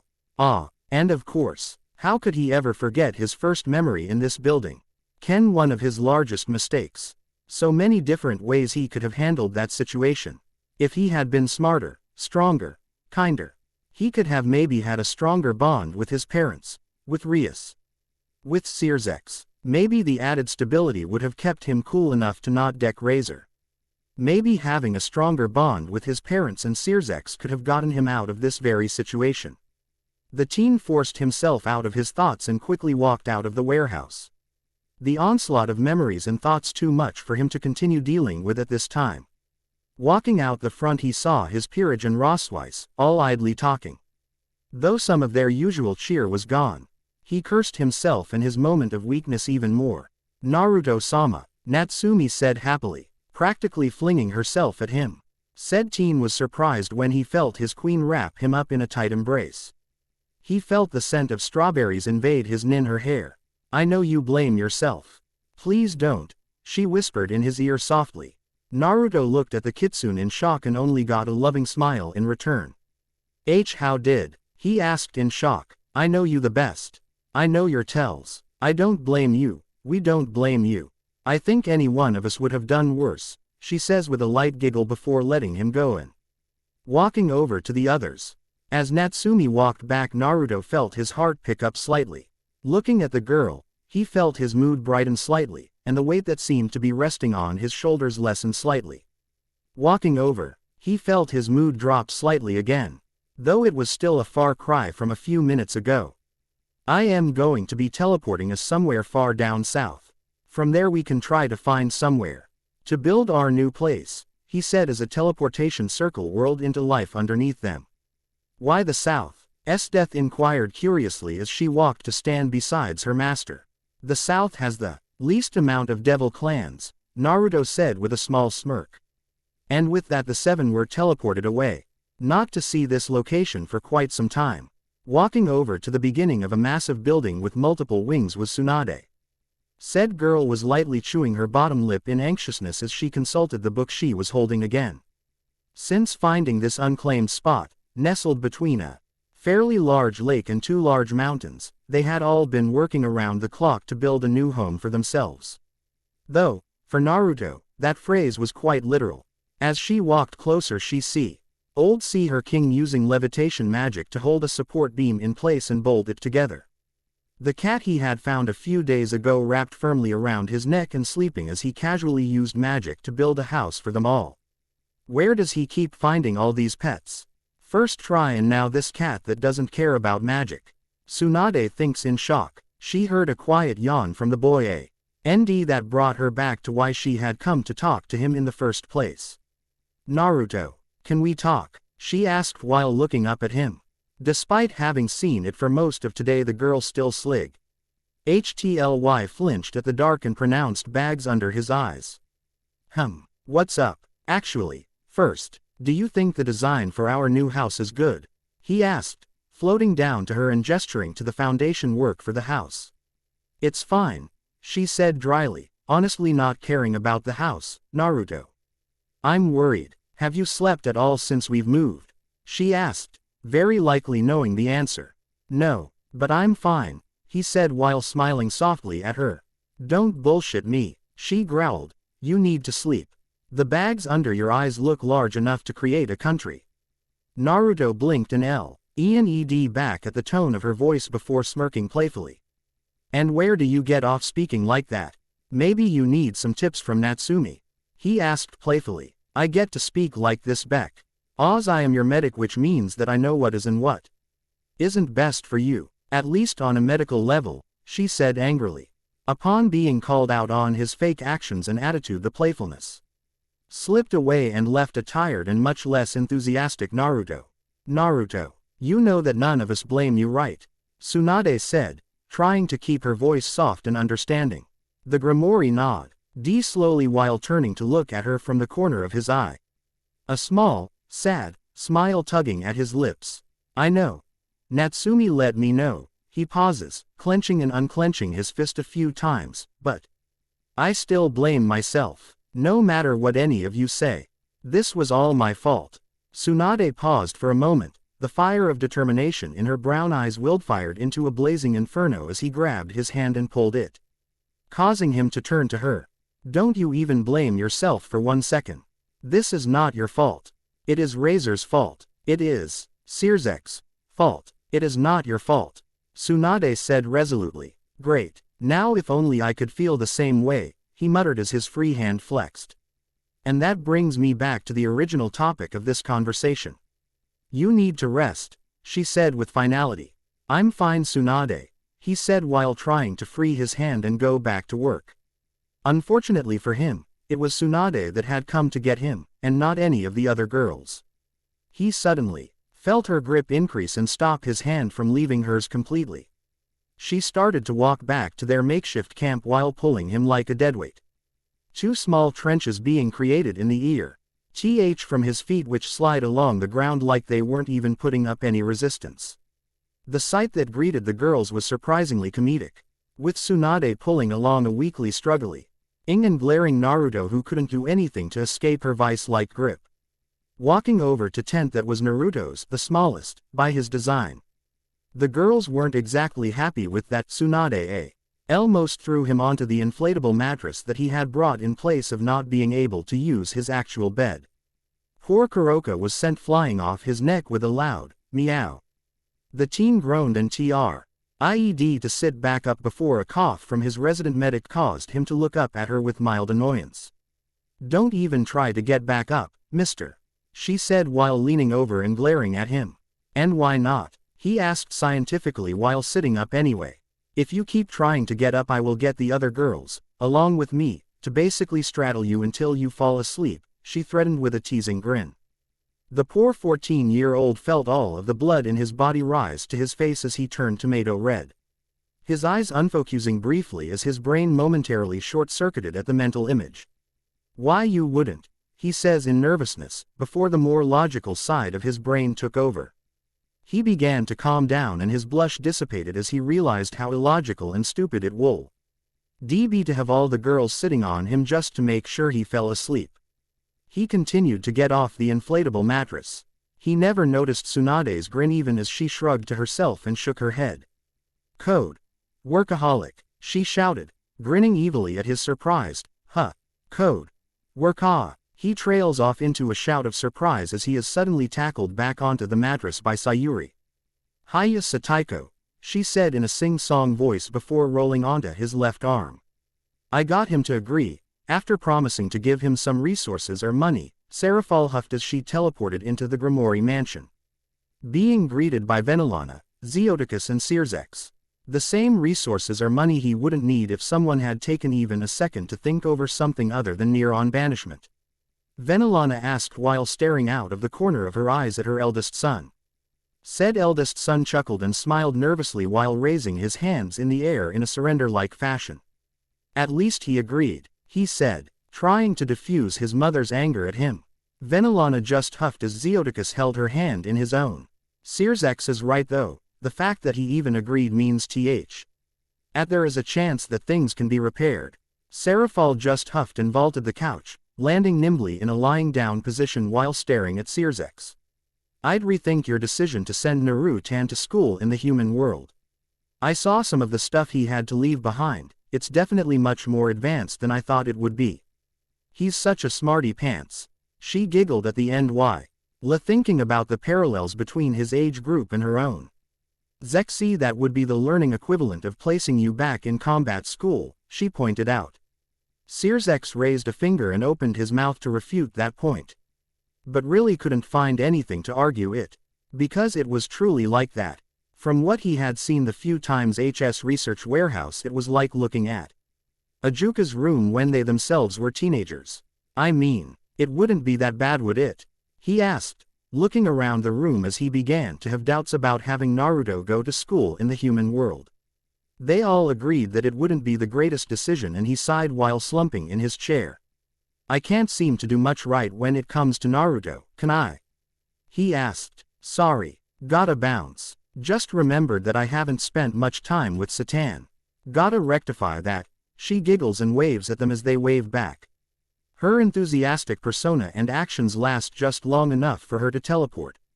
The moment she was gone, all of the enthusiasm drained out of her body. Suddenly she didn't look like a bubbly teenager in a magical girl outfit. She looked every part the 200-year-old war veteran that she was. Her posture slumped and her movements lacked energy as she shuffled over to her bed and faceplanted down, turning her face to the side. Her blank purple eyes staring at a calendar.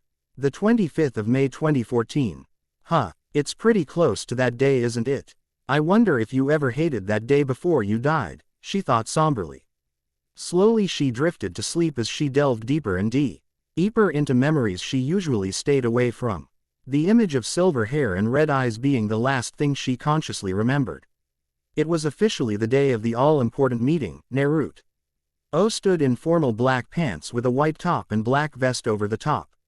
He still found it stuffy and annoying, but he would gladly take this over the suits he had been forced to wear during formal events for the past few years. Though right now, he faced a slightly more imposing problem than stuffy clothing. Natsumi, what am I looking at? He asked his queen, who was standing beside him. Really don't know. Naruto-sama.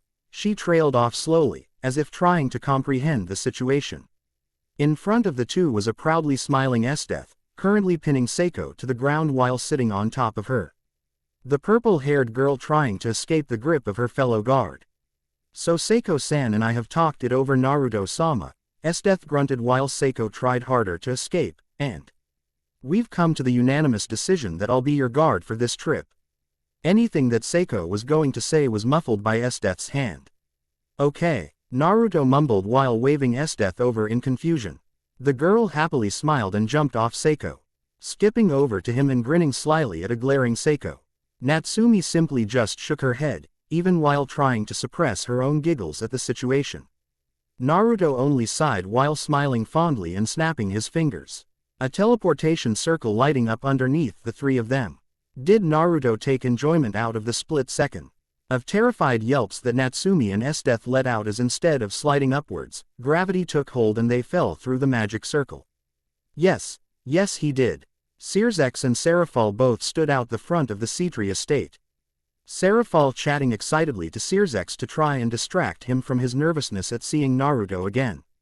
Oh, he's arriving, Seraphal said and looked towards a seemingly blank area ahead of them. Searsex straightened himself out and looked towards the aforementioned area, knowing that Seraphal, out of the four mouths at least, was their censor. And a damned fine one as well. A slender, red eyebrow rose in intrigue as the teleportation circle appeared a few meters above the ground instead of on the ground, as customary teleportation circles work.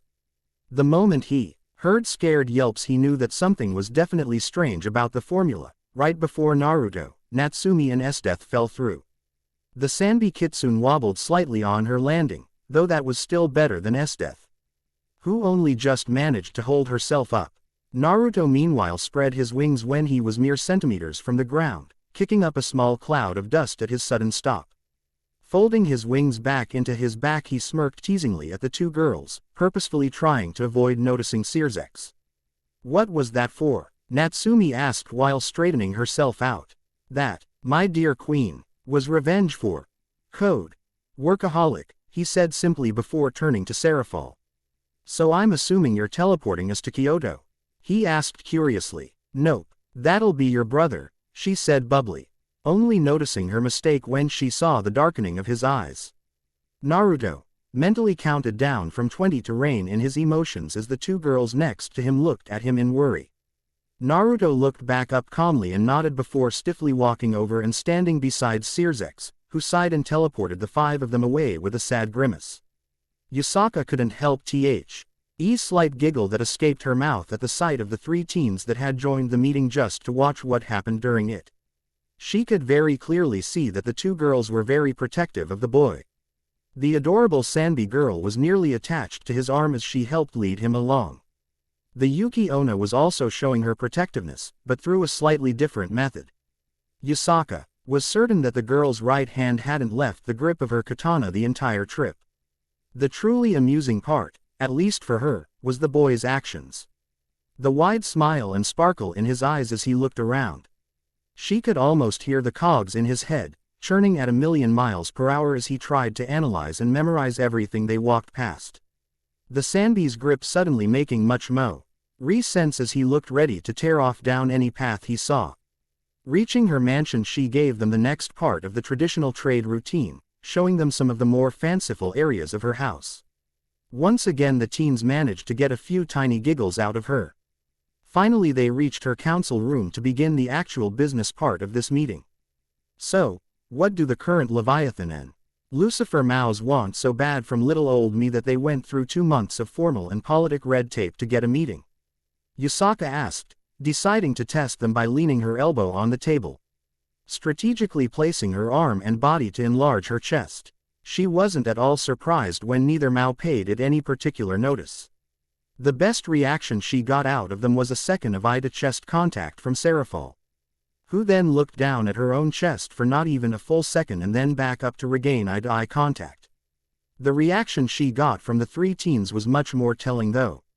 She saw the boy's eyes drift down. Honestly, she was surprised at the willpower he had at such a young age when his gaze didn't maintain on her chest, instead flicking up and down.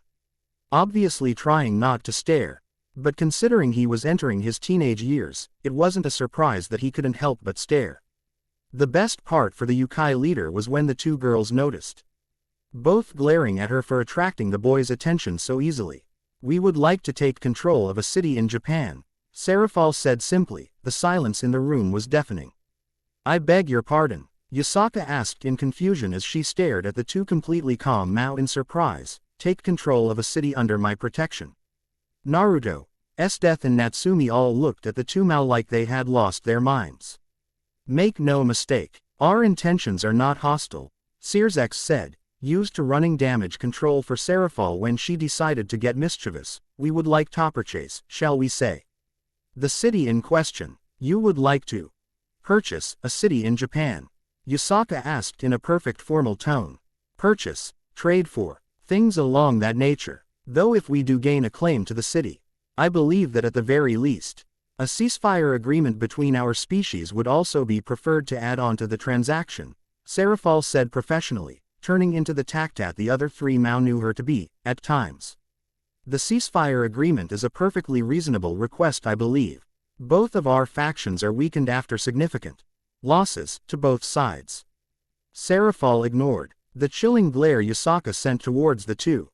"Yusaka Dono, I would personally like to apologize for the catastrophe of the Nekosho massacre. Many of my people lost themselves in their anger and, for that I apologize for," Searsex began before he was cut off by the Kyuubi Kitsune. "Of course Yusaka Dono," Searsex submitted before letting Serafal take reign of the conversation again. "There is nothing particularly interesting or appealing about that city. Why do you want it? You would gain nothing other than a foothold in Japan by having it," she pointed out diplomatically while staring at the 2. Yusaka hummed and turned her golden eyes to Searsex, moving her upper body as she did so, drawing Naruto's eyes to her chest. Natsumi almost immediately noticing and covering his eyes with her arms under the pretense of affectionately hugging his head. The teen king slumping in her grip and lightly patting her arm as she continued to block his vision. "And you, Lucifer Dono? My sister has a fascination with Japan and everything about it. Being able to go to a human school in Japan would be a dream come true for her. And I'll be sending my brother there as well so that he has experience with those from other factions," Searsex said calmly. At the mention of Naruto being sent to school, the teen quickly, but carefully, threw Natsumi's arms off his head and glared at Searsex. "I'm sorry, and I wasn't informed of this. Why?" he asked angrily, all the attention in the room turning to him. "It was meant to be a surprise." "Why are you angry?" Searsex asked curiously. "I don't need or want to go to a human school. I could pass the moment I stepped through the doors," he said heatedly, his purple eyes glaring into his brother's blue-green eyes. It isn't about that, it's about the social interactions.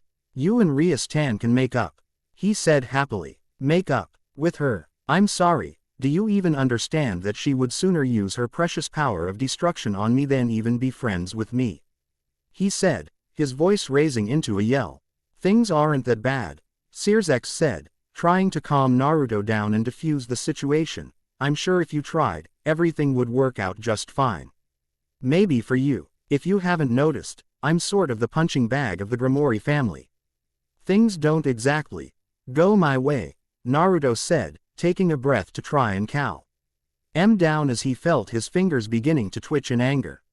The Grimoire family punching bag? What do you mean by that? We don't treat you like a punching bag, Searsex asked while looking at his younger brother in confusion. Yusaka meanwhile watched in fascination, allowing the scene to play out. Obviously the Lucifer Mao was not the greatest of older siblings, at least for his brother. Either that, or his younger sibling was extremely spoilt and complaining over something small that really had no reason to be complained over. What do I mean? What do I mean? I mean how the great and all powerful Rias unlocked the power of destruction and I was instantly left in the dust. I'm talking about how I did what I had to survive. Ken and my mother and sister instantly began treating me like a criminal. And you and Dad avoid me like the bubonic plague. I'm talking about how I finally, stood up for myself to that arrogant, no good, fuckwit Razor. And what do I get? A scolding, a fine for property damage, even a minor temporary punishment. Naruto at this point was huffing from the amount of air he was using to yell, now just allowing all of his bottled up anger to pour out. No. I get banished from my family in all but name. So fuck you. Fuck going to a stupid human school. And I hope that dear Rias-tan enjoys the favoritism. With that said, the teen barged out of the room, Natsumi and Esdeath hot on his heels. After sending Searsex's heated glares, the room was silent as Searsex sunk lower into his chair and silently sighed deeply, the guilt and regret for all his Saint interactions with Naruto suddenly rearing all of its ugly head once again. Serafal looked sympathetically at Searsex while he once again tried to regain his composure and continue the meeting. Single quote. Better safe than sorry, she thought to herself before speaking once again. Naruto stomped angrily through the halls of Yusaka's mansion and into the garden, Natsumi and Esdeath following after him. Esdeath not speaking and only watching for any potential threats, believing that this anger was something that he should naturally expend and work through. Natsumi on the other hand was trying her hardest to calm him down before he accidentally destroyed something or got in trouble, her attempts gaining little headway in the flood of anger that was now Naruto.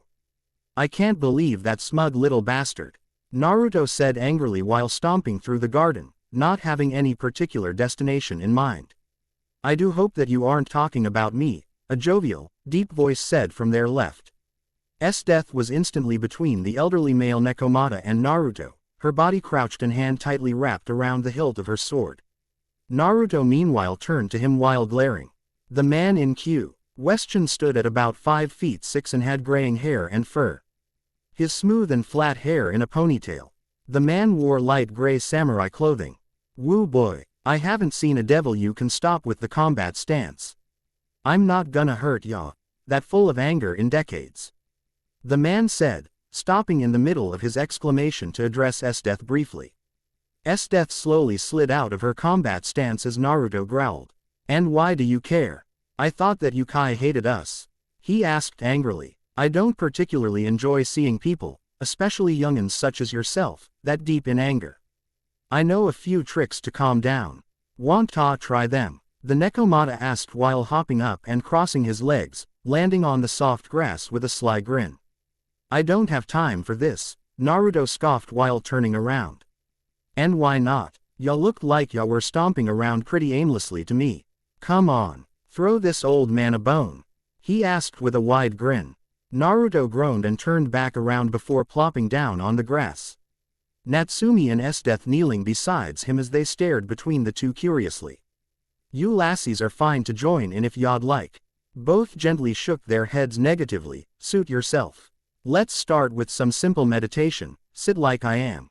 Naruto groaned in annoyance and copied the mon's cross-legged stance, somewhat clumsily and off-center due to not quite have ing the needed flexibility to do it to the same extent as the old Nekomata. Now place your hands together like this. Naruto rolled his eyes and did so. Now boyo. Close ya eyes and try to clear ya mind. Think of a white void, the old man instructed. Naruto grumbled under his breath and did so, trying to clear out the jumbled mess of thoughts and emotions to successfully think of a perfectly void, white plane. After a few minutes of clearing his thoughts, he felt himself beginning to calm down while imagining the white void. Inside his mindscape, a mental copy of himself was going through his thoughts and trying to clear them from his immediate thought process. Already feeling calmer as he flicked away thought after thought, suddenly the white plane around him glitched out, causing Naruto to look around wildly as the once white void began to turn into a lush forest without him doing a single thing. Spinning around once more, Naruto felt his mental body freeze in shock as he was face to face with a shapeless cloud of black smoke with two glowing red patches, what he assumed was its eyes. Hello again, my dear sage. Mercenaries and kitsunes, and warring Kyoto with the cute form of Kuno. See the end of the chapter 4. Hello again. My dear sage. Naruto stared at the cloud in surprise as his mental body refused to move, the cloud seemingly having gained control of the visual representation of his mindscape as well as the mental version of his body.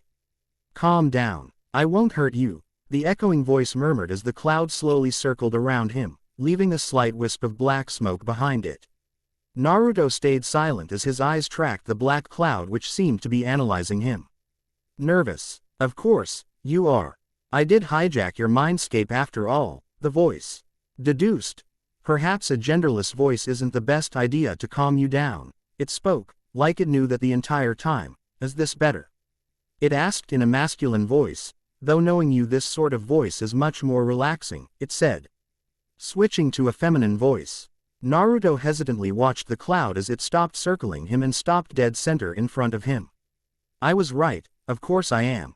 Your muscles have already subconsciously relaxed by 34 inches. Naruto looked alarmed at this knowledge. What are you? He asked carefully. Clever boy, I go by many names. Millions in fact, the now feminine voice said teasingly before giggling. And one of those is. Now what would be the fun if I told you that? Though you can always give me a new name. Saves calling me it, or Cloud. Naruto hummed, knowing that the voice was correct. Not to mention that giving it a name gave nothing away but also was harmless in the long run. Saya, he said plainly. The newly named Saya hummed, before levitating up and down to signify a nod. Such a unique name, it's somewhat similar to one of my others, though I prefer this one a bit more. Saya giggled and Naruto involuntarily felt a shudder travel up his spine. You never said what you are, he said plainly. You're a smart boy, you can figure it out. Naruto rolled his eyes. Saya made a tisk sound as it quickly circled him before once again and stopped in front of him. Ah, of course, how could I forget? You don't exactly like getting left out of the loop. Do you? Saya asked, its voice showing that it knew the information, even if it posed it as a question. Naruto stayed silent and merely glared at the large gaseous mass. Said mass merely swirled around slowly as the two glowing red eyes stayed trained on him. Not going to reply. Bummer. I was hoping for some of that classic dry wit that so many of you Narutos are famous for. That simple sentence caught his attention with a ferocity that he hadn't felt in years. Before any of you crucify me for this, I've read a surprisingly large amount of Naruto fanfic where he has a very dry sense of humor. Other Narutos, he says with interest, his mind already racking through all the possibilities and arriving at two. Either clones made of me, unlikely. Or alternate dimensions, more likely. Though the second one only further increases the need to know who say. I actually is, he thinks while keeping his sharp purple eyes trained on the cloud. Oh boy, I shouldn't have said that, Saya mumbled as she watched the hundreds of thoughts suddenly whirl into existence around the two. What are you? For you to have that reaction, that means that I shouldn't know about other me's. Are they clones? Or are they from alternate dimensions? He asked. Your mind eye's certainly something to behold, Saya said, ignoring the onslaught of questions. Regardless, I've given you enough clues about my possible identity. Farewell, Saya said, beginning to swirl out of existence. Naruto growled in anger and annoyance, swiping a hand out as he suddenly had control of his body, only for it to reach nothing as Saya completely disappeared, all vestiges of its presence having disappeared from his mind. Ah! He screamed in anger, the trees around him being turned into shrapnel, all of his previous anger returning with a vengeance before dissipating after a few minutes. Leaning against a fallen tree, he tilted his head back and stared up at the endless white void that he called his mind. Naruto slowly opened his eyes, being met with the happy eyes of the elderly Nekomata and curious eyes of Natsumi and Esdeath.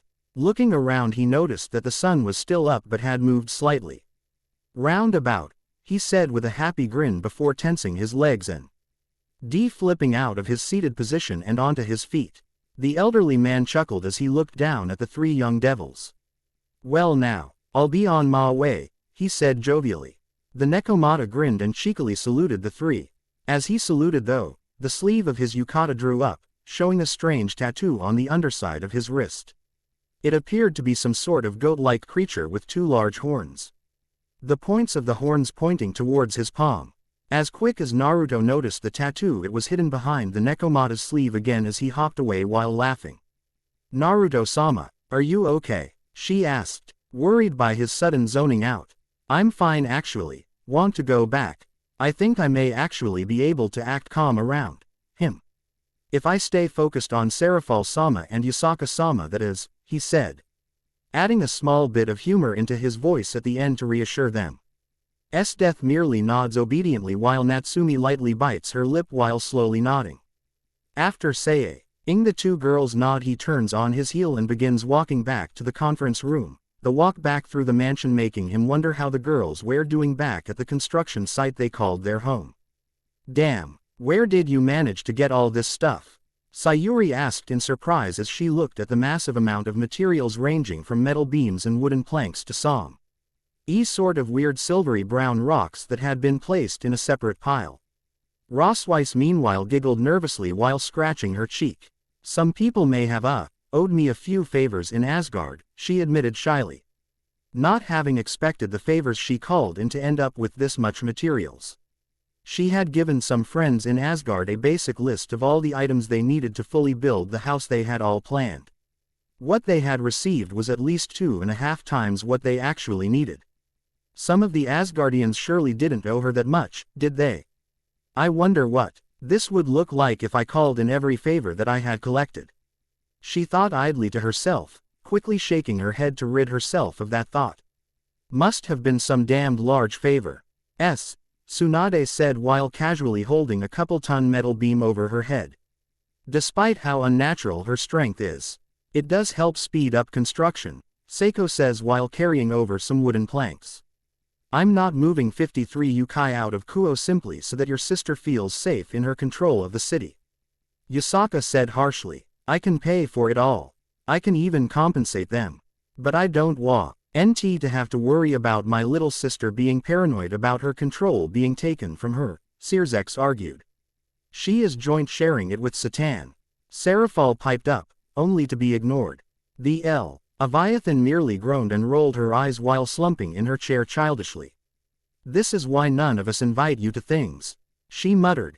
You always do stuff like this, she laments, already. Imagining the quite literal PR nightmare it'll be trying to renegotiate all the terms and clauses that Sirzex was trying to add. Meanwhile the three teens stared at the absolute political chaos because the room was otherwise surprisingly calm that was occurring in the room. I'll be honest, I wasn't expecting this, Naruto said dryly before slowly closing the door and turning back to the two girls. Change of plans. We're going to explore Kyoto. The two girls couldn't help but giggle and snicker at the completely dry tone he spoke in. Nodding and following after him as he began to walk. Walking through the halls they suddenly heard a loud commotion and they all turned to see what it was all about. Seeing a small blonde Hei in a white and red-rimmed kimono running while giggling as, presumably her guards, chase after her. Kuno-sama, please stop running. Yusaka-sama ordered us to keep you safe. One of them yelled while trying to keep up with the girl. The child merely laughed merrily while running. Seeing the trio ahead of her she runs and hides behind Naruto while giggling. the amused teen sending her a joking smile. The two exhausted guards stumbled over to them, only making Kuno giggle more. That is our charge.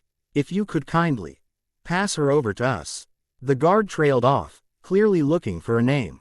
Name what would be a good whirlpool. That doesn't so. Too bad to be honest, he thinks while looking at the paintings on the wall. Naruto Uzumaki, he said professionally before looking back at Kuno, would you mind going back under their care? Nah. The girl shakes her head while pouting adorably, both girls silently cooing at her adorableness. You guys are boring. Mr. Uzumaki looks so much cooler. He has a cool suit and everything, she says childishly, getting a laugh out of Naruto. I'm sorry, my guards and I are on a business trip with Lucifer and Leviathan right now. We were just going to look around Kyoto, he said kindly, dropping the Mao bomb to see the guards' reactions. As predicted, they tensed and their gazes became sharper, no doubt from a hatred of devils in general. But unlike what he predicted, they didn't pull Kuno away by force. Nor did Kuno move away willingly. Instead, the 9-year-old girl's eyes lit up and she bounced around to his front. I can show you around, Mr. Uzumaki. I know all the really cool places, she says excitedly. Naruto chuckles while ruffling her hair, making her pout. Meanwhile, the guards look at each other nervously before looking at Kuno worriedly. Kuno-sama, I really don't think that's such a good idea, one of them tried to persuade. It's a great idea, she refutes stubbornly. You can come too if you aren't comfortable with leaving her alone with us. Actually, how old are you, Kuno? He asked while kneeling down to her height. I'm 9, she said proudly while puffing her chest out. Hey, you're the same age as my nephew, isn't that cool? He asked with a small grin while closing his eyes. Speaking of Milikas, I wonder how he's doing. Milika stared blankly at the TV screen as Rias sat beside him, squealing and bouncing on the spot. I can't believe I've never shown you this show before. It's amazing. You'll love it, she said excitedly. But I don't want to watch another anime. That's all we've done since I've gotten here, he says sadly, pouting and crossing his arms to try and further express his displeasure. Why not? You love anime time with your Aunt Rias, she said with a confused look which turned into a smile. I used to and I still do. But I don't want to spend all day watching anime like we used to. I want to do something fun with you guys, he whined, not caring about sounding childish around his auntie. But is fun, Milikas. What would you rather do? Rias asked, like the thought that something could be more entertaining than anime had never occurred to her before. Go out, practice magic, he suggests. Practice magic? You're only 9. What practice do you have to do? She asked. The basic spells. You know, fireball, ice spike, water shot, those sorts of things, Milikas said. You need to practice those, Rias asked. Milikas blinked and spluttered in surprise, actually caught off guard by the sheer genuine confusion in her tone, as if the thought of practicing a spell in general was completely foreign to her. Of course I have to practice it. Did you never practice your spells? He asked. Rias merely giggled and patted Milika's head while rocking backwards. But how will you ever master a spell if you don't practice? Uncle Naruto practices all the time and he still make mistakes. Milika's tried to rationalize. Thing that you call your uncle is a cold-blooded monster and you should never even be near him. Understand? She asked. Milika's whimpered in fear at the blank look in Rias' eyes and the barely visible black and red aura that was surrounding her and pressing down on him. He had turned as white as paper and was shivering like a leaf in a hurricane, sweat pouring down his face like a waterfall. The poor child felt like he was staring down Great Red himself as he stared into his auntie's eyes. Barely staying conscious, he fearfully nodded so fast he actually gave himself a headache. I'm glad, now let's watch some anime, she cheered while pulling him onto extremely large and extremely pink bed. Milikas allowed himself to be pulled around like a ragdoll, his brain having temporarily shut down from fear, his body subconsciously moving away from Rias. Said action was not very difficult as she was already completely immersed in her show. I don't like it here. Naruto looked around as Kuno bounced on his shoulders while excitedly talking and pointing things out. Something that her guards certainly weren't happy about. Though his own guards kept Kuno's at bay with a very unsubtle usage of glares and shows of power. He was distracted from his musings as Kuno lightly tugged on some hair on the right side of his head, letting him know to turn right. "So, what's down here, Kuno-chan?" he asked while turning right. "A really fun arcade that Mum took me to once." She giggled while bouncing on his shoulders. Natsumi giggled while looking at the pair, still surprised at how easily Naruto dealt with children. The usually kind but very systematic and scientific boy becoming much easier going and fun when around younger children. As the group of 6 walked through the streets, the two kitsune both heard a murmur from the rooftops above them. Kuno dismissed it easily, used to being able to hear harmless conversations from far away. Natsumi meanwhile took a moment to listen in, blaming her kitsune curiosity when later asked, "Eve, and if she has those 3 extra guards, this is still our best chance to attack. Now go." She froze at hearing that and seeing a yukai swinging from rooftop to rooftop towards them. The yukai in question didn't look out of place, not in a particular rush or going too slowly, nor was he giving any overt signals that he was about to do something very bad, illegal. Though, armed with her new knowledge, that didn't stop Natsumi. 2 o'clock, she warned Naruto, knowing that at that speed she wouldn't be able to get between them in time. Kuno was stuck between a mixture of confusion, wanting to laugh, and wanting to puke as Naruto backflipped backwards while still holding her on his shoulders. The single yukai shot out of the small dust cloud and straight at Naruto and Kuno. He's looking directly at Kuno. He's likely going for her. Most plausible scenario is to blackmail Yusaka or to use her as a ransom. New objective. Keep attackers away from Kuno at all costs, he thought to himself. Knowing that telling himself the objective was ultimately useless, but it did help him focus. Naruto caught the yukai's attacking wrist, snapping his other hand up to catch the yukai's other wrists. As he tried to punch Naruto in the temple, Naruto stomping down on one of his feet to stop him from attacking with that particular foot. As the two had a power struggle, he turned to Kuno. "Hey Kuno-chan, how about you hop off and stay with your guards?"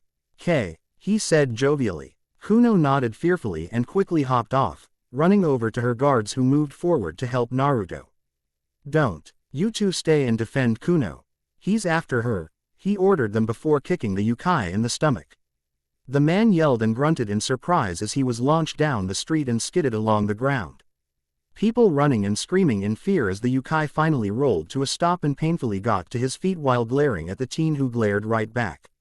His mouth soon formed into a feral grin though as his partners helped him up and surrounded the 6 devils and royalty. "Simply shameful would try to do something so insidious to a mere child," Naruto said, addressing all the attackers while walking towards the first one. As he walked, a magic circle appeared under his feet, slowly sliding up his body and changing his clothes as it went. The teen closing his eyes as it reached chest level. "And for that, I will teach you my full might." His circle had just cleared his head and disappeared into thin air. "Surrender," he ordered, his violet eyes flashing with power. As all the attackers stared at Naruto in fear, Death and Natsumi used the chance to transform into their own battle uniforms. Kuno, though, was staring at Naruto with stars in her eyes. "So cool," she said, awestruck by his awesomeness. The spell was suddenly broken as a yukai to the left of Kuno tried to lunge for her, the female being cut down by Death. The female yukai was frozen solid and sent flying into another yukai.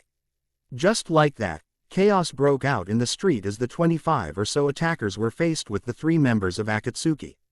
Natsumi and Death fighting and intercepting about 5, each while Naruto took on the lion's share with 15 yukai. In his crouched position he could see and hear roughly 5 attackers approaching at the same time while 3 tried to sneak past. With a simple thought, 3 small magic circles appeared. Grabbing the magic circles like ninja stars, showing that they were actually solid, he spun and threw them.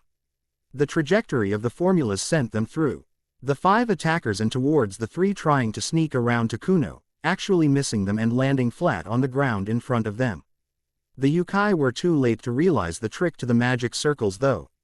The formulas growing to be 2 meters wide each right as they were going to run past them. Looking up for a brief moment, the teen affirmed that the 3 formulae had been set to the right coordinates. Reaching a hand into a hidden pouch, he hit a woman in the stomach with a palm strike, the item in his hand attaching to her stomach as she flew back into her teammates, who caught her. But groups of attackers realized the danger of their situations too late though. The device attached to the woman's stomach sent out a strong electrical current which traveled into her teammates who were trying to steady her, frying all three of them. The three trying to sneak around, however, found that ground underneath the magic formulas to suddenly be missing. Due to their momentum, there was nothing they could do as they fell through the three portals and came out of the three in midair. Seeing three falling through the air, the leader of Akatsuki ran towards the other two charging attackers and jumped up, both legs snapping apart and kicking them both in the head. Bat-like wings unfurled like a bolt of lightning, allowing Naruto to flip in midair with no prior momentum or movement, his palms resting on their shoulders right before two magic formulas appeared under his hands. The two yokai screaming in pain as they were flash frozen. Flexing his arms and using his flight and himself spiraling upwards and backwards at the same time. Ignoring their growls of anger, he slammed the two together, disorientating them enough that he could place them under him and slam them into the ground with the force of a speeding bus, knocking them both out.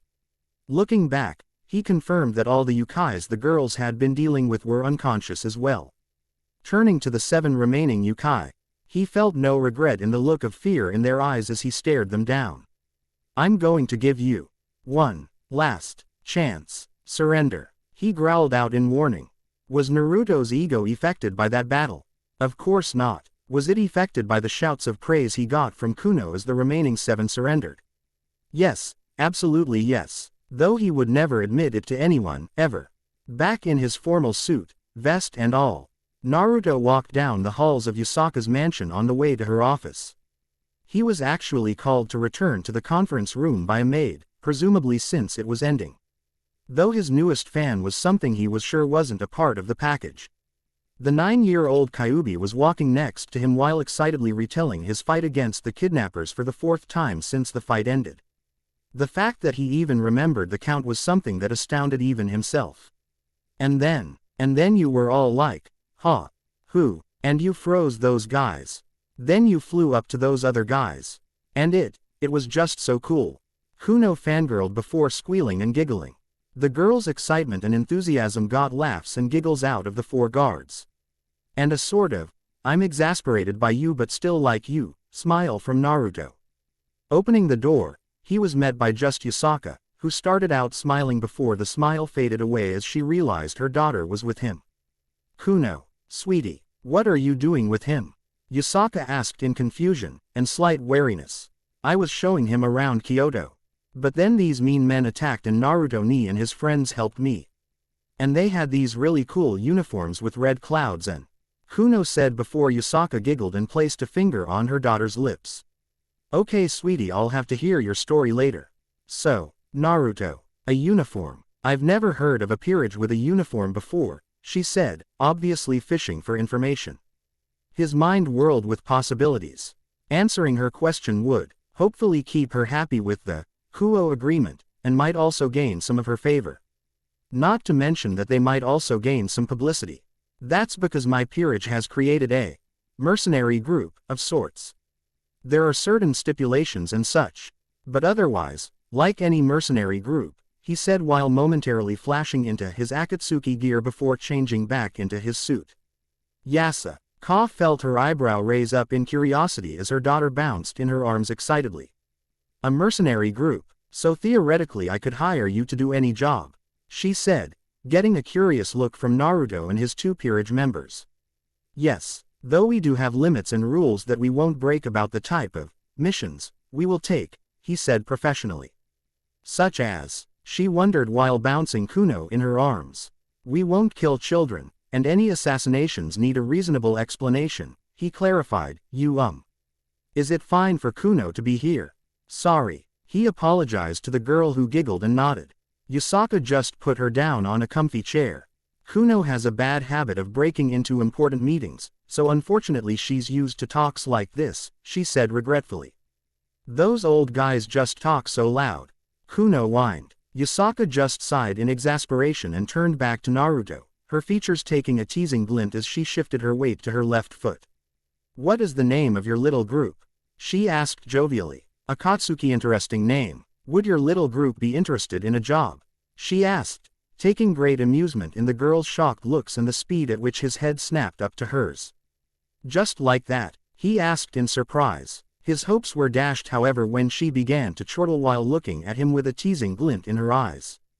Of course, not though.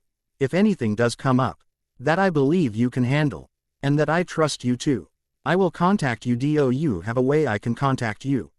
She asked, still giggling at the very subtle annoyance on his face.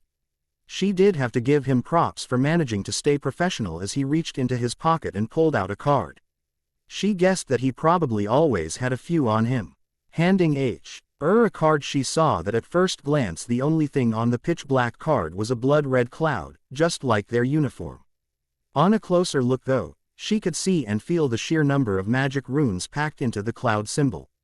The elder Kyubi laughed and stopped her teasing actions, making the Sandy pout and glare slightly at her while uncovering his eyes. The slight glare he sent her only making her laugh harder. Well, I really must be leaving now, before Cypher-sama leave without me, he said, only slightly joking. It is deplorable what him and your family have done to you. You truly have my condolences, Yusaka said while offering the teen a bow to show her sincerity. Naruto nodded and felt a small smile growing on his face, appreciating the gesture, even if she only knew about it because of his blow-up. As he reached the door of the room he looked back and felt a bubble of guilt rise up. Sure, he had saved her daughter from a kidnapping, but that never would have happened. Ned if she wasn't showing him around Kyoto. Not to mention Yusaka had been genuinely kind to him the whole time, if a bit teasing. He couldn't just leave without doing something nice, even if it was small, in return. Kuroka says. Hi, he said gently and sincerely, Kuroka having told him that before he went to the Citri estate. Yusaka froze in shock, the revelation that he knew, and was close enough to Kuroka. That she would ask him to relay a message like that was like a blow to the gut. She had thought he was interesting when he had just saved her daughter, she had thought him intriguing when he revealed Akatsuki to her. Now though, now he was worth a full-on investigation. By the time she broke free of her shock and ran to the door, only 3 seconds at most, mind you. There was nothing on either side of the hallway, making her click her tongue in annoyance and straighten herself while closing the door. Turning back to her desk she saw Kuno sitting in her chair and smiling at her. He's so cool, isn't he? Can I meet him again? Please, she said, clasping her hands together and staring at her mother. Yusaka only smiled softly while chuckling and walking over. Maybe if you be a good girl and don't run away from your guards. Okay. Quote, okie dokie. The tavern was embroiled in full-on chaos, loud shouts and cheers going around and people walking around and making gestures as they chugged more alcohol down. The figure in question only had one person on their mind though. A lone male sitting in a booth with a bright red blush as he swung his mug of ale around merrily while singing out of tune. The hooded figure deftly moved through the animated crowd of drunks before arriving at his target's destination. Said target noticing the figure after a scant few moments, leaning towards them and squinting their eyes. Who's it? Blinking a few times, the man's eyes finally cleared enough for him to recognize the figure. Ha ha ha. Commander, fancy seeing you in a place like this. Come on, have a drink, the man invited merrily. The commander's mouth twisted into a grimace as they stared at the sloshing yellowish liquid in the mug. No, I am only here because you fall under my jurisdiction. I am here to inform you that the mercenary group, Akatsuki, is now a lieutenant-level threat. I expect you to perform your duties as expected of a man of your position, the commander said coldly. Gotta give the kid's burp props though. To become a lieutenant. Such a high-level threat is surprising, he bumbled drunkenly, his superior officer now glaring at him. Do not sympathize with the enemy. That leads to weakness. Weakness will get you killed. He snapped harshly at the drunk man who merely rolled his eyes. Yeah burp, I get it. CYA commander, he said in a sing-song voice while chugging the rest of his mug. Why so slum, chum? The drunk demon said with a stupid smile. The commander merely turned to look at the demon and, in a movement so fast it seemed invisible to those around them, The man's arm was sawn off by a blade of water that extended from the commander's hand, before swirling away into tear vapor as the man fell to his knees while screaming in pain. "Do not think of even touching me in a similar manner ever again," he warned ominously before turning back towards the exit and resuming his brisk pace. He never even noticed the crowd parting for him like the Red Sea for Moses. Too caught up in his thoughts.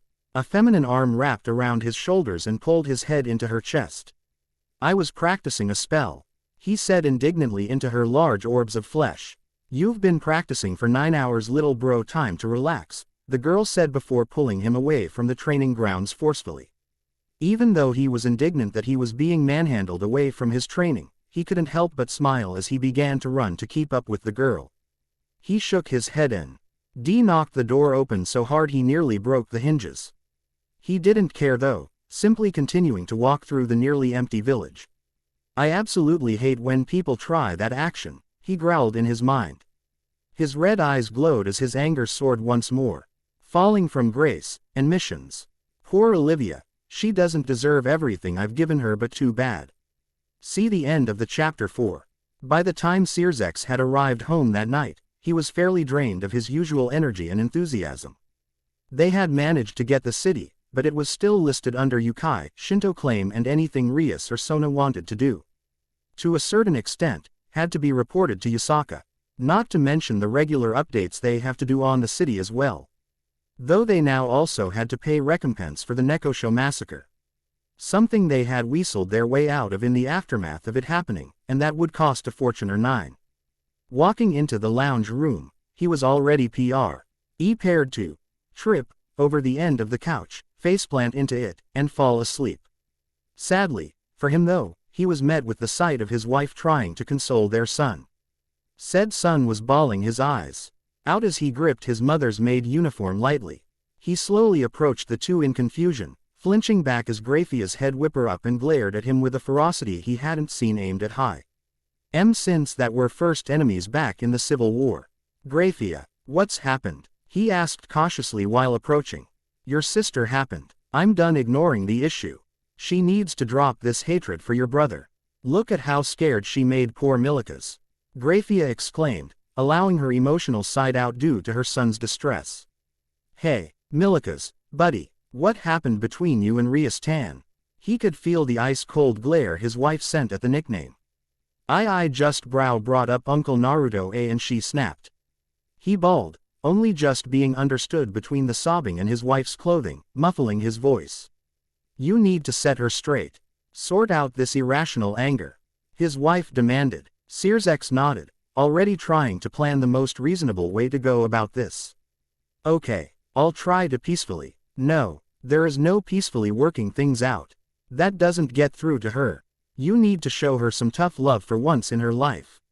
Sirzex flinched at the tone of her voice. "I'm sure I can get through to her," he pleaded. Graphia's teeth ground against each other and she picked up Milika's, holding him tightly. "We will continue this in a moment," she seethed. And so, she left with Milika's, the feeling of doom only growing the longer Sirzex had to wait. After 15 minutes she did return though, just without Milika's. "I used tough love on Naruto. Now look at our situation," he snapped back at her, finally losing patience. "Well, obviously you do not care when it comes to Naruto. You keep making the same mistakes," she yelled, huffing at the end. "I'm trying, damn it. You know that, and yet you won't try another method when it comes to Rias. Are you really that devoted to her?" Graphia asked incredulously. "You can why see that the current method isn't working? Well, now, it's going to ruin a relationship either way," she growled out, small flecks of ice growing by her feet. "And why, pray tell, is that?" he seethed, preparing for a full-on screaming match with his wife. "Because either you set Rias straight, or I'm divorcing you," she said felt all the anger drain out of his body. His expression going slack with shock as his brain short-circuited. "So, what is more important to you, Sirzex-sama? Your relationship with your sister, or your wife? Choose," she commanded, knowing that in this moment, she held every scrap of power there was to be held. Rias sighed while walking to the dining room of their mansion, having been called down by a maid that said her brother was waiting for her. She had been binging a good anime as well. Might as well get it over with quickly. He's probably gotten me another birthday present, she muttered to herself, knowing that her birthday was still a few months away. Walking into the dining room, she was surprised to see Sirzex looking at her sympathetically. What's wrong? Did something happen? She asked, now worried. Her older brother simply sighed and stood up, his armor making a small chink sound as he did so. Yes, but you already know about it, Rias. I need to talk to you about what you said to Milikas when taking care of him, the girl gulped fearfully. Why do you call him a monster? He is your brother after all. Because he is one. He caused his own peerage member to go stray and then killed him in cold blood. Then he had the audacity to go and act sad about it, she said, beginning to rant. Sirzex though merely just sighed and internally shook his head as she continued. He's just a dirty little manipulator who uses people and twists them. Rias yelled before huffing as she tried to catch her breath. I mean, look at how he manipulated poor Milikas. At the mentioning of his son's name he remembered the fight with his wife and steeled himself. He's done nothing wrong to Milikas. You have though. I'm here because I'm going to try and make you see sense, he said professionally, wincing mentally at his own tone. What? She shrieked in surprise. Can you fight in what you're wearing? He asked, looking at the casual clothes she was wearing. Despite her surprise she still smirked and flipped her hair back. Of course, I could fight wearing anything. Sirzex didn't dispute that, not actually knowing her strength in combat, but believing that she deserved her prodigy status. Then let's go. As he said that, he grabbed her shoulder. A magic circle lit up underneath the two and in a few moments, they disappeared in a flash of red. Rias looked around in confusion as they stepped into a large, falling apart, mansion. Her senses telling her nothing as she looked around before turning back to her brother with a raised eyebrow. I can't even sense anything. You really expect whatever's in here to actually give me a fight longer than 2 seconds? She laughed. The elder devil merely stayed silent though, instead just watching her to see how she would react. Almost as if on cue, a dark, ominous chuckle echoed throughout the room. Rias tensed and looked around wildly, her pod formulas lighting up around her palms. Ah, that's cute, the little princess thinks she can hurt me, the voice taunted her, causing her to growl in anger and launch a beam of destructive energy towards the probable origin of the voice. She allowed herself a moment to smile smugly as a figure jumped out of the shadows to avoid the attack. That smile though soon turned to a look of horror as the figure stopped and she could see what it was. It was undoubtedly a stray. But even the horror stories her parents told her as a child didn't live up to the nightmare that was this particular stray. The only humanoid thing about it was the amount of limbs and the face. The stray had 2 thick back legs that were shaped similar to a lion, muscles bulging through the 2 limbs. Its arms on the other hand were long and spindly, seemingly having no pure muscle in them, unlike its legs. The thing about its legs though, each arm was twice as long as its body. Its hands were large with long, clawed fingers, the skin almost vacuum sealed to the bones. Its face was stitched together, an eternally insane smile stitched onto its face. Said smile did nothing to help Rias' unease, neither did the one eye which just shook around uselessly in the socket. She refused to look at the left side of its face now. If the great Lucifer himself is sacrificing his beautiful sister to me, who am I to judge? It said creepily. Rias screamed in fear and began to torch everything around her. Her pod getting thrown around wildly with no control or thought. The Mao was safe because he simply just used his own pod to burn hers away. The rest of the house and the stray though, they were quickly atomized. The I screaming in pain while trying a last-ditch attempt to kill Rias. One massive arm swinging at her, the clawed fingers slicing through the air. The claws never reached her face though, Sirzex catching the hand with his own. His blue-green eyes narrowed in anger as he instantly atomized the stray. Did you see that? Ha! That stupid stray was no match for us. She cheered happily. Sirzex ignored her cheer. Instead he leant down and stared her in the eyes. Now, you and Naruto aren't so different. You both fought and killed strays, he said, doing his best not to turn into a mushy mess as he watches the realization sink in. But you killed him. Not me, she said, trying to take the blame off herself. The injuries you caused would have killed it anyway, I should know, he said seriously. Rias was silent as she tried to process the revelation, that something she had been hating Naruto for years. She was now guilty of as well. Though, that anger she had been carrying for as long as she could remember just wouldn't let go without a fight. At least I didn't cause my own peerage member to turn so that I could kill them, she scoffed. Getting a deep sigh from Searsex. Himao simply just grabbed her shoulder and teleported them once again. Naruto sighed while relaxing in his bed, the house now having been built enough that they could use their own rooms. His room, once again being the entire top floor of the building, something which he hadn't planned, though somehow all of the girls had persuaded him to accept it. He idly looked around and began to plan ideas on how to fill up the massive amount of space in the room. For now, though he just focused most of his attention into sinking into the mattress that he had not been able to use for a good week and a half. Right as he was about to fall asleep though, he heard a knock from the door of his room. He allowed himself the time to silently groan as he flipped himself out of the bed, nonchalantly howling how acrobatic he was as he landed perfectly on his feet with no issue. Opening the door, the 14-year-old blinked at seeing Rosweiss standing in front of him with a sheepish smile. The 16-year-old waving slightly out of nervous habit. "Hi, I hope I didn't wake you," she mutters at seeing his general look. "I hadn't actually fallen asleep yet." "You're fine," he reassured with a small smile. "What's up?" he asked curiously while leaning on his door frame. "Oh, Odin-sama sent a message with the supplies. He says he would like to meet with you," the Valkyrie relayed professionally. Getting a smile from the teen before it dropped off his face. "And I just got back from Kyoto a few hours ago," he lamented, turning around to go and get dressed. "Wait, no, he said that you have 2 weeks to arrive for the meeting," she said, cursing herself for not telling him that sooner. The silver-haired teen beamed happily and nodded.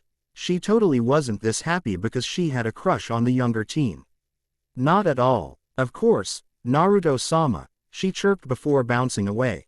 Having learnt from many past mistakes, Naruto turns around to stop himself from staring and smiles lightly while shaking his head, gently closing his door before collapsing on his bed, falling asleep not long after.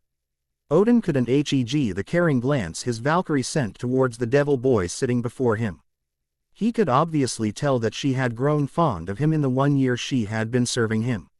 He could also tell that the devil in question was both nervous and excited. Though, he narrowed his lone eye in thought. He wondered where the excitement came from.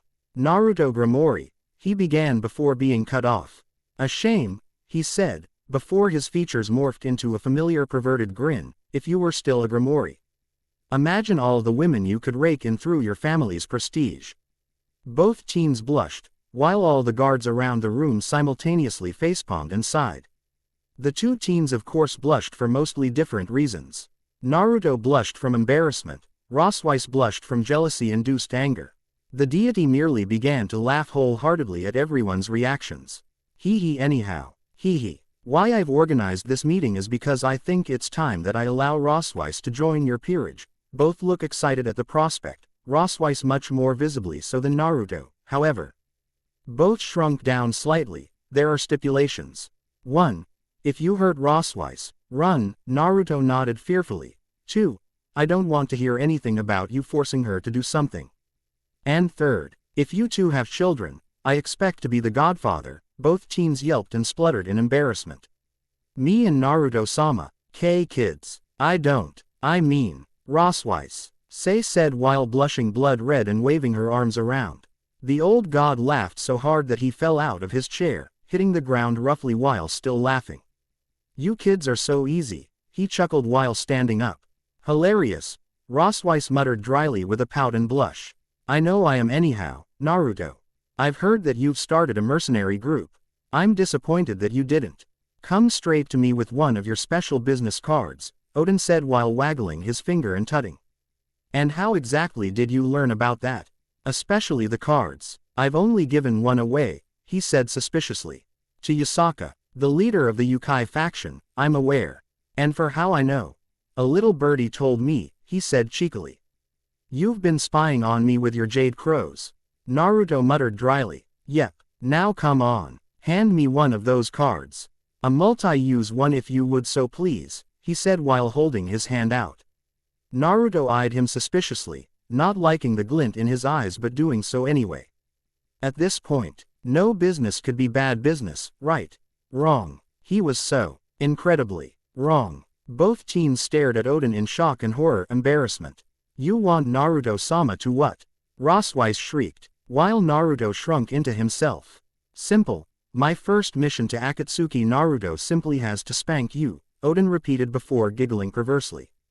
Nope. No way. No, Naruto said with finality, grabbing Roswice's hand and preparing to teleport them both away. Surely you don't want your first ever mission to leave a black mark on your record. Oden tried to persuade them. Don't care. No. And with that the two teleported out of Asgard. Oden-sama. That was cruel, one guard said disapprovingly. Meh, I have all the time in the world to play matchmaker, he chuckled. PLLEEEAASSSSSE. I promise to be super good. Kuno begged her mother. Yusaka only smiled tiredly at her daughter, placing her pen on the table, which she had nearly finished clearing of paperwork. I understand that you really like Naruto, sweetie. But I really don't want to waste his card if it's something someone else could do, she said, trying to circumvent the real reason why she hadn't given in to her daughter's begging. Come on, isn't there anything he could do? Ooh, maybe you could message him and train his girlfriend. Kuno suggested excitedly. Girlfriend? She questioned curiously. The pretty kitsune girl. Duh, Kuno said while giggling and rocking her head to the side. As Yusaka remembered the girl in question she couldn't help but smile and chuckle at her daughter's skewed understanding. Her laughing made Kuno pout adorably and stomp her foot while glaring at her mother. Ka-chan, why are you laughing? She whined. The kitsune girl with Naruto wasn't his girlfriend, sweetie, she just had a crush on him, she tried to explain to her daughter. Kuno pouted and nodded while crossing her arms. They should date, she said as if it was a fact of life. Yusaka couldn't stop herself and started laughing so hard she had to clutch her sides. More than one guard had to look away as her large assets bounced around due to her laughing. If you want to believe that, then you certainly can, sweetie, Yusaka laughed while picking Kuno up and placing her on her lap. If you hire Naruto we can get him to date the pretty kitsune. Kuno suggested excitedly, only making her mother sigh. You know what, I can't tell if you're just a really good actor, or if you just enjoy being a cat, he spoke while writing. A little bit of both, so what you're writing, NYA? A mischievous feminine voice came out of the cat's mouth. Demons. Don't you mean devils, NYA? She asked in confusion. Naruto looked at her in confusion for a moment before realization dawned on him. That's right, you don't know about the demons, he commented, only adding to the Nekoshu's confusion more. She watched how with barely a twitch of his finger a book suddenly floated out of the neatly stacked bookshelf and over to the two of them. Amber eyes looked curiously as the book opened to show her that it was full of the same symbols that Naruto had been writing in. How does this explain these demons to me, NYA? The Nekosho in cat form said dryly. I was getting there, he said calmly, as far as I've been able to figure out. Demons are the precursors to devil kind. They had amazing power, but poor adaptability. They fought against the first angels and the biblical God. He winced as he got a headache, apparently. After a few hundred years, about 300 at most, the angels were losing badly. On average, one demon was worth about 10 to 15 angels when in combat. Due to this, the biblical God, he hissed in pain, banished them all to the deepest level of the underworld, Cocytus. The frozen wasteland. I know what Cocytus is, NYA, Kuroka interjected, somehow managing to portray her annoyance on her cat features. You know only what it was like before the demons arrived. They seemed to have been able to terraform a territory of Cocytus and warm it up. Inside this territory it's no different from outside here. Though I can't figure out how they've done that. The most I can figure out is that they are surrounded by some barrier. Anything more isn't given to the general populace apparently, he said, annoyance evident in his tone as he finished. That's pretty interesting, NYA. Does that mean you've found a way into Cocytus? she questioned. Naruto made the book close and float back into the shelf with nary a thought. Turning his attention back to Kuroka, he nodded. Yes, I have, was all he said. Kuroka was quiet for a moment. Can we go, NYA? She asked excitedly. Yes, but not now though. But I wanna go new, NYA, she whined. The scene very comical due to her still being a cat. There was a sudden shift of air. Naruto's arms suddenly bent to fit the increased mass which suddenly appeared on his lap and between his arms. The swivel chair squeaked as additional mass was added onto it from seemingly nowhere. The poor 14-year-old felt his face go blood red as he felt very familiar, pillows, pressing against his chest and a beautiful feminine face mere centimeters from his. Perlizes, she whined seductively, angling her body to not only press against his as much as possible but also beginning to lean her head in. Naruto began to mind turning to mush in the face of the seductive cat girl. This level of physical contact being something that he had never experienced or thought he would experience. As his mouth shakily opened to reply, the world suddenly numbed for half a second as the young king sensed a disturbingly large pulse of demonic energy within the underworld. His head snapped to the left, and he noticed that Kuroka's did as well. Naruto made a brief motion and Kuroka rolled off of him, easily landing on her feet and standing straight up as Naruto's wings unfolded and he floated off he chair and folded them once he was in the air. Much like the yokai besides him, he also landed on his feet easily. I can't bring you to Cocytus. But if you want to meet some demons, there you go. If you want to keep your secret, turn back into your cat form. I need to go inform the girls, he said, Kuroka unable to stop the slight shiver at his commanding tone. Turning back into her cat form, the girl ran and jumped on Naruto's shoulder as he fell through his custom teleporting spell. Okay soldiers, today, we are finally able to bring a lieutenant into the underworld. You all are the best captains my squadron has to offer. You four will be accompanying him to eliminate Akatsuki, the commander barked. The four captain ones all saluted their red-eyed commander. Their lieutenant standing on the right side of the line. Obviously still drunk. Your job is to assist the lieutenant in his mission. Despite being a 5th-level lieutenant, he was cut off by the lieutenant belching loudly and rudely, skilled and revered. The commander finished off dryly. The commander looked to his left and nodded in satisfaction when he saw the portal opening up. Now go, and kill those disgusting cretins once and for all. The commander ordered. The 5 of them all nodded, though the lieutenant nearly fell over from dizziness, and moved towards the portal. The captain's going to move first. But the lieutenant tripped over a rock and was so drunk that he couldn't even stop himself from falling through the portal. All 4 captains sighed and looked at each other before one by one jumping through. Lieutenant, we have to move to a better location. If they catch us here we'll be at a disadvantage. One of the captains basically begged. Ah, such a worrywart, he laughed. Eden slapped his knee. We'll be perfectly fine. After all, I'm here with you guys. He laughed drunkenly once again. One of the captains was about to say something once again before turning her head towards a sound from behind her. Something that sounded like a dart cutting through the air.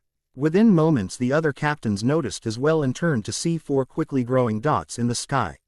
Whoa, those guys are pretty quick, the lieutenant exclaimed. Suddenly one of the dots in the middle was surrounded by a cone of air which seemed to burst apart as they suddenly shot forward at almost double the speed they were going before. The figure dived down, gaining even more speed. The captains tried to intercept the figure, but they were all too slow. The lieutenant though, his eyes widened in shock and adrenaline began to course through his body as he realized the danger this figure posed. He saw their lips move about 600 meters out, in less than a second though they were face to face. Glacial purple eyes staring straight into his, the figure's hair waving around wildly as its fist flew forward and impacted his chest. The lieutenant tried to hold his ground, but the impact proved to be too much. And he was sent flying back at ridiculous speeds. The figure meanwhile backflipped and landed on its feet, staring down the 4 captains. The first thing the captains noticed was the ominous black cloak with red clouds across it. The second thing, the very noticeable wall of wind following after it. Wind wall, one of them cried, all 4 crouching and covering their faces with their forearms. This is your one warning, demons. Leave. 8 eyes locked onto the figure who stood in the exact same position while glaring at them. In a small flourish of wind, 3 females, all clad in Akatsuki-styled clothes, landed around them. The 4 captains froze. They couldn't help it. After all, Akatsuki had found them. Olivia smiled brightly as she had her hand continuously shaken by the young exorcist. Irina Shido, her partner, Zenobia Quarta, stood to the side while holding her face in her palm at her idiotic partner's actions. Olivia simply just smiled nervously while letting her hand get shaken continually. Briefly her gaze flickered to the sword that Zenobia had, seeing her own reflection on the flat side of the blade and seeing the extremely dark gray collar around her neck. So, she may have had a tiny freak out when she learnt that none of the archangels knew how the collars were being used and how people with them were treated. It wasn't enough to warrant such a large skip in color. "Why, thank you, Irina, that's certainly kind of you," she said kindly, finding the girl's smile and attitude infectious. The girl smiled brightly before pulling back and chuckling nervously after Zenobia coughed loudly to catch her partner's attention. "I'm sorry," she apologized sheepishly.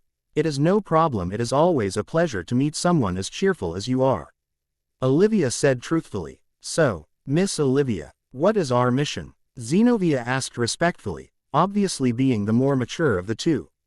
"Okay, wait, how are we getting to Japan?" "We're in Italy," Irina pointed out with a confused look. "Easy," Olivia chirped, pure white formulas appearing under the 3. "We're teleporting." She then snapped her fingers and the 3 disappeared in flashes of light. The 3 idly made their way through the crowd of people in the crowded marketplace. The 2 young exorcists following after Olivia, who apparently had managed to detect the faint holy presence of the parchment. As they walked through the crowd, both human girls noticed Olivia making multiple stops to give homeless people charity and briefly talk to them, or to help out people nearby. When the angel returned from one of her mini detours, Zenobia spoke up. "Miss Olivia, shouldn't we be focused on getting the parchment as soon as possible?" she asked in confusion. "But Zenobia, these people need help. We wouldn't be true servants of the Lord if we didn't help those in need," Irina argued. "While that is true, we also have been given this assignment by the Lord himself. This should be our priority." Olivia sighed while walking, the 2 girls now having a full-blown argument as they followed her. Sensing the parchment nearby, she looked around, her emerald green eyes meeting someone's metallic gray eyes. The moment their eyes met, the man's eyes widened in fear and he turned and bolted. "Zenobia, Irina, over there." With that she took off after the thief. The 2 young exorcists saw the man and both climbed a nearby building, chasing from the rooftops as Olivia and the thief ran through the crowd, slowing both of them down. Olivia chased the man, thankful foe. The thinning of people the further they went through alleys and backstreets. Soon enough, between Olivia chasing him and the 2 girls helping herd him, the man backed up against the wall of the dead end fearfully. "We aren't here to hurt you. If we can just grab the parchment and leave, that will be perfectly fine," Olivia said calmly, trying to calm him down. All 3 looked at each other in confusion. They had been sent to chase a man who had stolen a random drawing. "Surely you didn't mean to steal a drawing?" Zenobia asked from a rooftop to his right. The man's fearful expression then changed. It was still fearful, but there was a hint of something in that expression, a confidence which hadn't been there before. In a blink of the 2 exorcists' eyes, the fallen had created 2 spears. "Sure, you want to hear what I meant to steal for less than this knowledge," he spoke ominously, trying to hide his fear. Despite the fact that Olivia knew the fallen was scared, on the verge of terrified, she also knew he spoke the truth, and that scared her. The 2 creations of intense light cut through the air with unnatural speed, impacting the fallen's spears and causing all 4 to explode, which sadly sent the 2 girls flying. Meanwhile, the chain which Olivia had thrown at the fallen had wrapped around him and kept him bound. No matter how hard he struggled, they wouldn't even budge. "Irina, Zenobia," Olivia shouted in worry, leaping into the air and flying to each one. She sighed in relief when she noticed that neither had died, they were merely unconscious. Flying down, he landed gently in front of the fallen, who realized they had lost and had started laughing insanely. Olivia started to shiver, shaking her head as her eyes seemed to zoom out. No, it's not true," she cried back. "No, She yelled in fury. He simply just chuckled victoriously before his body began to glow and expand within her chains. The angel goddess created a shield around herself as the fallen blew up. Black feathers raining down everywhere inside the alley. As the smoke cleared from the now destroyed alleyway, the girl dropped the shield and fell to her knees. Goaty's dead. And no, he can't. But it would. It would explain so much. She though in shock. The more she thought it over, the more things started to point towards God truly being dead. Looking up, she saw the fading remains of a link of the chain she had created. The light, a power gifted to angels by God, was the final straw. Clutching her hands in front of her chest, she screamed to the heavens, her wings flinging out of her back and turning black as her sadness consumed her. She continued to scream and cry for a solid 5 or so minutes before finally gaining some semblance of control. Looking back, she saw the black wings and dropped her head. Gently lifting off the ground, she floated up and over to Zenobia, picking her up. Floating over to Irina, she placed the two together and sadly created a teleporting matrix underneath the two. A few seconds later they were gone. Flexing her hand, she realized that she suddenly felt almost 3 times stronger than before. Using this strength, she flapped her wings once and sent herself hurtling into the air above the city. Looking down at the sparkling lights, she felt tears building up again. She wouldn't stay sad, she promised herself that. But she also deserved to cry. And so she shot off through the night sky to find a nice, isolated place to release all of her sadness. Naruto leant back as the lieutenant's foot swung past, his red hair rustling in the breeze created by the attack. He knew that his opening attack should have been enough to kill even a Captain -1. So, what was different about this guy? When he retaliated, kicking the man in the stomach and making him stumble back, he realized he could harden his skin, but only small patches at the same time. Well, that solves that issue, he spoke to himself before running forward. As the drunk lieutenant tried to make heads or tails of his surroundings, he found himself face to face with Naruto for the second time. Swinging a hand up into a textbook uppercut, he watched in shock and horror as Naruto swept his hand to the side. He felt a hand clamp down on his shoulder and pull back, jerking him forward. The demon hopped forward slightly to keep his balance, though this is what Naruto wanted. As he reached the apex of his hop, the teen threw the hand holding his shoulder to the side. With the lieutenant now twisted sideways in midair, Naruto now had many options to decide from. Raising his leg up, he kicked the man in the stomach, wincing from the hardness. As he flew back, the teen created and threw a formula which hit the ground and spread out. The demon looked at it in horror, but then confusion as he fell through the portal, his brain unable to comprehend what happened as he came out of the sister portal. The knife had come so quickly that he didn't even have the time to process it and harden his head. The leader of Akatsuki shivered as the body hit the ground. He never did enjoy killing, but sometimes it was necessary. This was one of those times. Looking around, he saw that basically every other fight was done, except for the fight between Seiko and a red-haired swordswoman. Flickering over, he knocked the sword out of the captain's hand and kicked the back of her knees, making her fall to the ground. As the girl was about to get up, she felt a sword point touch the side of her neck and turned her head to see her purple-haired opponent.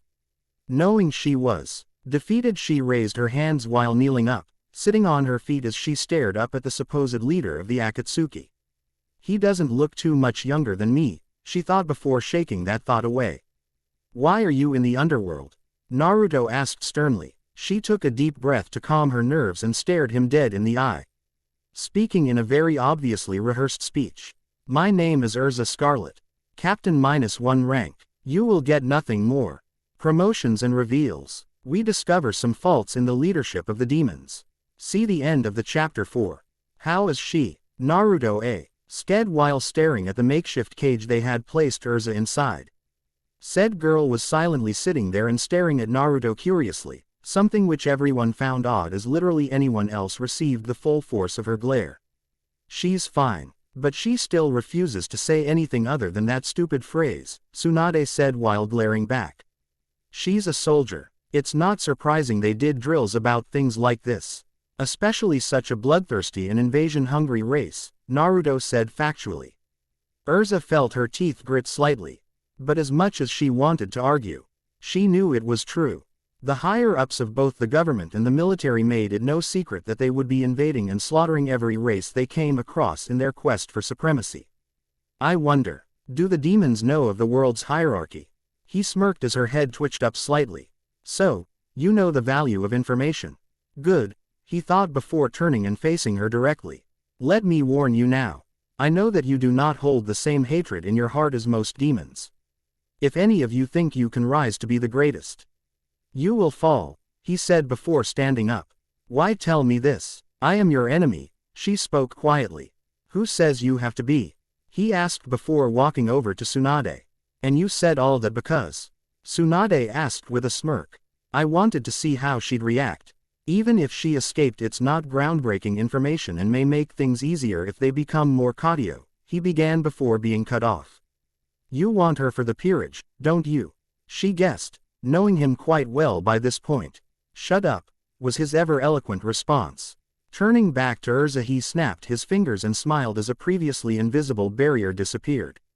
A little soundproofing never hurt anyone. Now did it? He asked teasingly. Anyway, Tsunade, I'm gonna summon Try. Up for a game of fetch? The blonde girl mulled it over before nodding with a confident smirk, confusing the red-haired demon.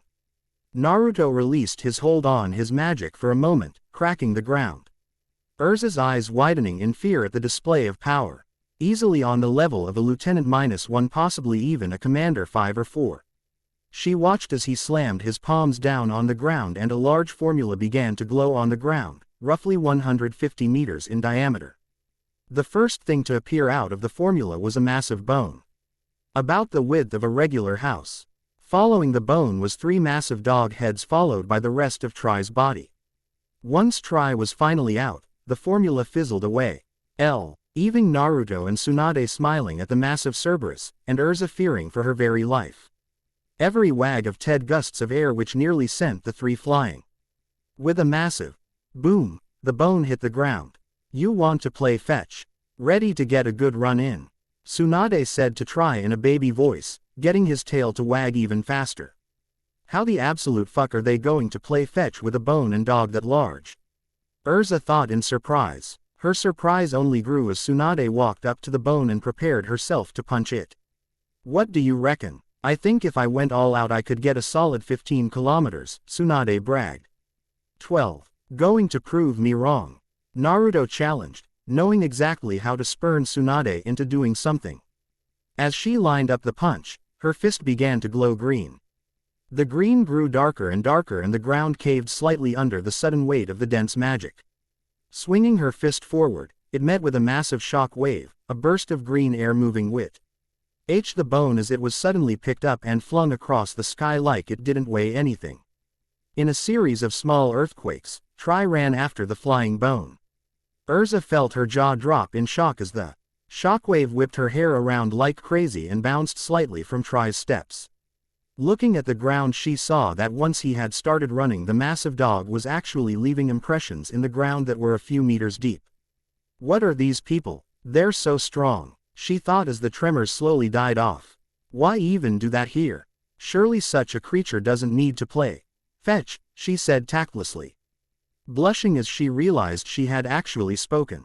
He loves to play fetch, even if Tsunade is the only one who can truly do that anymore, he says, getting a smug smile from the girl in question, not to mention. He's a part of our little family. Why wouldn't I take care of my family? He asked rhetorically before turning back to look where Try had run off to. Since he was looking away from her, he never saw the look on her face. Her embarrassed glare turning into a wistful look as she stared at his back. A family. I wonder what it's like to be a part of one. If they are truly as great as people say, she thought, tensing as she feels the tremors starting to return. Tilting her head to look past Naruto, she sees the faint outline of Try which begins to grow big. As the tremors begin to grow in severity. The giant Cerberus obviously excited to play fetch again as he ran back to his master. Up for another round? Naruto challenged Tsunade, who merely scoffed. Up for another round, please. I bet I could go for another 20 at double that distance, she said with a smug grin. $5 says you can't, he challenged back. Make it 20 and you're on. she said with a fire in her eyes. Deal, he said while shaking her hand. Turning back, he saw Tri nearly upon them and stood back while mockingly gesturing her forward. Despite only doing it to egg her on, he did find it genuinely funny to watch her eye twitch uncontrollably. You're lucky you're cute, she mumbled, too low for him to hear as Tri dropped the massive bone in front of them again. Here yet again, what's this? The fourth time, the commander heard while walking towards the council chambers of the capital. He groaned and rolled his eyes while looking at the general besides him. His distinctive rock and dirt wings sticking out of the holes in his custom jacket. Now sporting a gold embroidery of General -3. Having gone up 2 levels in the last year, truly nothing to scoff at. The general from Chapter 7. Indeed, it is the 4th time. I assume you once again am going to vie in favor of promoting me to general, the commander guessed while walking alongside the general. Naturally, having you stuck as a commander, even a commander -1, is a waste of your potential and resources, he rebutted with a small grin. Even if you think so, too many of the generals dislike my non-pureblood status to allow me to pass. Even going against brothers please, the red-eyed commander commented. It's a shame that this is the only place they'll ever oppose your brother. The general replies with a grim look. Him and that rival of his. It would be such a shame if he didn't show up, the general said as they reached the council chambers. Easily opening the blast doors made of solid metal, the general walked away from the commander and sat in a nearby seat. Standing in the center of the circle of seats once again he heard a few groans. This song and dance again. Wonderful. I wonder how the cronies will rebuke you this time, a lazy voice said, coming from a General 3 to the commander's right. Cronies, have you no respect for your elders? A fairly elderly General 2 said from the commander's left. You haven't actively trained in 400 years. You almost never speak up unless about our dear commander here and people like him. You might as well have retired from the military. I don't understand what the arches are thinking still allowing you guys here, the lazy General 3 from before said. How dare you? I've served out raced faithfully for millennia. I will, not be. The elderly general was cut off by a simple cough from a general with long, straight brown hair and equally as brown eyes. If you could please get over your fighting. I would like to get through this chance to promote my little brother. Again, the General -1 said with slight annoyance in his tone as he brought up that this is not the first time his brother has been brought in for a general promotion. Right. Ahem. We are brought here to discuss the promotion to General 5 of this Commander -1. It had been 3 hours of intense debate, something which the commander had grown used to over the last 4 times he had been brought in to discuss the same topic. Unlike the last time, new points and discussions were actually made this time, but once again, the exact same conclusion was reached. Unfortunately, the General Council has still found you lacking in a few vital qualities found in generals. So once again, we regretfully cannot promote you, another elderly general said. This one being a General -1. Surprised that you people care not for waste, instead only focusing on selfish greed and pride, the rock-winged General 3 drawled. Meeting adjourned, the elderly General -1 said rather quickly. Many generals shuffled out of the room while grumbling in annoyance, the commander walking out silently but with a visibly annoyance snarl on his face. Still inside the room was only 5 generals, including the commander's older brother. Once again you hold back my brother because he isn't a pure-blooded demon. Quite petty of you. I will not be lectured by a child, the other General -1 said snidely. Both generals staring each other down coldly. The 3 other generals began to lightly sweat as the 2 strongest generals in the room began to leak their magic out to try and pressure the other into breaking their gaze. The elderly General -1 beginning to very lightly sweat under the increasing pressure. Both generals then suddenly stopped releasing their magic, though they both knew who the loser of that little bout was. You were playing a dangerous game, Hashirama, the General -1 growled. And I will continue to play it. I hold far more loyalty to my brother than to any of you. Do not forget that, he said before striding out of the room, leaving the other 4 generals sitting there. Canon and foreshadowing. We finally reach the events of canon. See the end of the chapter 4. Leaving the main school building, she made her way to the old main school building and walked inside. Her admirers sighing sadly as the intricate European doors closed behind her. Once they did, she allowed herself to relax slightly, still very posh and proper in her walking and mannerisms, but not as much so as in public. Walking up the stairs of her building and into a large room, furbished in the best-looking furniture she could find. Walking around the room, she sat in her ridiculously comfy armchair, finally allowing herself to relax and unwind while sitting down. Looking around, she noticed the time and frowned when she realized she once again had nothing to do, as was usual on Tuesdays such as this. It had to be a Tuesday, didn't it? She thought bitterly to herself, knowing that every other member of her peerage had classes. Looking around, she noticed the flat screen and shrugged to herself, not thinking of anything better to do. Grabbing tea, he remote from one of her drawers and turning the TV on, she was greeted by a news channel which quickly caught her attention. Just yesterday, the new corporate giant, Uzumaki Tech, reached a net worth of approximately 250 billion yen. The company's CEO, Naruto Uzumaki, the 17-year-old genius, has still yet to appear in the public eye since the Uzu Expo, over a month ago. Various news outlets have been trying to get in touch with the teenage CEO. However, so far all attempts have been rebuffed, the news reporter calmly stated. Rias clicked her tongue as a mild grimace crossed over her beautiful face. Quickly changing the channel, she leant back in her chair and quickly zoned out the noise. Naruto, huh, been a while since I've heard that name from someone other than mother or father. How long has it been? A bit over 3 years. Yeah, that sounds right, she sighed, while slowly spinning and staring at the ceiling. It feels weird, I know I still hate him. Booty must have mellowed out recently. Maybe just being without him around for the last 3 years is the reason. I wonder if he's even contacted the family. She thought idly, surprised at how cool her anger was. Stopping her spinning and looking out the window, she couldn't help the somewhat sultry smile that appeared as she saw the brown-haired, second-year student running away from a crowd of girls with his 2 friends. I don't need to think about him. I just need to think about how to get Hyoto on my side, she said aloud to herself. Running through possible plans, Naruto coughed as he got sent flying backwards, twisting his body to affect the airflow around him and flip himself onto his feet right as he met the ground. As he slid backwards, he saw the blurring form of his assailant approaching him.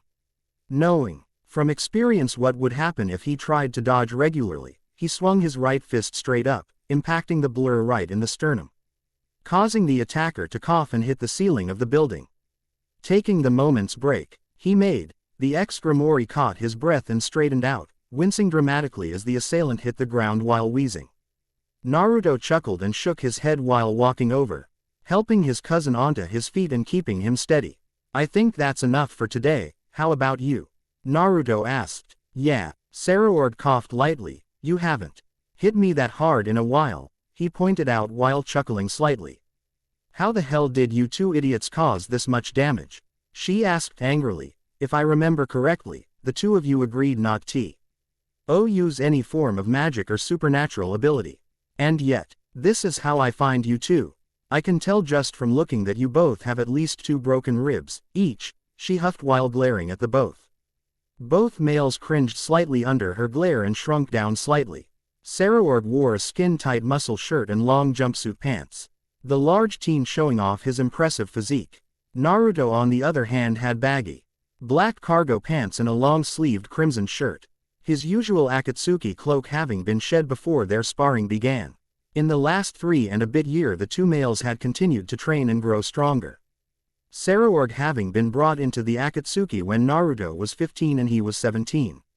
Were just really strong, Saraord supplied helpfully while still cringing, lightly tapping the 2 boys. They felt a rush of energy and a soothing sensation as their broken ribs healed and their various other injuries disappeared in a matter of seconds.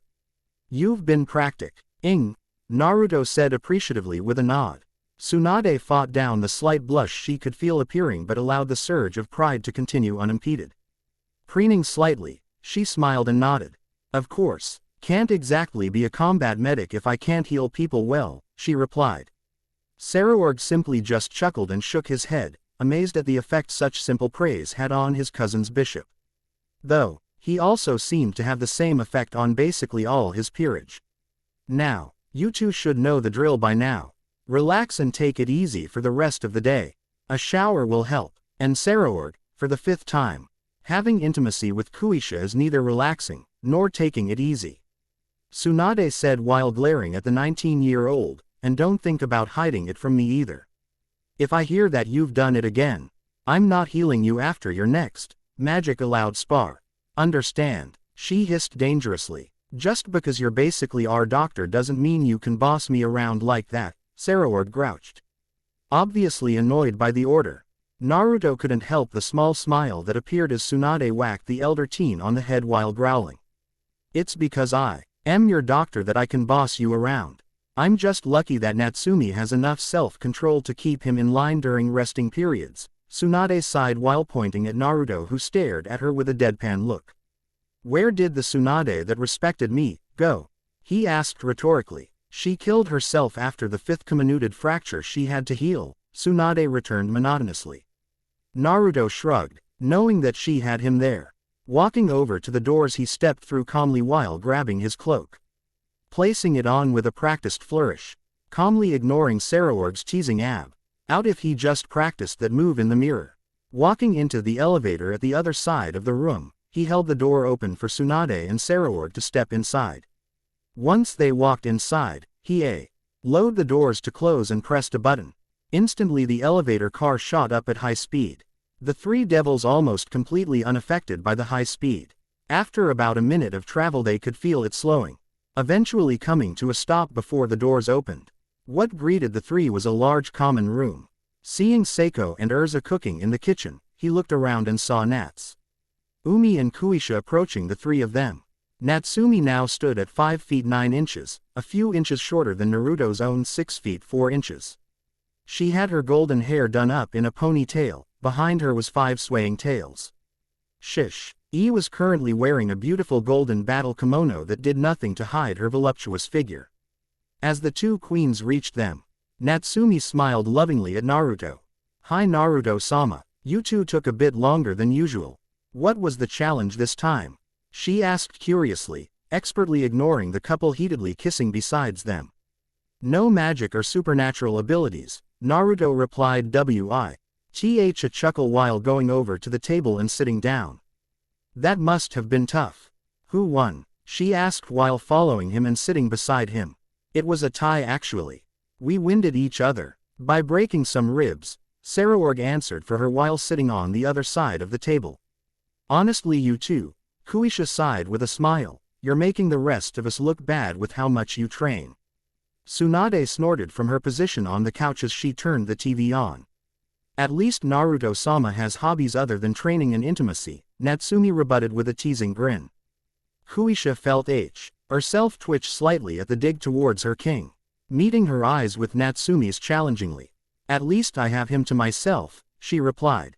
It took a great deal of self-control from Natsumi to stop herself from overreacting to her fellow queen's teasing. Lunch is ready while walking in. Hell yeah, Saraorg cheered as he and Naruto immediately began to dig into the food, the girls following a few moments. Emerald green eyes lazily scanned the street as she walked through the crowd of people. Even though she knew things would be different, she still felt intrigued by the amount of differences between the cities of Europe and the city of Japan that she currently resided in. Feeling a tap on her shoulder, she turned her head and saw one of her companions looking around nervously. Mistress Olivia, why would we happen to be in Japan? He asked while fretfully twisting his hands together. She felt a small smile grace her features as she stopped and turned around, placing a hand on his shoulder. Brother Satoshi did tell us that they have discovered our religion a month ago, a second companion told the first. Do you know what they want to talk about? Olivia dragged her mouth to the left as she thought over everything they might possibly want to discuss once they got there. I have theories but nothing concrete, she finally answered as they continued through the crowd. Though the real question is why reach out to us now? If they've known for over a month, then why wait? She thought to herself as she walked. Christmas omake. Christmas. See the end of the chapter 4. So Taiko. Exclamation mark exclamation mark exclamation mark quote. Was the shout of glee that awoke the sleeping 16-year-old. So Taicho, wake up, it's Christmas, she sighed in annoyance while grabbing one of his arms and playfully tugging. Lazily ripping his arm out of the girl's grip, he moved it over to his bedside table and slapped the top of it limply a few times, groaning tiredly in annoyance when he didn't get a satisfactory result. Finally though, he hit the right part and a holographic display of the time appeared above the table. Purple eyes moved from the floating numbers to his still grinning knight. It's also 6:30 in the morning, he drawled with a deadpan gaze. Yep, now get up you lazy bum. I'd rather burn, he said in annoyance while trying to fall back asleep, Kuroka sauntering up the bed in her cat form and curling up on his chest. Ah, even your cat's trying to protect you too bad. She turned to the door and cupped her mouth. Operation Jingle Hell. Finally, the silver red ring leader of all this had pulled out a trumpet and started playing it loudly directly next to Naruto's ear. With a strangled yelp, the teen jumped while accidentally moving to the left, not only sending Kuroka into the air but also causing him to shoot off the bed and roll along the ground after hitting the corner of his springy mattress. As his ears stopped ringing, the sound of titters and giggles entered his ears. Sitting up, the king saw his knight, bishop, and pawn x2 nearly doubled over on themselves trying to withhold their laughter, though Urza seemed slightly less amused than the other two. All right, I'm up, he grunted while standing up, revealing his slightly scarred but also ripped abdomen to the three girls who began to openly stare and drool lightly. Master, you seem very annoyed. Sayuri-san and Tsunade-san told me that this was a common tradition among devils but I didn't realize you found it aggravating. Forgive me, Urza apologized while bowing. So, this is a tradition among devils, huh? My wolf spirit heritage lets me see the future and sometimes I get confused. Sayuri weakly offered while trying to futilely hide the trumpet behind her back. Yeah, no, Urza, they lied to you so that you would join them in this little prank. The satisfaction at seeing Tsunade and Sayuri pale was both grand and deserving, in Naruto's own, humble opinion. You tricked me into playing a prank on Master Naruto, Urza whispered while settling a glare on the two. Hey, no, and with her 2 cents added, Tsunade took off down the hallway, Sayuri hot on her tail with Urza chasing the two while maniacally swinging a sword around. Feeling a soft, furry creature winding its way around his legs, Naruto looked down to stare at Kuroka. You're not going to be able to fall asleep again, are you? She questioned humorously. The 16-year-old let out a loud exhale and faceplanted onto his bed, as if to prove her wrong.